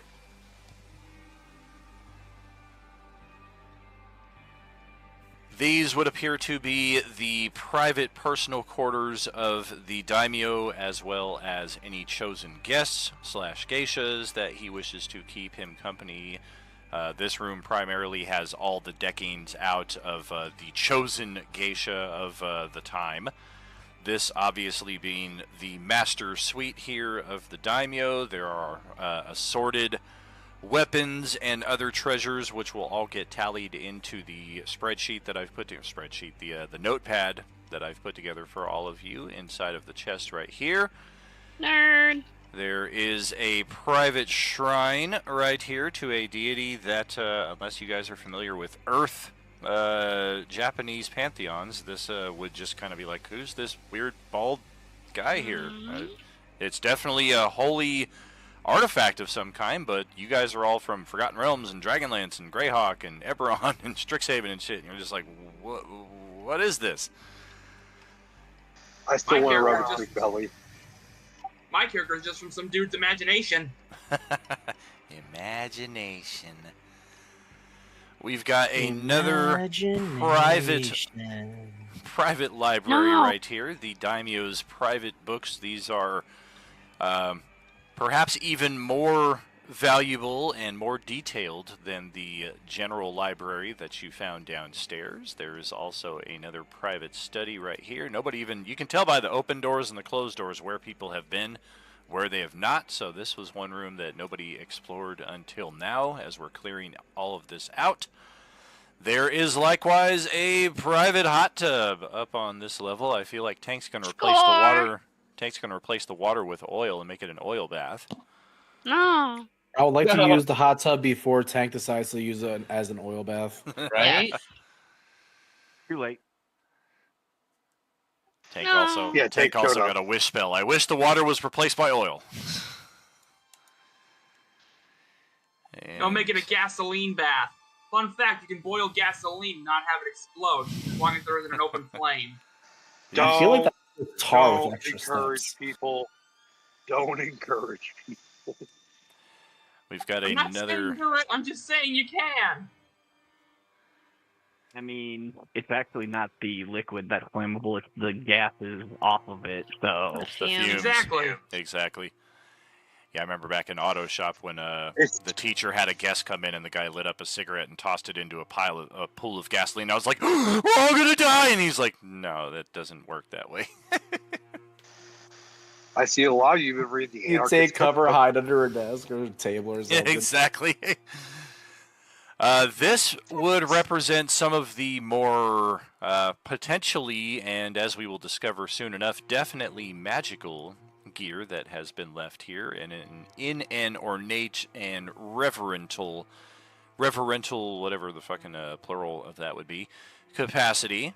We do have some long swords, some short swords, a suit of full plate armor that is made of adamantine. For 5e translative purposes, that means your character cannot take critical damage.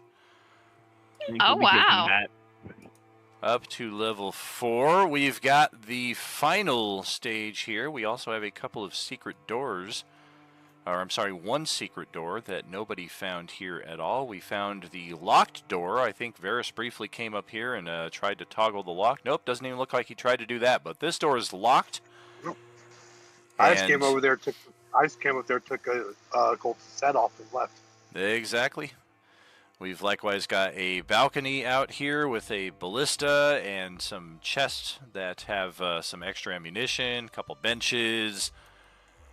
The pride and joy of the daimyo's art object collection lies in here. We've got a very well-made ornamental fan that belonged to his mother. We've got a Fabergé egg. We've got some interesting Japanese demon-type masks as well. There are some cups with some gems and some gold, some chests that likewise have all kinds of jewelry and what have you that we're going to add to our party inventory, and then a secret door right here, which once we pop that, we have, this is the panic room right here. This is where the daimyo would have ran had the had the combat not already been in the front area. He would have gone up the stairs instead of out the backyard and to the little hidden panic room below ground. He would have felt much more comfortable in here, thinking that he would not have been discovered as quickly. Unfortunately, it did not work out that way. There is likewise a little hatch here that contains about a week of supplies, food, water, etc. in that respect. And there's a pretty bitchin' bong, or hookah, if you prefer, right here on the table. Connie's interested. And this daimyo was all about knowledge and literature. Like, there's 3 different levels. I mean, it's only the first level that doesn't have any books. Levels 2, 3, and 4 all have a pretty substantial library. In total, if you had to guess, like at least 1,000 books. That's probably a rough estimate, but you feel comfortable making such an estimate. Excellent. Question: did we find any painter supplies while we were looking around? Oh, plenty. I'd like to take a set of painter supplies because my character is proficient with those. Beautiful. Yeah, help yourself. Varys would like to go back down to the first level and go talk to IG. And while Varys is talking to IG, Tank's actually going to approach the dragon and in Draconic start conversing.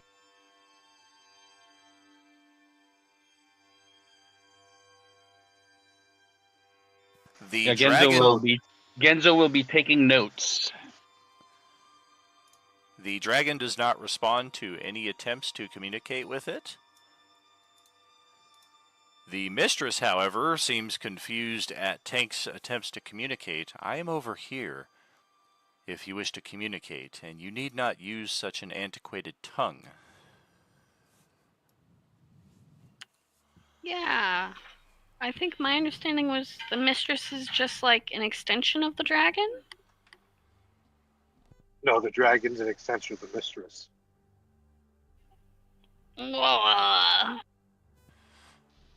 Why don't we ask them? Yeah, that's that. There we go. Let's find out what's going on with them.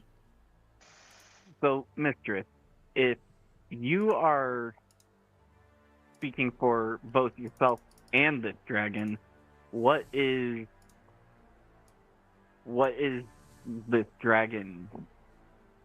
We can see it, but it's very obviously not corporeal. Incorporeal. You didn't know that it was you didn't know that you had the capability to confuse her, but she kind of turns around, and it would appear that she is the only one who does not see this giant ghostly dragon hovering right behind her.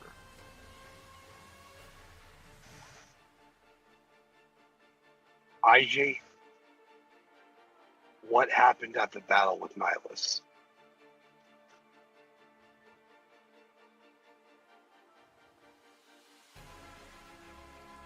Her eyes take on a very distant perception, and she kind of seems to get lost in another space and time, and does not appear to be aware of those of you standing nearby her.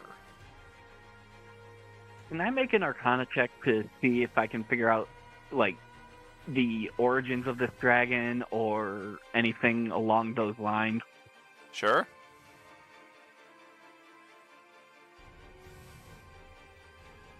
That's a dragon. Oh, shit. It's a big dragon. And it looks like this.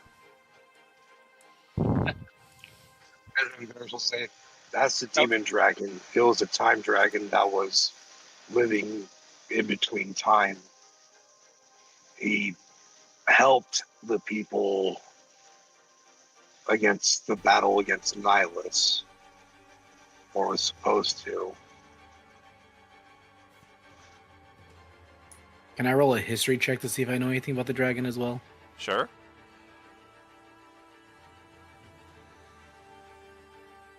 That dragon may have existed at some point in history. You think. But you're not sure.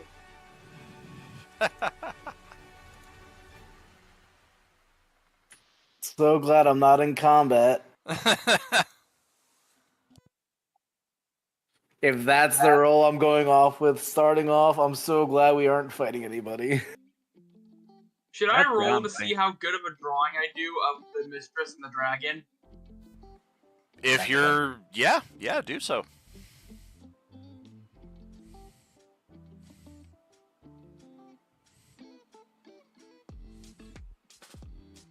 If you drag the painter's supplies onto your character sheet, it should populate below your skills with a tool proficiency, which you can then click and use whichever attribute you feel is relevant to the task you're performing.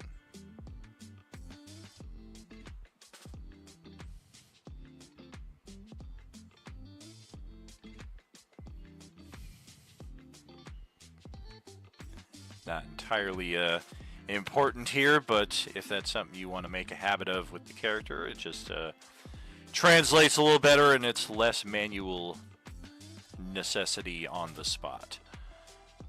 What was that? For like things if you're that change? dragging like new kits and things like like the painter supplies, Yeah, you can drag it right onto there. It gives you its own little area to click on and roll off of. And yeah, 21 is very much better than 5. And I mean, yeah, this looks like what y'all are looking at. And if you try to show it to her, she's just like, it's a very majestic looking being, but my eyes do not see what yours do. I see what happened to the Indomitable or the Judicial.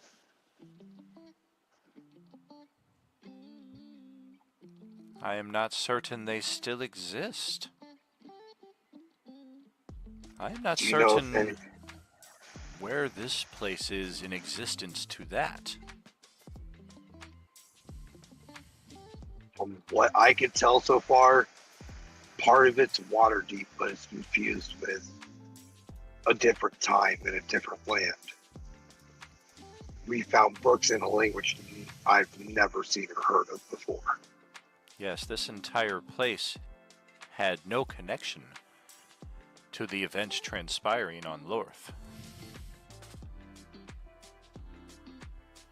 Mistress, who are you? She's Ivy. She'll remember. I don't know She how was to answer. Ivy. I am Aiji. Aiji is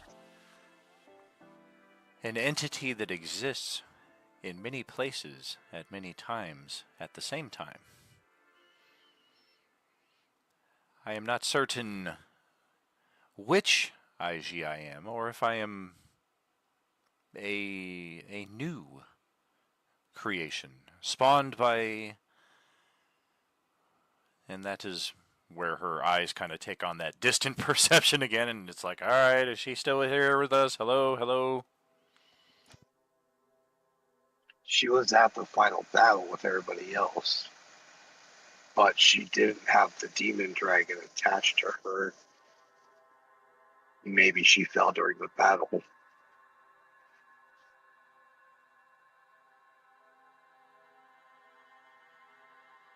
Varys will go grab one of the masks of Nihilus and show it to her. All Maybe of the the dragons and bodies... guardians are her? All of the cultist bodies, I mean, there are no bodies left. They all dissipated. The spirits went screaming out into the Sith void.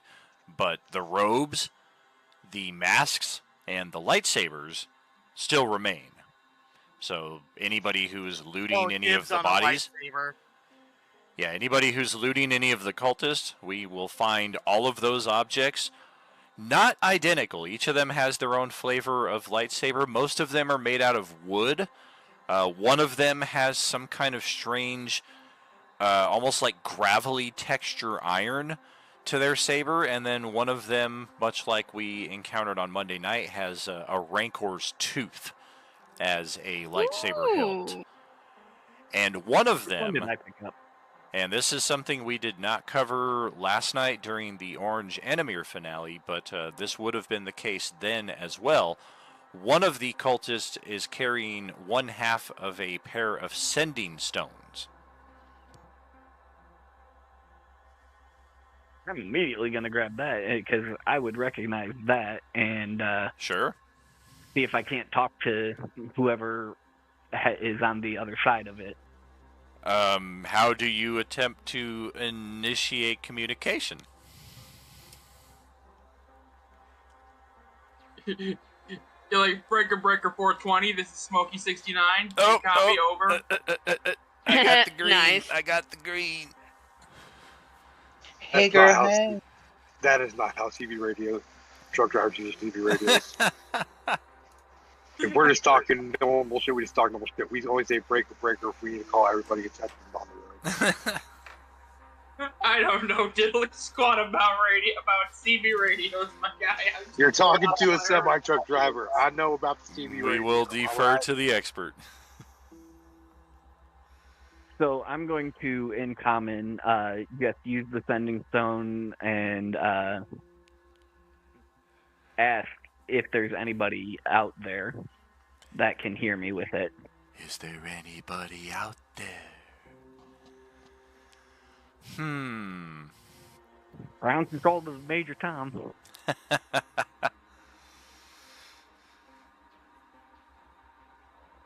is this? Well, that's the only use for that for the day.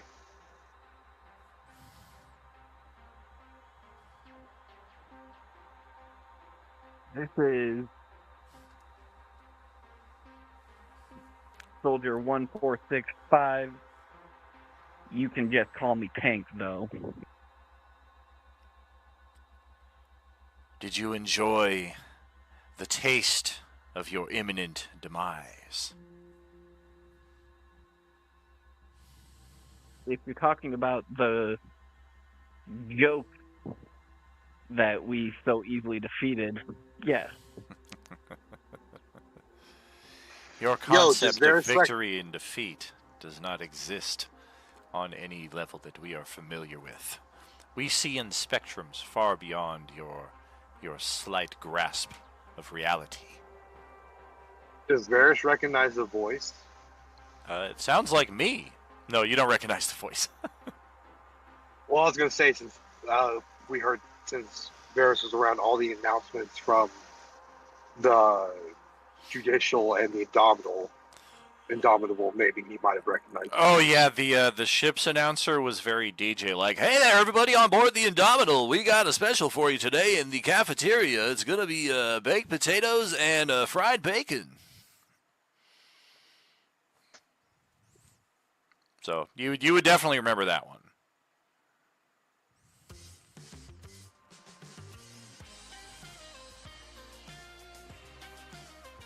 But I would show IG one of the masks of the Cult of Nihilus, basically, to see if it sparks something.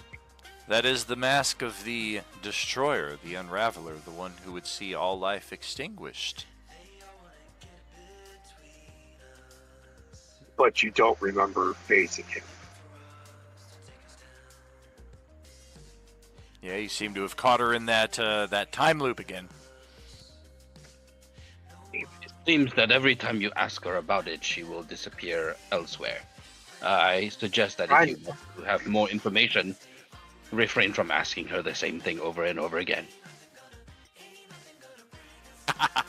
Nice. Well, the only information that she possibly could have access to, she probably can't remember. But why is this important? Should we not be asking her what her purpose is here and what she knows about why all of this is happening? She is a major player. She has much magic and has influenced many groups of people. We should ask her that. She wasn't even sure how she was created this time around. What I do know is that none of this connects properly. I feel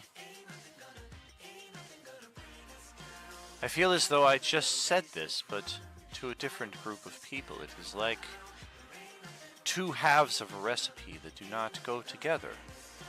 It is one half of a traditional English trifle mixed with one half of a shepherd's pie. And it tastes like feet. It is not pleasant for any of you or any of the natives here to have been so forcibly ripped from one place to another, or have the place ripped from where it was to surround you. I suppose it doesn't matter. I am certain that what purpose I do possess is to reset or realign this maelstrom of chaos that you find yourselves caught within. The natives of this castle, of this land, desperately seek a way home, just as much as you or some of you surely must.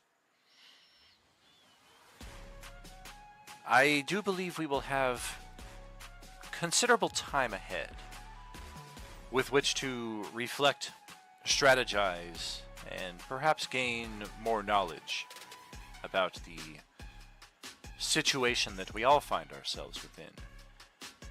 And during this time, I do plan to unweave that which has been connected forcibly, and in so doing, hopefully restore things to their rightful state. You the yin to the yang, alright. As far as the lightsabers go, you're able to grab them. They are very cold to the touch. The most curious thing about them is, unlike your traditional lightsabers that you're used to seeing in the movies, there's no obvious mechanism for how to turn it on. There's no button. There's no assembly even. Like, there's not built in the traditional way, like you could kind of unscrew it or what have you. Like, it's very much just like, okay, this is a hilt for... I saw the necrotic energy coming out of this, but how do you make it... Eldritch Knight, can I attune to one, make it like my bonded weapon or whatever, and turn it on? It will take a 1 hour short rest to try to attune to one, but that is something we can certainly try. I think that's the plan. I'm gonna cast Identify on mine.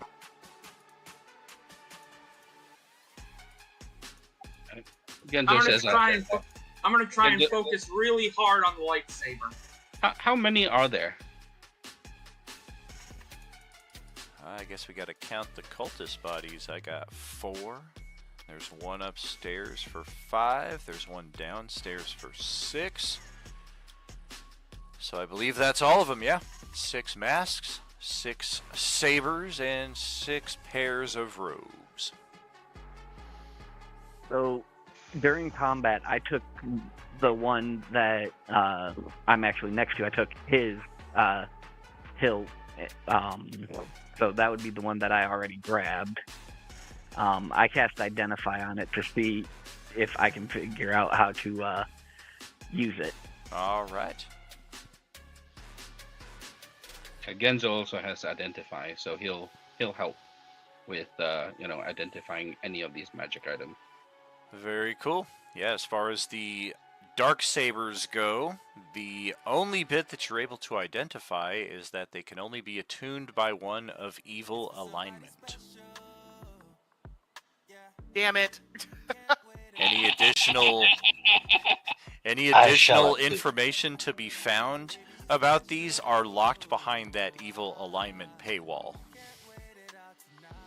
I'm still gonna keep mine just to have it as like a feeding stick. Sure. It does For the math to win. when thrown, right? Are the masks brittle, or do they just seem like just regular masks, or are they brittle? They're not they're not like fragile, like you got to take care of them. They're not made of like origami, but they can definitely be broken pretty easily, like with one standard weapon attack. I'm gonna throw the mask against the wall, see if it breaks. It bounces and comes back and hits you on the face and sticks to your face, and you are now nihilist. No, yeah, it breaks. That's like the Jim Carrey movie, The Mask. And this was one little bit that I wanted to touch on, because Ozzy was dead, and I think Varys took his broom and put it in his bag of holding. So Varys stole my broom? That's what I took from it. I don't know that he necessarily knew it was yours. He just kind of came into the area and was like, hey, there's a floating broom here. I'll take it. Oh, yeah. Yeah. Quick question. Can I have it back? But yeah, when I'll Ozzy's like, has anybody seen my broom? I don't even ask. I just say, Vamonos! It's in my bag of holding. They can't hear you. Exactly. Quick question. What would I type into the compendium for the lightsaber? Nothing at all. I would just write Darksaber, Nihilist Darksaber more specifically, on your inventory. There's no point in putting it in the attack block because there's no attack with it. Unless if you are going to try to like hit people with just the hilt, I would say the closest translation for that would be a club. Okay. Are you missing something over there? You keep saying Vamonos.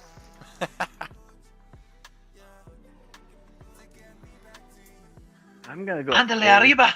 to the adamantine armor and magic weapons, and I'm gonna start finding out exactly what we've got now.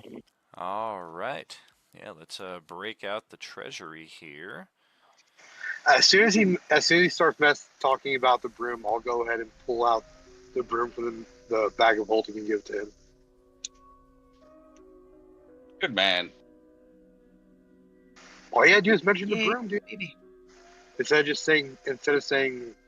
speaking the language of my people, Spanish.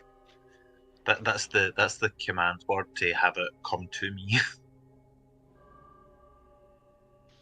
And we actually, before we break out the sheet, there is still the basement. Sheet. Well, last I saw, there was a guy with a weird hat that was going 1, 2, 3, 4. We actually started off in the basement from this level. Oh, okay. This was the underground. Oh, okay. All right. So everything's been explored. Got it. Thank you. Correct. Yeah, this is the most spacious area, but of course, all of them are areas that we're going to want to basically move into. Like we're gonna have a substantial time here to determine like what we're going to do during our downtime. Of course, there's plenty of beds, but there's a lot of characters as well. And just for note, there is the private hot tub on the top level, but there is also a hot tub right here. There's also your private commodes. At least there's more than you find on the guard level. This is the throne room area. Major dining hall over here. Separate eating areas over up here. This is the dojo where a lot of our combat took place. Guards congregating area right here. This is the supply storage surplus area right here. You can kind of see based on the crane and the ladder right here, this area is actually like 20 feet below right here. And there are just crates and crates of extra mundane weapons, extra building supplies, extra foodstuffs, even like just backups upon backups found in that area. Likewise, if our characters acquire some steeds, there is a small barn area over here. Nope, the last steed we have got chased by zombies. Very true. We also have a few, two different shrine areas right here, which of course are already commemorated, but depending on what use your characters decide to make of the site, these can be kind of switched in and out. There are also exterior livery areas over here, outside of the safe walls of the castle. Another thing Varys would like to do would be to pull out his weapon, the sentient Warple sword. Hey, what's going on, everybody? Do you have a name?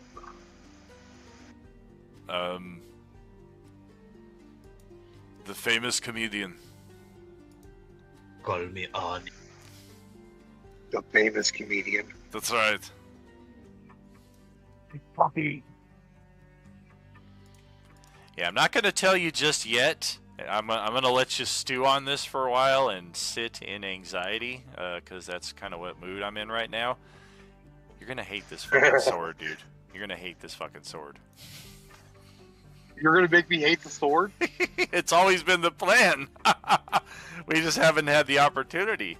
It's been combat, and he kicks ass in combat. That's right, I'm the most badass blade that's ever been existed.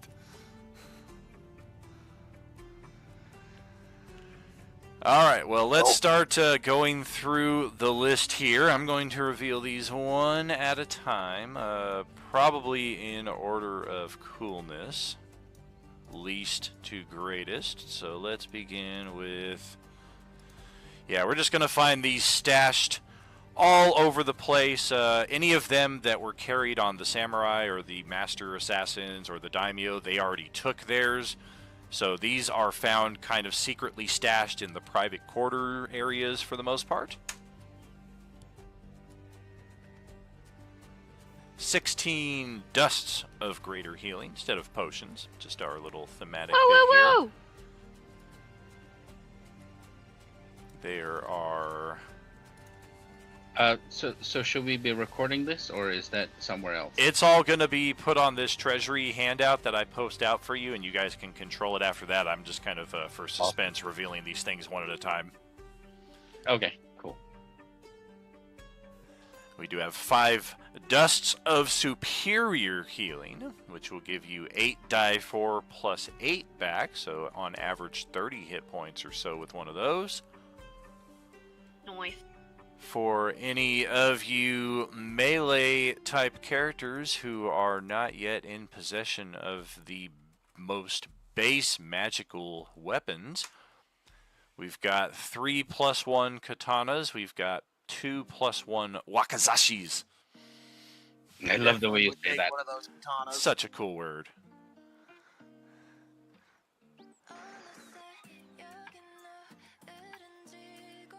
You said John Bovey was taking a longsword? Yeah, for sure. Heck yeah. And for our I'll take the ranged... 2 short swords. Dig it. Remember that remember that there are also Wednesday and Sunday morning tables to consider here. So let's reveal everything and then kind of sort out how many characters there are to divide everything for. That's why I kind of have the NPCs already arranged out here the way they are on the map, and then I'll do the same with our Wednesday table and our Sunday table since a lot of them aren't here. Likewise, we're missing, I think, 3 of our Thursday night characters as well tonight, unfortunately. So everybody contributed. We want to make sure that they're accounted for. And then there's kind of the question of the NPCs as well, because many of them contributed. Winston definitely not, but Revolver Rick, Opie Trev, Noboru, obviously. Otrell. With no magic items. I need some help. Oh, definitely. Yeah, I mean, PC's preference over NPCs, definitely. And we have 50 plus 1 arrows, so that will come in handy for any of our ranged characters. This is a pretty cool addition. We do not have a suit of adamantine plate mail. We have 4 suits of adamantine plate mail, so any of you fighter types Even better. who like standing up in the front and you're getting critted all the time, put one of those on, and those crits that I roll become regular hits. We are also looking at... There's only one of these, but it is pretty cool. It's an expendable item. Save for the right occasion, a potion of invulnerability, which will make you resistant to all damage for the next minute after you drink it.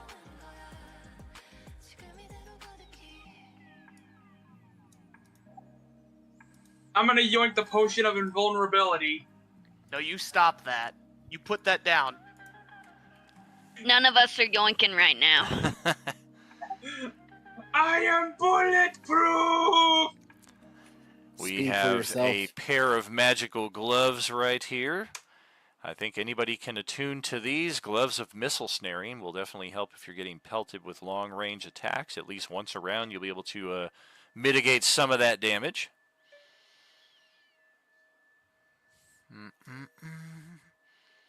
Yeah, and then I had to homebrew some of these because they were easier to introduce in the setting we ran last night, but in this one we find some alchemist fires, except they are in a specially prepared vial, and you can just tell based on the size and the number of fuses that are kind of sticking. Fuses? I thought I just had to throw this thing. Yeah, there are fuses sticking out of this thing, so it's definitely an interesting alchemist fire, and it is called a Great Fire Flask. There are 3 of them. It has a range of 60 feet. It is effectively a fireball spell that anybody can grab and just be like, "Ha-ha, fireball, bitch!" Okay, no, I want to yoink one of those. Just one. No yoinking. When we're done with this. And if fire's not your thing, we'll throw 3 of those in that do the same thing, but acid damage. Great acid flask. My man, you are tempting me. Oh So- boy. As the owner of the of the keep, I'm going to recruit someone from each table who is responsible to help divvy out items in a fair manner. Revolver Rick will volunteer as tribute. What you could God do? damn. What you could do is, Yeah, I'm down. I mean, the Tiny Paw be the representative for me. yeah, what we could do is, get that spreadsheet together, and then basically people can put their names next to the items that they want, and then we can figure it out from there.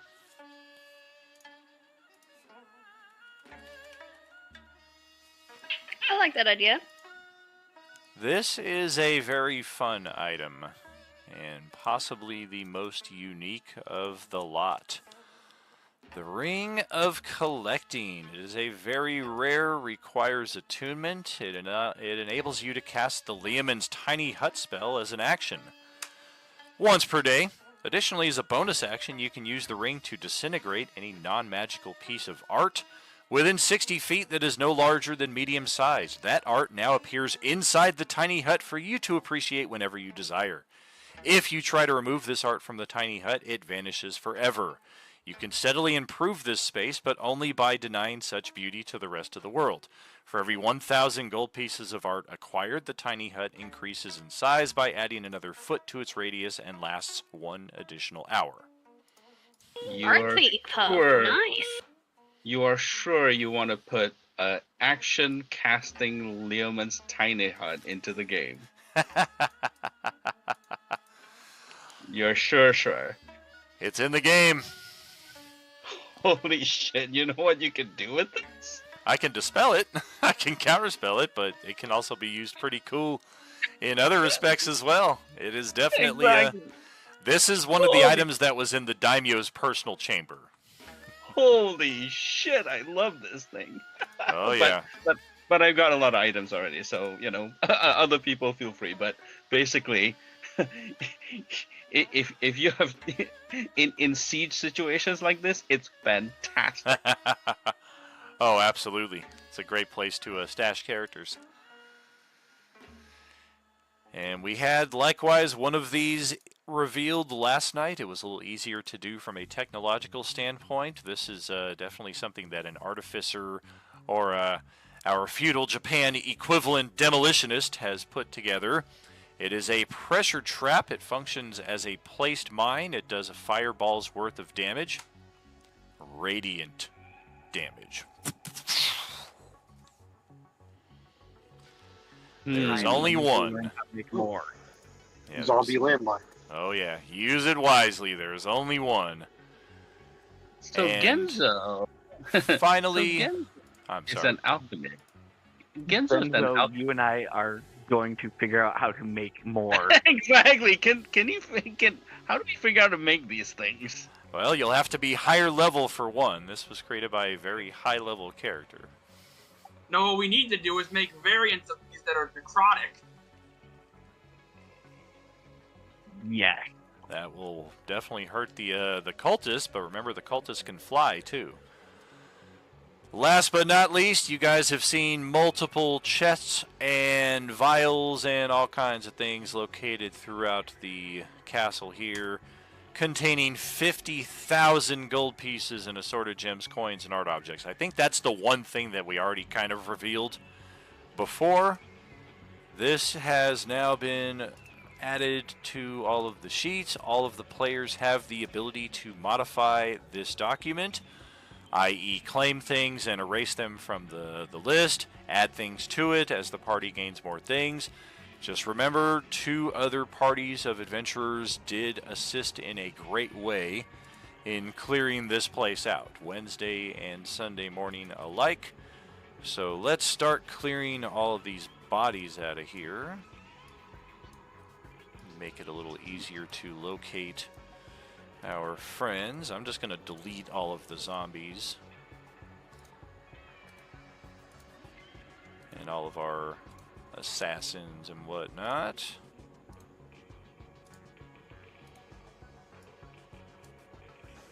I was saying coordinate with the other tables and stuff, and then when it comes to divvying it out, like figuring out, making sure we get whatever we get, stuff like that, you know. Faux show. The way that the tables handled it last night, because they were very much in the same exact space where there was most of the Tuesday table was there, but then only like one person from Monday, one person from Sunday night. So it's kind of hard to represent the other 6 members of your table when you're the only one here. So what was essentially decided was, okay, how are we going to split the coin? Are the NPCs getting a share? Are they not? Which NPCs are getting a share? Which ones are not? And we at least went down that road and started looking over the items and kind of like, okay, well, some of these items will definitely be good in these hands. And a few items were passed out, but a few of them were held on for the downtime text play channel where we can kind of go through that at our leisure. Varys would have an item he would like to give to the fellow fighter NPC from Sunday G1. Radabru, red. Interesting. I want to give him my Sword of 9 Lives Stealing. Oh, damn. So he'll still have to roll out the charges on that and everything, but basically he has that +3 long sword for him. And that has that other special cool ability. Very cool. I'm a fighter. Do you have any cool swords for me? No. Unfortunate. I regret nothing. Nobody cares about Bond. I'm giving it to Red because Red's a homie. Red's been with us for a while. And Marl from Sunday G1, he got kid out with armor and all that stuff. Red didn't get anything. I helped keep him alive. I'm going to try helping him get alive. Yeah, everybody loves Batman. Everybody loves how we created Batman by accident. Oh well. All right, so we are looking at Wednesday representatives over here. We've got Feline, otherwise known as Cthulhu Prime. We've got Moahula, the Lioness Barbarian. We've got Steve Buscemi, Drunken Pirate, otherwise known as Manuel. We've got the Mushroom Folk, Topper and Inky. We've got our Ranger Lantirthi. I think that's 1, 2, 3, Looks 4, like Siri. 5. I think we're missing one character here. Yeah, Larian. Me. Yeah, Tank is already here, so fortunately we're not missing him. But yeah, Larian is also here from the Wednesday table. And that represents the entirety of that group. Sunday we've got Varys and Tawny Paw here. And then likewise we've got Carl. We've got Krill. We did just lose one of those. We've got, oh, I'm on the wrong table here, so I'm gonna have to transmog here briefly. Try to figure out. Uh-oh.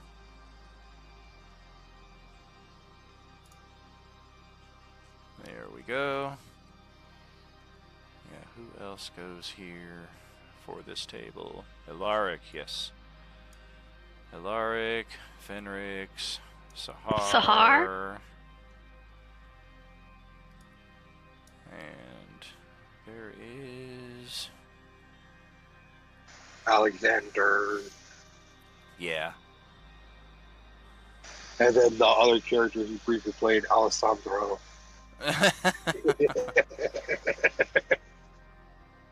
Okay. Marl, Lovelar, Lucy, Lenny, those are all Sunday night. Kubrick, he got killed. R.I.P. Never forget. You always bring that up. You always bring up a Panda Prime. Grove Rip. to Riley, likewise, got killed. Yesna. Rip. Avaris. Borsi. Rip. Well, these are all characters you don't have to split money with now at this point. Okay, yeah, I think that is all of them. Yeah, I think the only characters we needed to bring over were Johnny and Sarah, so let's get them over with the rest of the party. Boom. Boom. And Fenrix right there. Okay, so we've got 1, 2, 3, 4, 5. Yeah, basically we got 7 players at each table here, plus a handful of NPCs. Noburo, his work speaks for itself. He not only helped Wednesday and Thursday clear the initial castle that was later rampaged by the Tarrasque. Hey, what the hell happened to that thing, by the way? I didn't forget about it. Hope you didn't.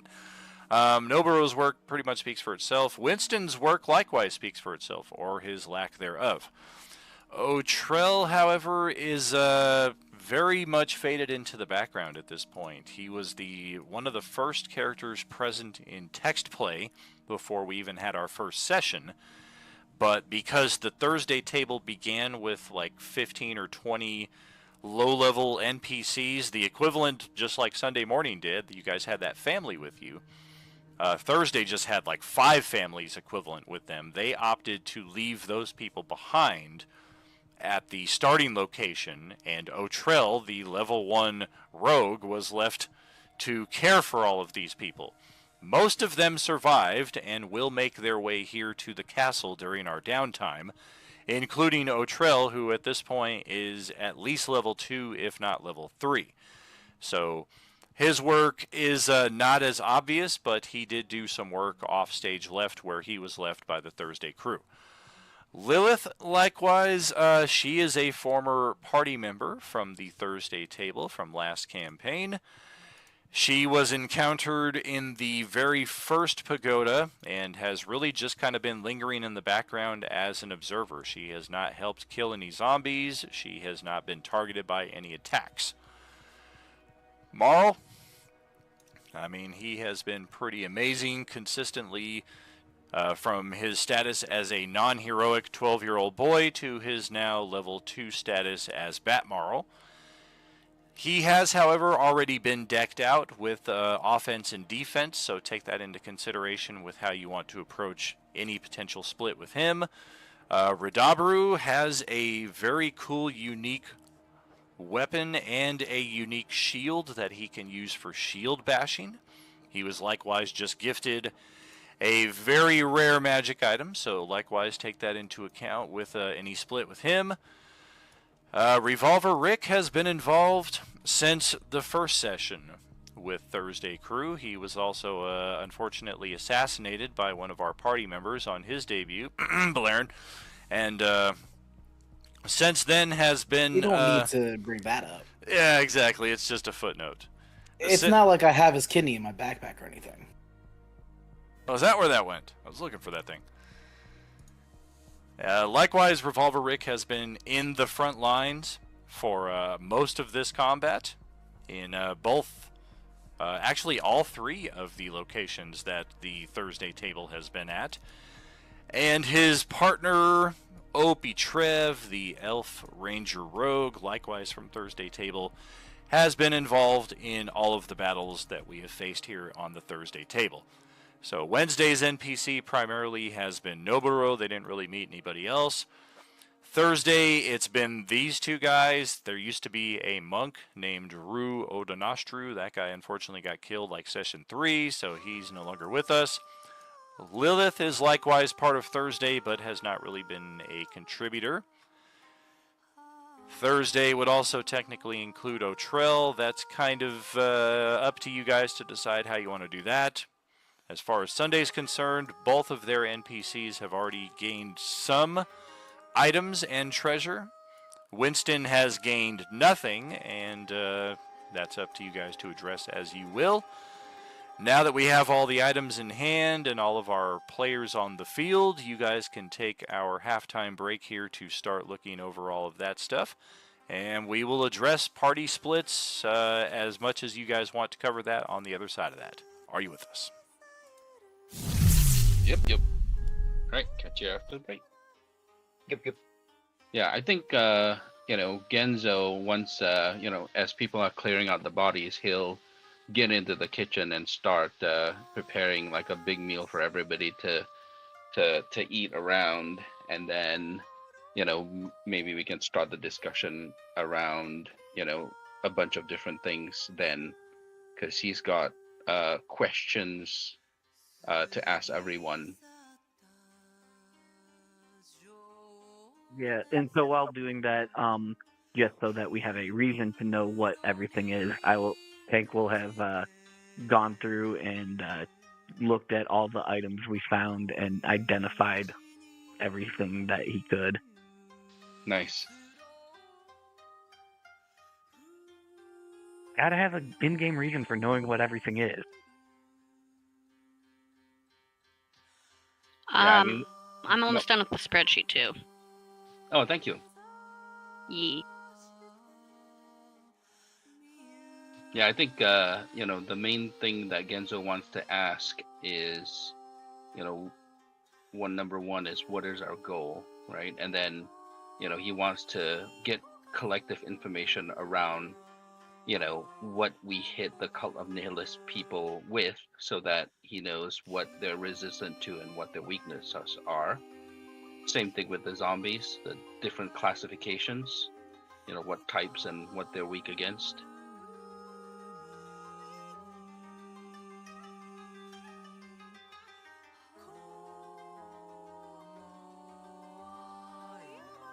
Marcus is gonna suggest is like we fight fire with fire, or in this case, fight death with death.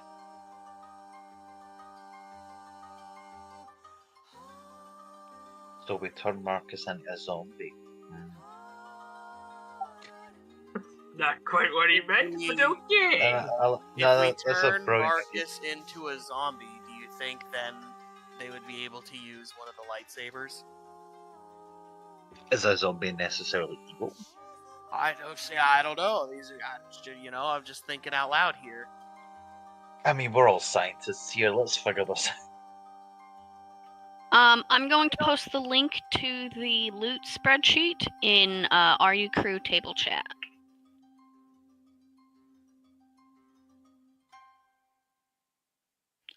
We might just want to make sure that the folks that aren't here from our tables know about this. Maybe I can tag them.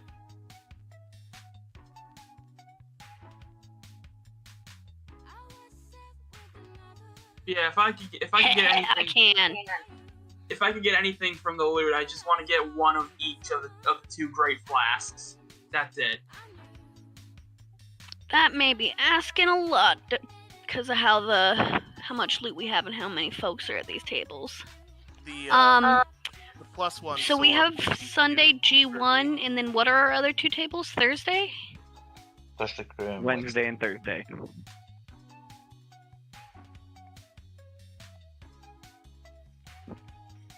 Sweet. Okay.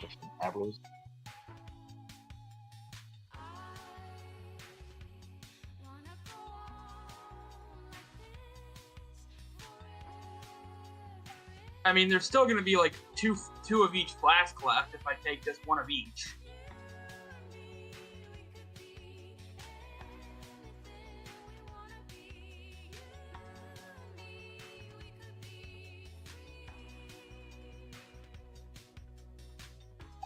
Sorry.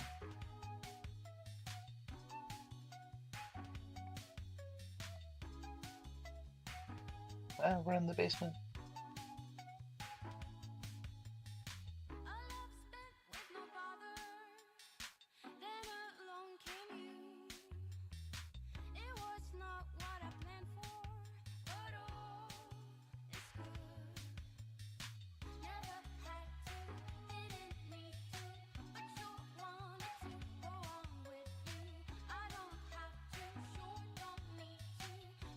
Who kind of wants to take up, like after folks fill out the loot document, like making sure that folks are figuring out who gets what?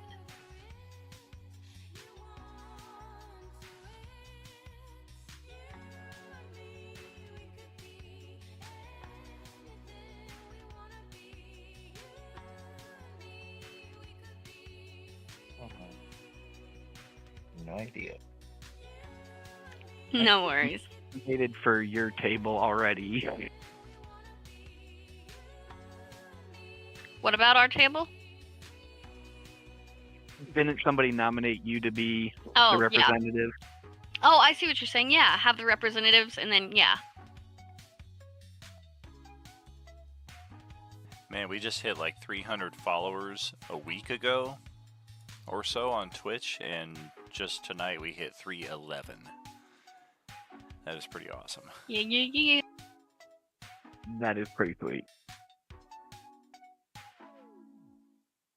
Yeah, I was a little hesitant to announce the 300 follower celebration because I'm like, well, history's any indication. Like, I'll get one, then you lose one, then you get two, and then you lose one. Like, it's always kind of like a back and forth thing. So when I'm at like 305 or 306 is when I'm like, okay, we've officially hit 300.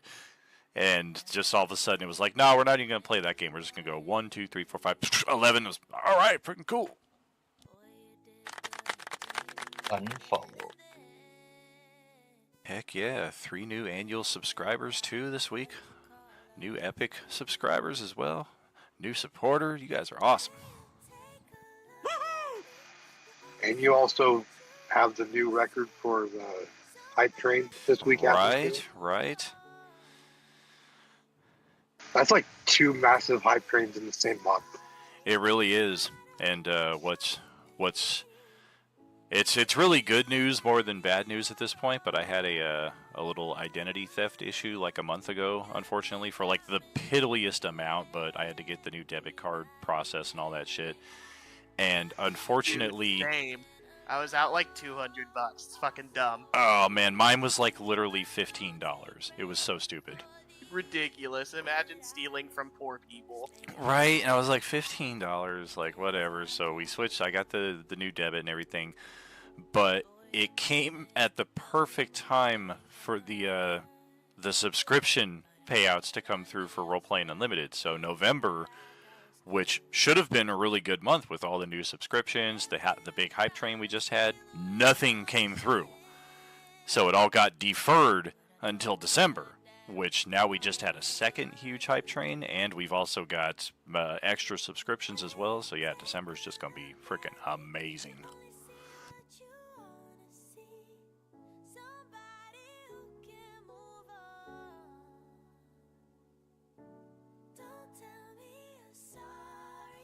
Yeah, it was like some weird Sunshine Photo Innovations or something was the charge on my card. I was like, what is this? I don't know who you are. Crazy that they always go for the poor people and never the rich. You never hear about rich people getting identity theft. Yeah, exactly. Somebody tried to buy a bunch of shit on a PlayStation Network with my card. Wow. I was like, bro, come on. I know a millionaire, actually. Come on, man. I heard the worst case for people doing that type of stuff is for the FIFA games. They go in there and buy like all the digital currency packs at the highest. It's so fucking number. pathetic, dude. Go buy like some real shit. I like games, man, but come on. Not even a real game, a digital game. Come on. Fucking spending shit on FIFA. Come on, bro. Go outside.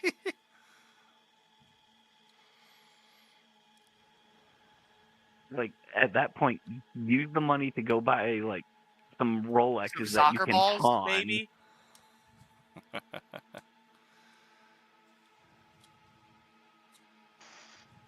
See, y'all are thinking too small. What can I say? I just buy stuff because I like it. I see Bear Dice at a book Barnes and Noble, I'm buying it. No, that's fine, but you don't steal from people to do that, right? I mean, Never he mind. won't No. confess to that. The only thing I ever stole was a 50-cent salt lick jar at a water park in New I'll allow Mexico. it. You stole from 50 Cent? That's No, not not cool. from 50 Cent. You stole from 50? I wouldn't steal from 50. Are you kidding me? Well, he's God. not telling you it was from a literal child. I mean, the guy told you you ain't going to get $1 out of me. The one person I would never want to mess with is the person that got shot 9 times and survived. All right? Yes, yes. And then my old job,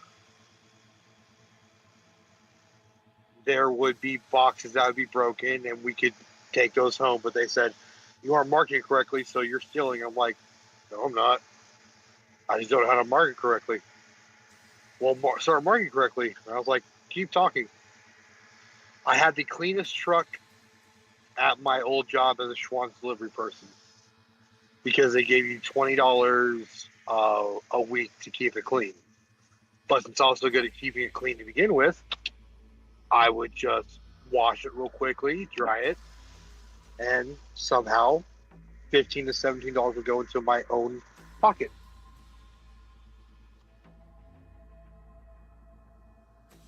Got real Statute quiet. of limitations.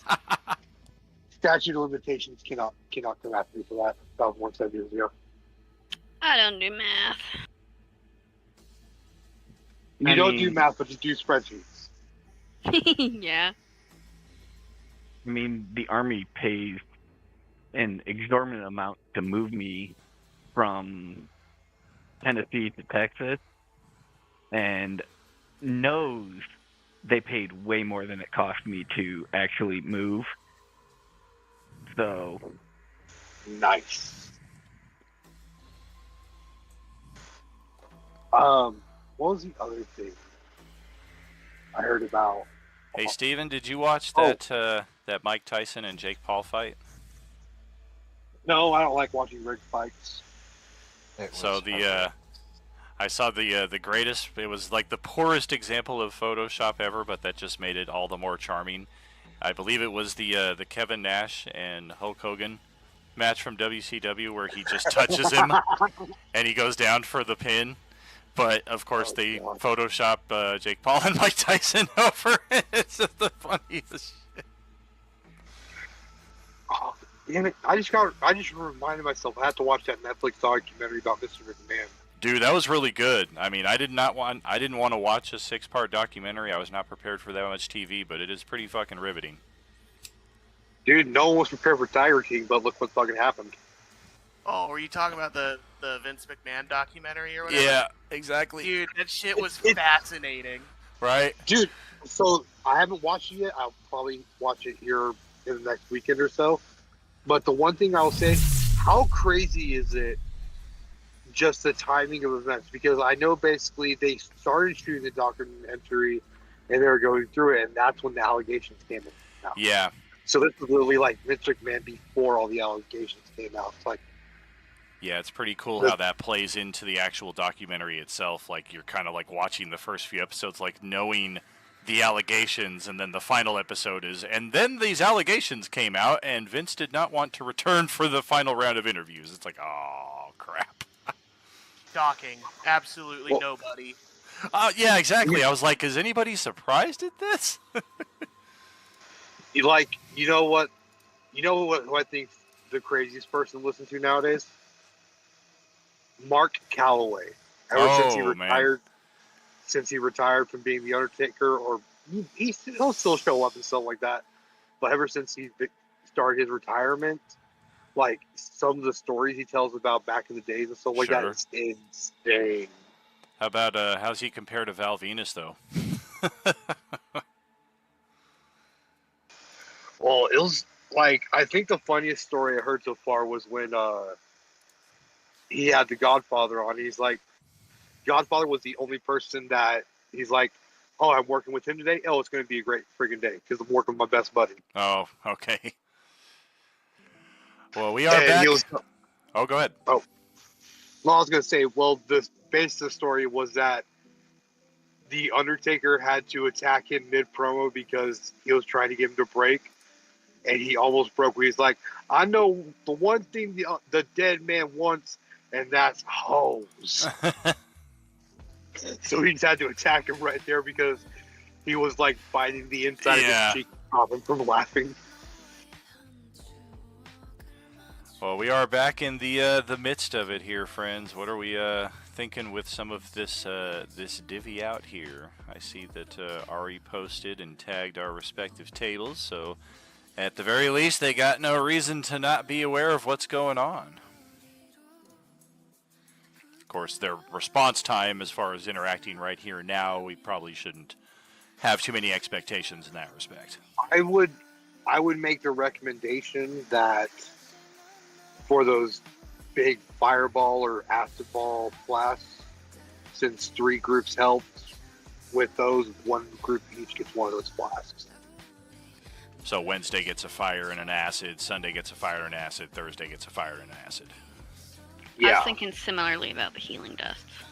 Sounds reasonable. Oh, is that who was in the top 10 cheer list? Yeah, I'm not familiar with that one, but I know they've been following and contributing for a while, but I wasn't sure who they were. Very yes, cool. Kagomaru Wolf is my wife. Very cool. I like it. Did we want to split the gold just among player characters or among player characters and NPCs?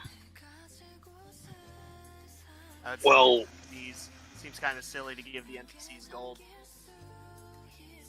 Yeah, I feel plus like we can get out. We could also like buy extra potions for like we can do like a separate like list of like, okay, these are the available health potions for this table. Like for us, like we could say like buy like so many health potions and have it like tabulated in one area. It's like, okay, does anybody need any health potions before we go out? Or we can just put all that type of stuff in the bag of holding to use and distribute later.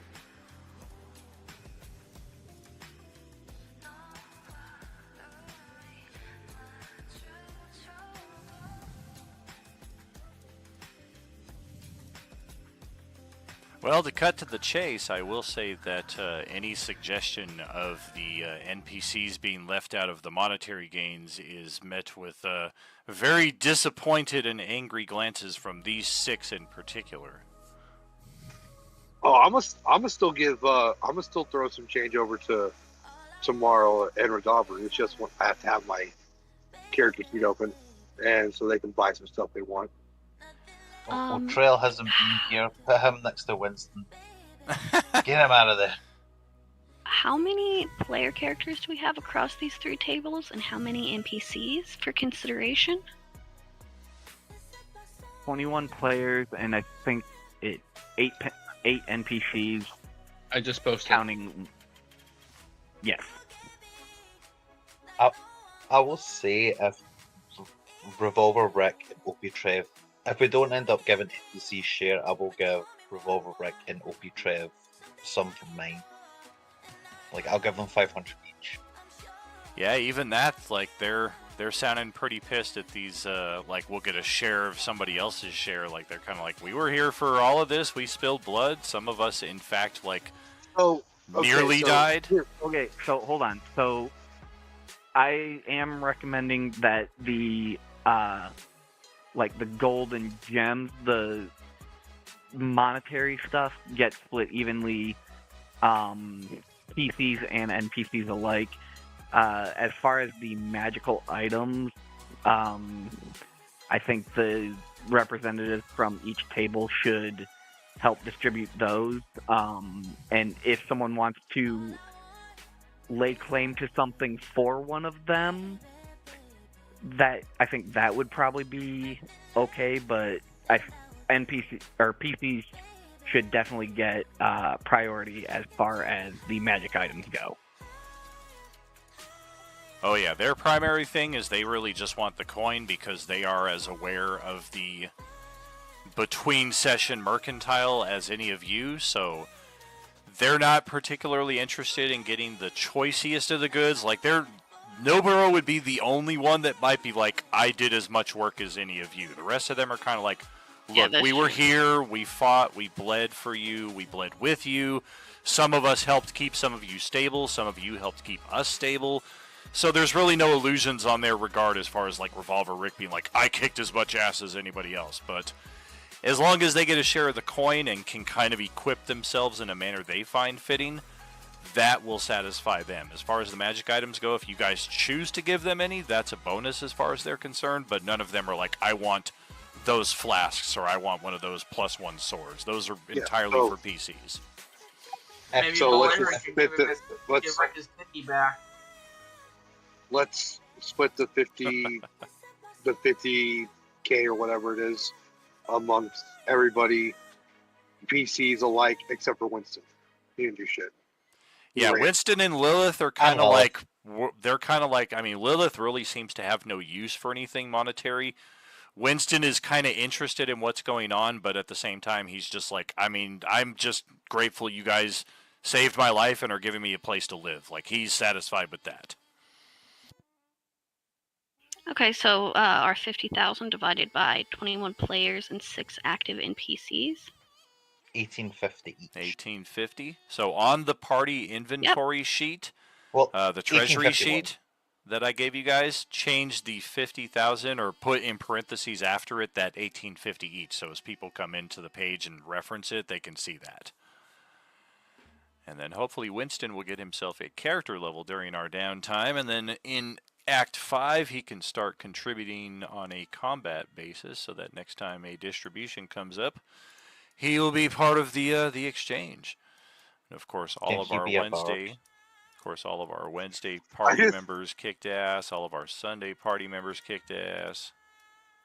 I like the Hang idea on, begging you, of let Winston be a bard. I like the idea of Winston following us to the shop one day and just randomly get tossed armor and weapons. Like, what the hell do I do with all these, man? My head's in the game, but my heart's in this song. Oh. Yes. So the only items that Darbu has is the very rare magic sword and a unique shield. No other magic items. Correct. Even his shield is not magical. It's just it's a unique craftsmanship kind of thing, and he has the proper feats to go along with it, or the proper feat to allow him to use it as a weapon. Otherwise, I mean, even if he chooses not to use the very rare magic item you just gave him, if he tries to liquidate that, like that is a huge chunk of change. Yeah. But the other thing I will say is that I'll have to look at the prices later, and I know that buying stuff for other characters and NPCs doesn't get my discount, but I would still have to look at it, and I'll equip him with at least an armor similar to mine. Oh no, man, I don't wear armor, dude. I got my shell. I got a natural armor class of 17, bro. I wouldn't put stuff on to ruin that. Oh, does he have like a unique trait to like kind of like how? That's right, man. I'm a turtle. Hero and a half shell. If you got like bracers of defense, like that might help me out. But I might just buy some of those myself, you know. Yeah, but you could also. Does Moorlander enchant items? Yeah, I heard he does that. So that we can enchant your shield and make it magical without getting you more defense. Oh man, you think we can put like a little cubby on the inside of the shield for me to hold my stash while we're in the middle of combat? Like I can access it with bonus action? Well, I don't know about that. I need an artificer for Get that, some- right? Get him some Hured's hireling armor, so he's I'd get just like go ahead and attach a cubby to his shield for him.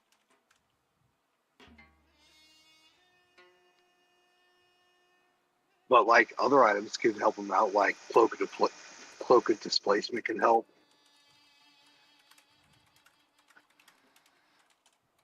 Cloak of displacement saved my ass so many times. And it's the bane of your existence until you hit me. Yeah, I used to find that item pretty OP, but I've kind of made my balancing piece with the attunement items. I'm like, okay, so I'm at disadvantage to hit you until I hit you, And yeah, that can suck for a round or two, but there's also a number of rounds where I hit you on the first attack, and then you're just like, oh crap, I'm screwed. And it takes one of your attunement slots. So as you gain higher in level, like obviously you're supposed to get very rare and then legendary magic items. So how useful are those rare items in those upper tiers? I've known people that have kept the Cloak of Displacement all the way till level 20 because it has that utility. But there's so many good very rare and legendary magic items and only so many attunement slots that I feel at least 50% of the time people are going to just eventually swap out of that item. So it's like a cool survival utility for the mid-tier levels, but after that, maybe you replace it or gift it to another character. Either way, it's bitchin'. That's probably something I'll end up doing. If not, I can sell it back to the shop for half value. Oh yeah, combined with the Abjuration Wizard stuff for a Coelescence, that thing was a bitch. That's why Nihilus fucking, or Nihilus didn't have True Sight, but those Breath Drinkers with their True Sight, that was a fucking pain in the ass. And what else? What other? I miss think my I'll Breath go ahead and Drinkers. take. I think I'll go ahead and take a small bonus action and just start shifting the colors of my armor. You doing what with the colors on your armor? My armor, it's the glamour stud leather armor. So, Okay. I think it's. I'm not sure it's once a day or something, but I'll look into it real quick. Right, right. So we got the coin divvies. We know for a fact that each table is going to get these consumables, and by the same extension, there's 3 tables and there's 3 longswords. Are you guys going to divide 1 longsword per table? I know there's only 2 short swords, so that doesn't divide as equally, but... I need something, y'all. I'm level 4. I don't have a single magic item besides my DM-issued night vision goggles. I need some help out here. DM-issued night vision goggles. I got these night vision goggles! Yeah, So I will say, I think dividing amongst the tables would probably be best. However, if there's not enough interest from one table on the spreadsheet, I think that it would be okay if like 2 of them went to a table, or heck, if Wednesday doesn't want any of the long swords, and whatnot, then I think that it would be all right if we just figure out who wants what, and between the representatives figure out what would be the most fair way to divide things. Definitely, and keep in mind also the between session merchant as well. I mean, if everybody's getting close to 2,000 gold, that is that's a good chunk of change towards some uncommon item upgrades, or a good nest egg in the bank towards getting some rare items at some point as well. Because we do have all common, uncommon, and rare magic items available for purchase. Between session, you just got to go to that channel, click on the pins, check out the spreadsheet that Westy and I put together, and it's about as convenient as you can make it. Because yeah, we'll find items in the field like this, but divvying them out may not always be as easy as just acquiring things that are more uniquely suited to your design. Hey, is it okay? Is it okay if I leave? I'm kind of tired, and I haven't had a very good day today. I hear you, buddy. Feel free to clock out, man. Have a good one. I'm sorry. Thank you. All good. Hey, turn out your pockets before you go. Did you take that legendary whatever? Oh, he took the Radiant Mine. Get him.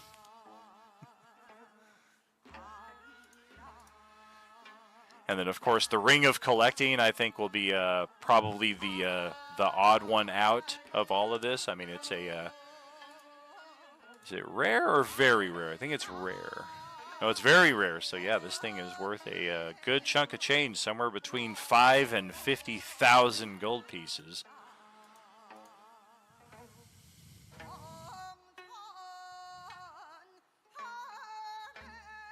So just from being able to have fought with pretty much everyone and gotten to know pretty much everyone, Tank will realize that the ring itself would probably be best suited for Genzo if he wants it. Genzo bows and says, "I am much honored, but I am already laden with things that require my attunement." Sorry, Need I my- already got too much treasure. That's pretty much what I just heard. That's what I heard. Yep. Got that annual sub, so he's got an extra attunement slot too, and he still doesn't have any space. Same. Well, it's because he drew that card once. Wait. Oh yeah. Yeah. he Annuals did the, have 4 attunement spots? Annuals Yep. get 4. If you're a double annual, you'll have 5, but that doesn't unlock until later on. I did not know that. I've always been playing with 3. God damn it!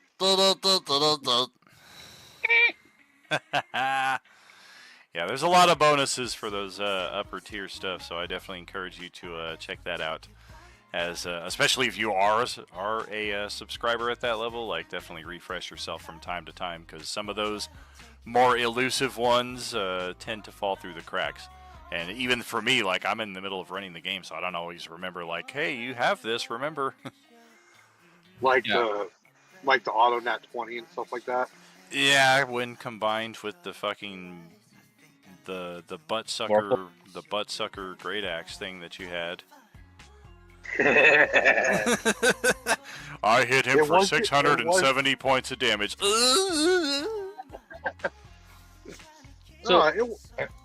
So Genzo will be asked, after he's cooked for everybody and gathered them around the table. What's he cooking?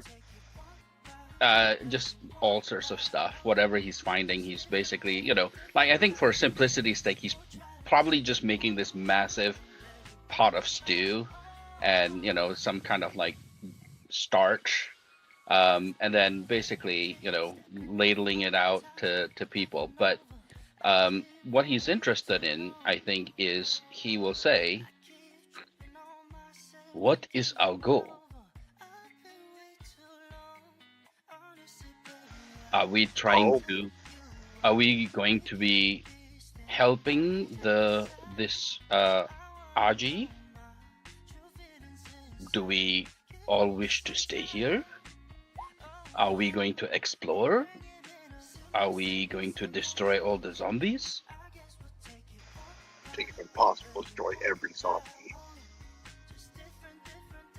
I would say looking I for think our priority goal would be to figure out exactly what caused the circumstances that brought us all to this realm, and either fix it so that those who do wish to go back to their known home can, and those who possibly even use it for those who wish to travel even further to other realms could possibly take advantage of that, as well as do our best to rid this realm of these interesting zombies.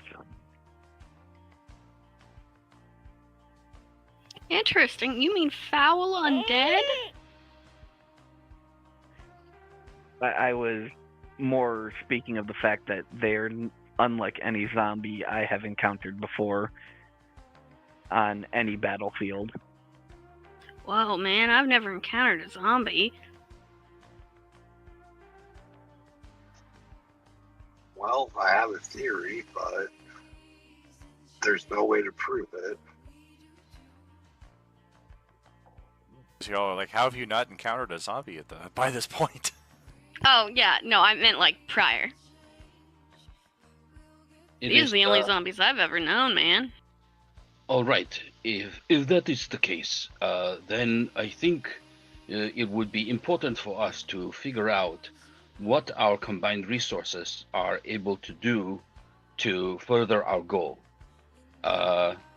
Which brings me to the cultists.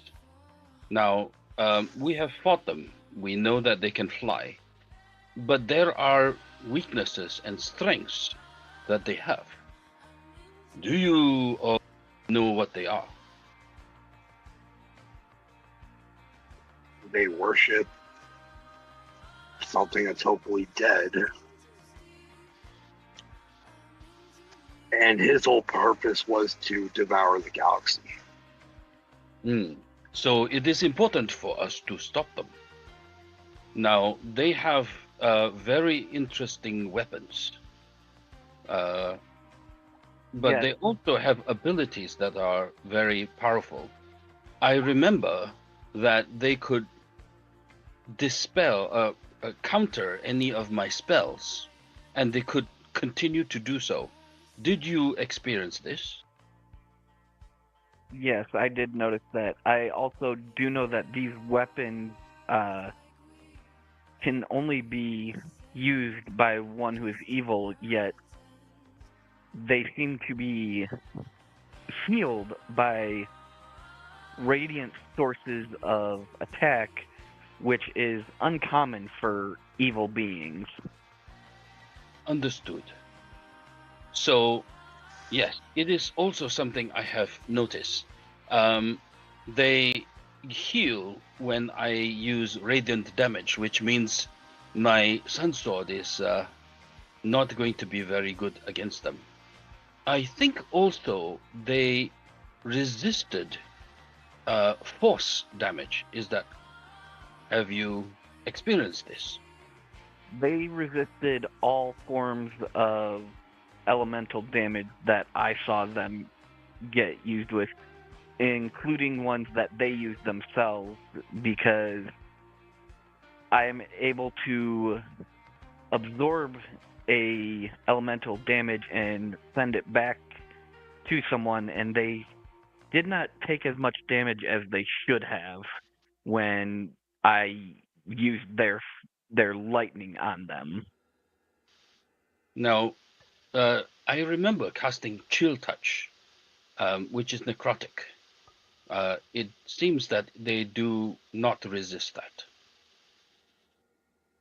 Yes, I did hear someone mention that they actually not only did not resist necrotic damage, but seemed to be hurt by it severely, as I saw by the zombies that were throwing the necrotic attacks.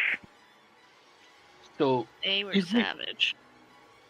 So if we face them again, we will need people who are not spellcasters to attack them, because they can counterspell anything that I can throw at them. My blade works fine at cutting their head off. Bro, give That's me a right. magic long sword, I will cut them in half. Understood. If this is the case, then I would say that if there is a situation where we encounter them again, then we would need to be able to have combatants with melee or range fight them. Now, you have said swords. Do you recall that they can fly? Yeah, and I can jump. Make me fly. You You guys have magic, right? I am thinking that perhaps for those who are going to be engaging with them, we would need to ensure that you have the means to fly. We got rocket boots laying around somewhere that I can buy. I will. Yes, I think there are items called boots of flying. Yes, sorry. Wing. So there are also brooms that you could have. I think one of us has one. One thing to keep in mind with the broom of flying specifically is when we make the transition over to the 24 D&D, which at the earliest is going to be like February of next year when the monster manual comes out, The Broom of Flying is one item I have noticed in particular that does not require attunement and then does require attunement. So that is one item that will have a major switch when we make that change. As for right now, won't require attunement, but if you're going to pick it up now, anticipate saving an attunement slot for that point in time when all of a sudden it's like, damn, this thing isn't quite as useful as it used to be. I can say for certain that swinging a sword on a flying broom is not well suited. Well, how's your thigh my, strength? with my marine background, I have proficiency in vehicles. Does that help me at all with mounted combat? Yeah, I would definitely say so, but typically I don't impose any negatives on people using magic items to gain flight speed. Like, you've already compensated for gravity. I'm not going to F you over and be like, haha, now you don't know how to fight up here. Like, no, once you've broached that obstacle, you're good to go.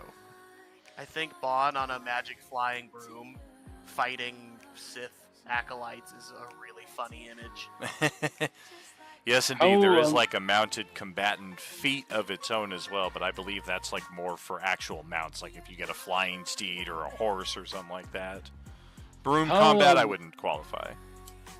How many of you require such an item? A Bon flight? His hand. I am trying to determine if I have enough to purchase one for each of you. Don't worry about buying stuff for me. If I need to, I'll buy it later. Revolver Rick definitely wants a flying broom. Can I put saddlebags and spurs on it? Rick can stay on the ground because he can shoot him from the ground. Matter of fact, speaking of that, I'm going to want to learn how to make those weapons because having seen them, I would be proficient now as part of the artificer's abilities. Once they're exposed, they can become proficient with them. Oh. Yep, Genzo is an artificer too, so he can definitely help with that. All right, I think one thing also, perhaps for those who are doing spell casting, if you have the spell or cantrip Minor Illusion, I think it would be able to obscure you enough to be able to cast your spell. Ooh, or just cast it at a farther distance. Yes. So you would cast it in front of yourself, and then they either will have to immediately figure out that, or try to figure out that it is an illusion. Otherwise, you would be obscured. Perhaps we could, for those who know the spell, we could work together. Say you're about to cast a spell, I can then cast Minor Illusion first, so then you can cast your spell, or likewise.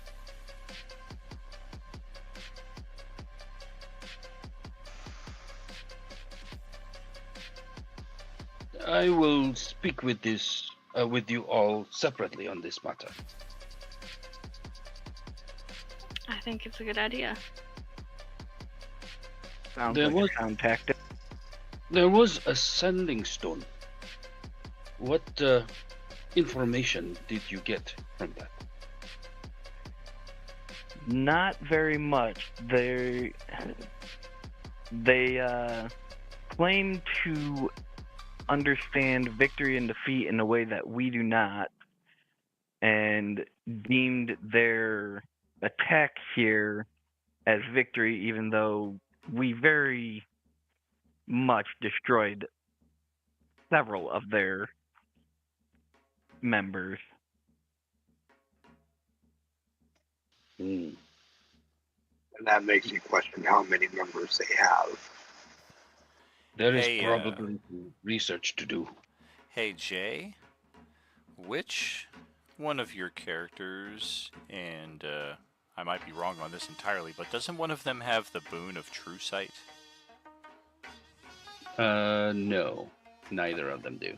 Oh, interesting. Thought one of them did. Carry on.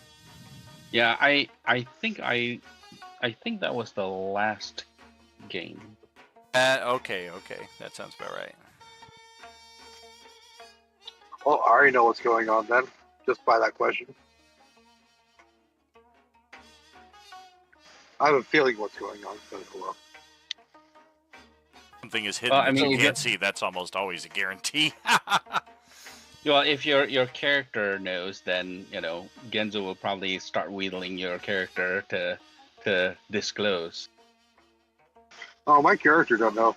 It's just the player knows what's going on. Ah, okay, got it. The And DM asks if you have true sight. There's something watching you. yeah, well, at that point, then he'll turn over and say, unless there's anything more to that, perhaps we can speak about the zombies. There are a few kinds. There is the regular zombie, and then there is this giant zombie, and then there is zombie that does magic.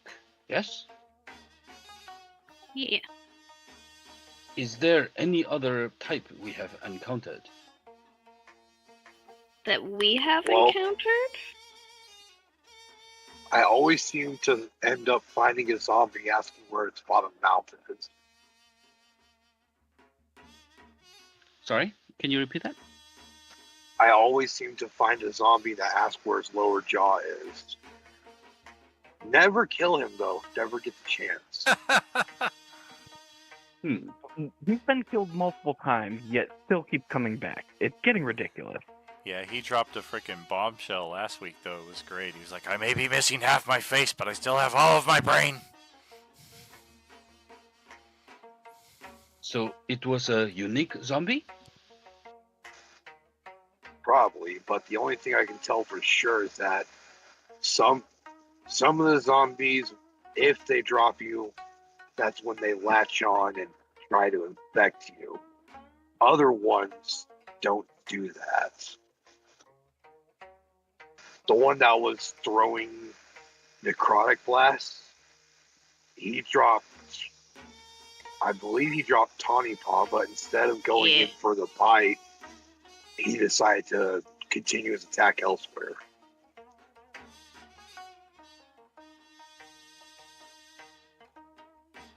Understood.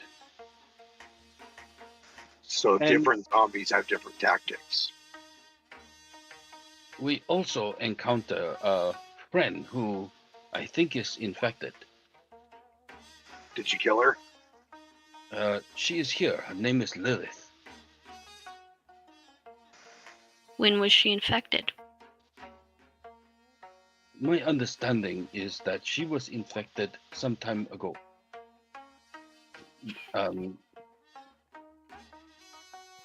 Let me check my notes. And does she appear does she have symptoms? Oh, That's shoot. her right Actually, there. you know what? She's here on the map with us. Actually, you know what? Wrong character. Jax was the one who encountered her, so Genzo has nothing on this. Well, we could talk to her. Does she talk? Yeah, he might actually say, I think I saw a zombie over there that is protected by some of the other people here. Perhaps we can talk to her and ask her for more information. A sentient zombie. Whoa. Are they PC or NPC? NPC. Used to be a PC in the last campaign.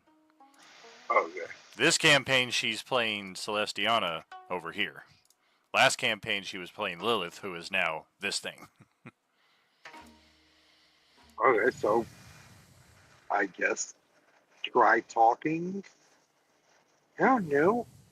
It's just weird. Yes, just please don't slay me for being in this state. I had no control or desire to transform. Where are you from? I am from the world of Enemir originally, but I became entangled in off-world events when the being named Nihilus threatened to destroy my world. Wait, you were at the final battle?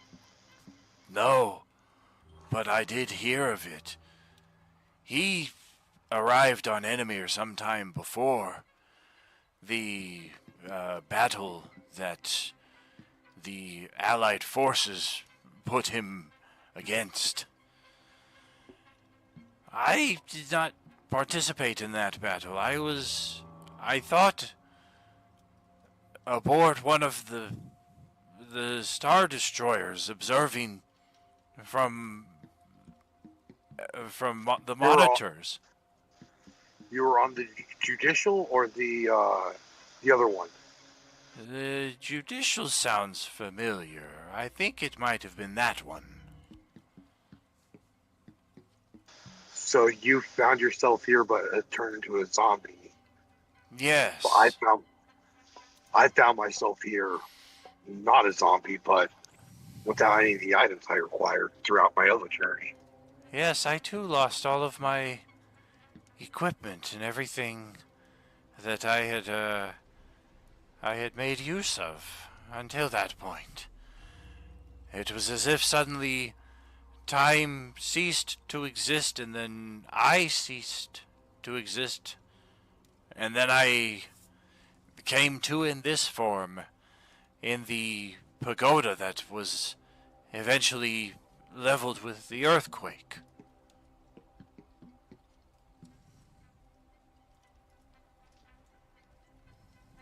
Did you hear any news of the final battle, or are you in the dark on it as well? It is... everything is somewhat in the dark. This is such a cold and lifeless existence. I am not certain how to progress as I did when I was alive. I do remember that there was a battle and some major calamity occurred that affected the vessels that we were upon. It was almost as if we fell from the sky, I felt. One last question for you, because you seem to be one I remember some of. One of the people in the battle was having me look over their dragon. You remember the blue dragon, Azure? I only remember the demon dragon.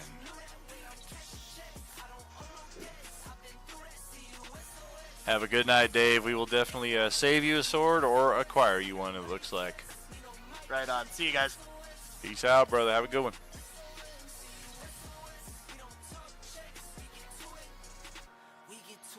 Meteor shit.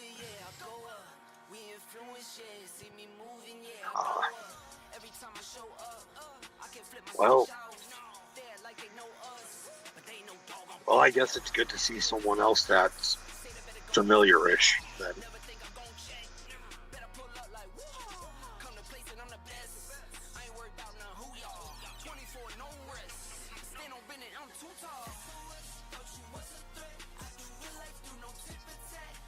Are there anything else that we want to speak about about the zombies?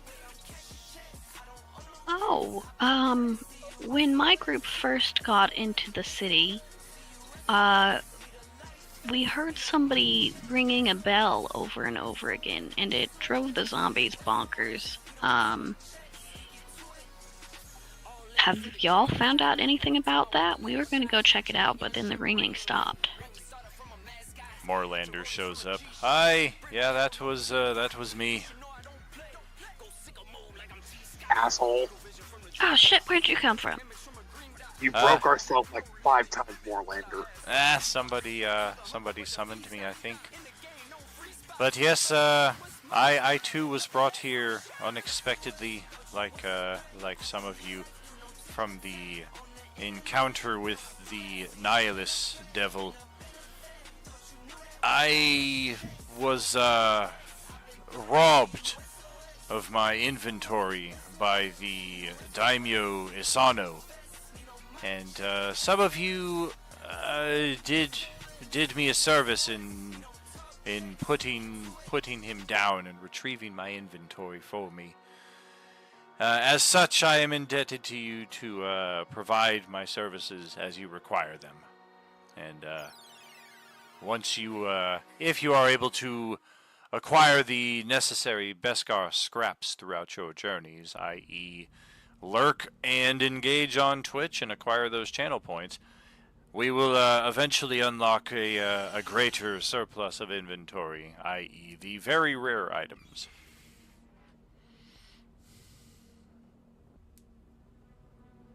Kill them and take them all. But, I'm kidding. We're not doing that. But it does bring up it also brings up interesting point. Zombies are mindless, but attracted to sound. Is correct? Yes. So I wonder if perhaps those who can fly might be able to funnel them somehow. They're attracted to sounds and smell. Hmm. They Yes, also I have remember eyes too. just like the rest of us, Marl chimes in. I've seen some people try to disguise themselves in a variety of ways. The only one that seems certain is covering yourself in their entrails. Human entrails or zombie entrails? The zombie And where entrails. You smell like where- them. Where did you see this, Marl? In the midst of our flight from the original street encounter where I lost my family, I saw a few people lingering in the distance. Obviously not zombies. Kind of lingering among them in disguise. That is very good to know. I wonder if we can set up kill zones. If we somehow use sound to bring them into a tight corridor or some kind of area and then detonate magics. Setting up a kill zone is not a problem. The problem is having enough firepower to deal with them. Me and Tawny Paw and our group ran away from a group of 400 strong. Yeah, there's a lot of them outside the city. Understood. It's not a question of, it's a war of attrition and they have greater numbers than we do. Yes, I understand that. But if they are going to come, we will need a plan. Well, unless someone can create the mold earth spell and create a pit of lava at the bottom, I'm not sure how to lure them into their death for certain. We have time. We will prevail. You have artificers and wizards. Need to lure them into a pool filled with sharks with laser beams attached to their foreheads. I figure every creature deserves a warm meal. Nice. Very nice, Dr. Evil. One thing that you will all note as the hours go by following this combat, as you guys finish clearing out the bodies, the geishas are more than happy to stay on as hired help instead of indentured slaves in that respect. But the gloom that has been persistent over this section of the divided cities of Waterdeep now begins to dissipate, and the sun finally shines through for the first time in about 2 days. I mean, we've had 16 weeks of sessions here between all 6 tables, and throughout that entire time in both locations, the gloom indicating a heavy saturation of the undead has been very present on both sites. But now that we have finally cleared these home bases, and we've also cleared a number of zombies on the way to these bases, it would seem that their numbers around our immediate vicinity are not sufficient to create that gloom that gives them the advantage of obscurement. So it does seem like, at least for the time being, you guys are going to have a bit of breathing room. If we noticed that the gloom was lifting, could our more perceptive characters go to the very top of the building and see if they recognize any landmarks from Waterdeep in the area? You can and you do not. Yeah, you just recognize that's another feudal Japan type setting, that's another feudal Japan type setting. And none of the locations really ring true, like even some of the prominent ones, like this tower or that castle, they're just not present. I can fly and have skill in cartography. I can create maps for us.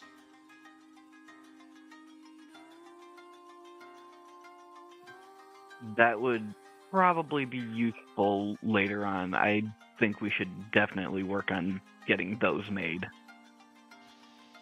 If there is another attack coming, how will we defend ourselves?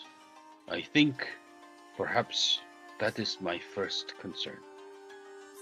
This castle has many, many entrances. So, destroy some of them and block some off. Problem solved. Are there walls around this castle? I mean, the walls themselves are like these areas right here, and keep in mind that you've got numerous barred sections here, which allow you guys to kind of control the tone of combat from a rather defensive location. Likewise, this area here is a bridge that overlooks the front entry, so you can have people kind of attacking from an elevated position. Almost every room has some sort of barred windows that you guys can kind of mount up some form of defense, and they're very sturdy, so while these do offer opportunities for zombies to potentially break in, once they're inside of the walls. Like, they got to break through another set of bars just to get into your yard. And likewise, while there are numerous entries into the castle itself, this is it right here. If you guys control this, there's really no way anybody's getting into the yard over here, unless they can scale the wall. That's another detail that's kind of overlooked, but if you guys note the stonework here, it is at a very steep slope that elevates a good 15-20 feet. So people scaling these so that they're even able to break these windows, or I'm sorry, these bars, is going to be very unlikely. Like, you're going to need like a buff Spider-Man to scale up here and break through those bars. So it's really just the one entrance, because yeah, these steep walls, they go all the way around the entire castle here. This is a very, very fortified location. Control Then this, you pretty much got it. We will work together to find out what manner of magics would serve best. I've heard that druids have spell that will shred anything that walks past it. That might be very good to place in front. Whoa, brutal.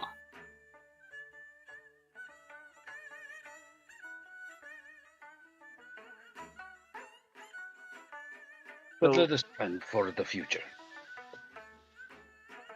So Tank is actually starting to get curious about Mistress Ivy's control over time, and the fact that she seemed to pop most everybody in and out of time during combat except for himself. And so he's gonna approach her and ask about that.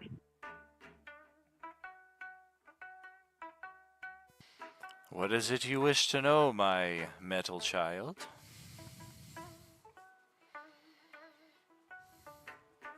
I'm curious as to why I am the only one you did not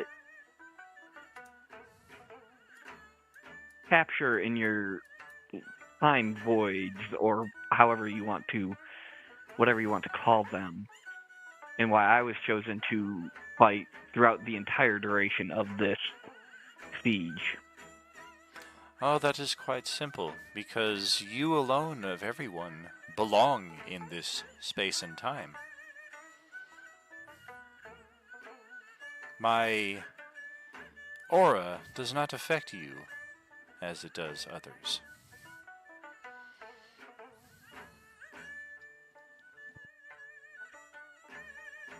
I am not from this space or time. I'm from somewhere completely different. Nevertheless, it is where you belong.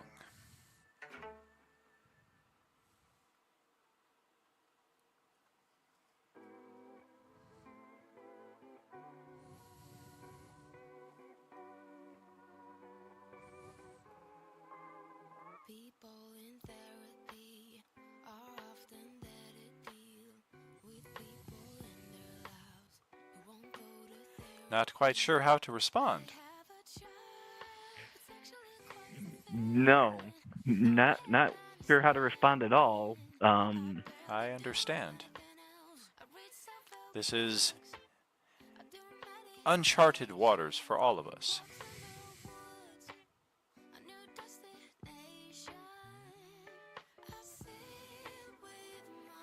The coming Dun, weeks will be dun. very telling. We will all learn a great deal about ourselves, about each other, about this environment. Even I myself am but a few days into finding my way through this new realm. At least it feels like a few days. Where were you before this? I'm Tells not me you're certain there. I was anywhere. Or I might have been.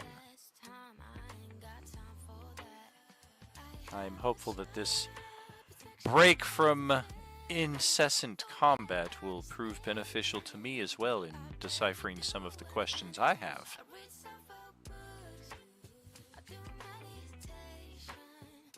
Whoa, yeah, shoot.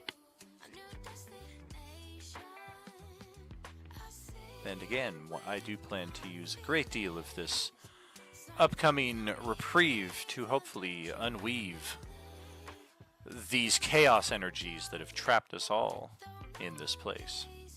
And in so doing, fix what has been broken.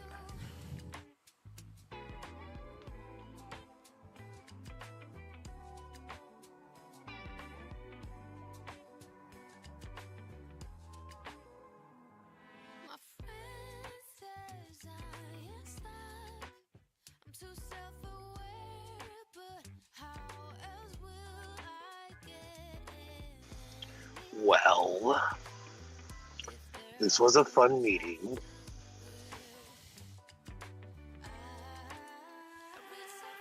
Yes, indeed, friends. We are creeping up on the tail end of it here. I know we've gotten a lot of our questions out. We've had a lot of logistical time, which can get a little draining. But I know it is also something that we were on both sides of the Coalescence desperately in need of after having gone through so many sessions of just combat after combat. And oh god, thankfully we at least found time for a long rest. But as soon as we wake up the next morning, combat, combat, combat.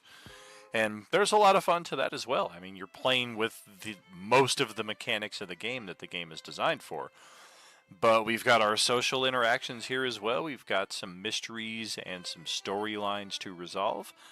And a few more minutes here for you guys to control the pace and the narrative here before we close out our 2024.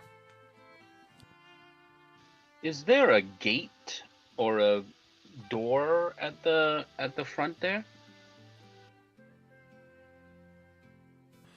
There is. It's underneath the bridge. But yeah, it is a pretty sturdy gate. Okay. Yeah, it's a double. It would like separate right here at this point, and it's a double gate. And it's 15 feet wide, right? Correct. 15 feet Yeah. wide, like 12 feet high.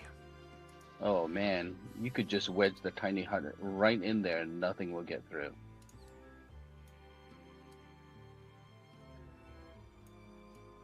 Some of us have portable doors as well. Very nice. And window. Some of us have talking swords. That's right. Oh, it's about to get very, very interesting for all of you. I'm not stuck in here with you. You're stuck in here with me. Oh my god, I love that sword. You think this is the real sword? It is. I love the voice you make for the sword. I don't even love the sword. In his attempt to make us hate the sword, he has made us love it. I know, right? He said it's designed to drive Steven crazy, to make hate. Oh, you ain't gonna like this. I'm interested to see where this goes. Kinda. The sword and the staff to talk. What about me? Nobody's got no love for me. I'd like to hang out and referee. We haven't met Meatwad yet. Meatwad yet. Yeah, Meatwad's on the Tuesday night table. Yeah, he's in a different world. In His 1970s. Majesty below the door.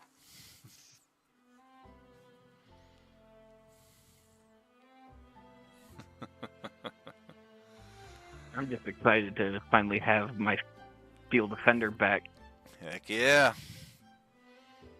Combo that impose disadvantage if you're not attacking him with my I get to smack you if you're not attacking me. Oh.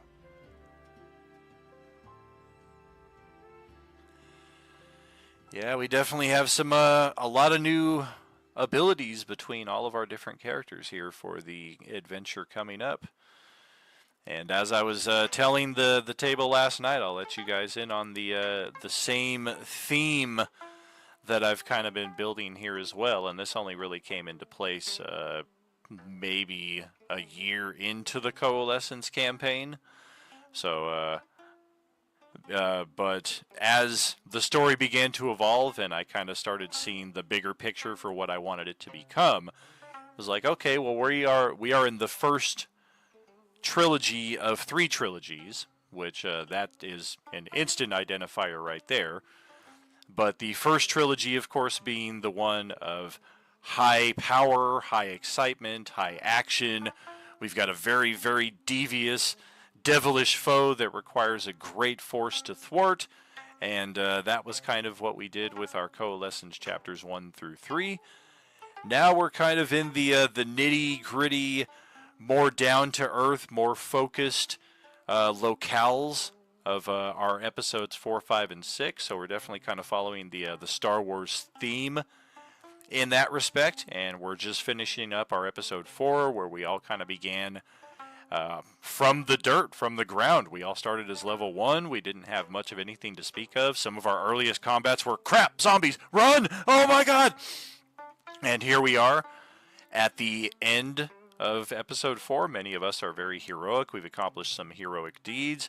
We've locked down a base from which we can hopefully defend ourselves in the coming act, which, of course, we know, if we're following the theme and the tenor here, is going to be pretty dark coming into 2025. So just prepare yourselves in that respect, that this zombie apocalypse is, we've got a lot of stones unturned, a lot of faces that have been hidden behind the curtains throughout our entire fourth act of the play here. So it's going to be a lot of revelations, not just in January, but pretty much starting this weekend. Once we get through the battle report stream tomorrow night, the downtime officially begins, the community challenges officially kick off, and I've got a lot of plot and a lot of exposition to get out onto the tables in our text play channels there. So you guys will have a lot of stuff to dig through.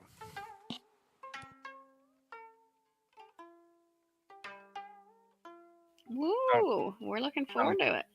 Yeah, sounds really, really fun. Hell yeah. I concur, friends, and I would like to thank you, as always, for being here as the reason that all of this exists. Otherwise, this is really just a story in my head that, at best, knowing my history with trying to write novels or screenplays, will get a solid first and second chapter and then go into a file on the hard drive and never to be touched again. So with this interactive nature, it gives the necessary drive to keep moving forward and not sitting in that first act and trying to revise the plot and make it perfect. No, you just keep going forward. And what works, works. What doesn't work, you can hopefully erase at some point throughout the process and make it something better. And I think that's what we've done here, especially with Coalescence Chapter 4. Watch back to some of those early streams from 2023 when we first kicked off these connected campaigns, and nothing was really connected because it really just was one table that became 2 tables, that became 4, that became 6, and then once all of that happened, it kind of, for sanity's sake, I had to connect it all because running that many separate tables would be, okay, so last week you guys didn't know that was the Tuesday table. Oh yeah, that's right. So that connectivity became essential, but also became a very cool story driving element for all of our chapters going forward as well. And now that we've got all of our tables at full capacity, we've got some core players here at every one of the tables as well that is helping drive this story forward. It's going to be an even more epic 2025. We've got our server anniversary coming up in just a week and a half or so. So we're going to have some amazing opportunities for some prizes on December 1st. And then all throughout December, our downtime continues. And make sure to keep up to speed when I go live for any of the video game or random organization streams that I'll be doing during December, so you can contribute to those community challenges. Thank you for an amazing 2024, friends. I am truly blessed and honored to share these tables and these adventures with you. And as always, there is no RU without you. Have a good night, all. Good night. Good night. Fun game. Take care, Have a y'all. good one. Hey, Valerian, what's your ID on Discord?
need a light vest, need no mic check.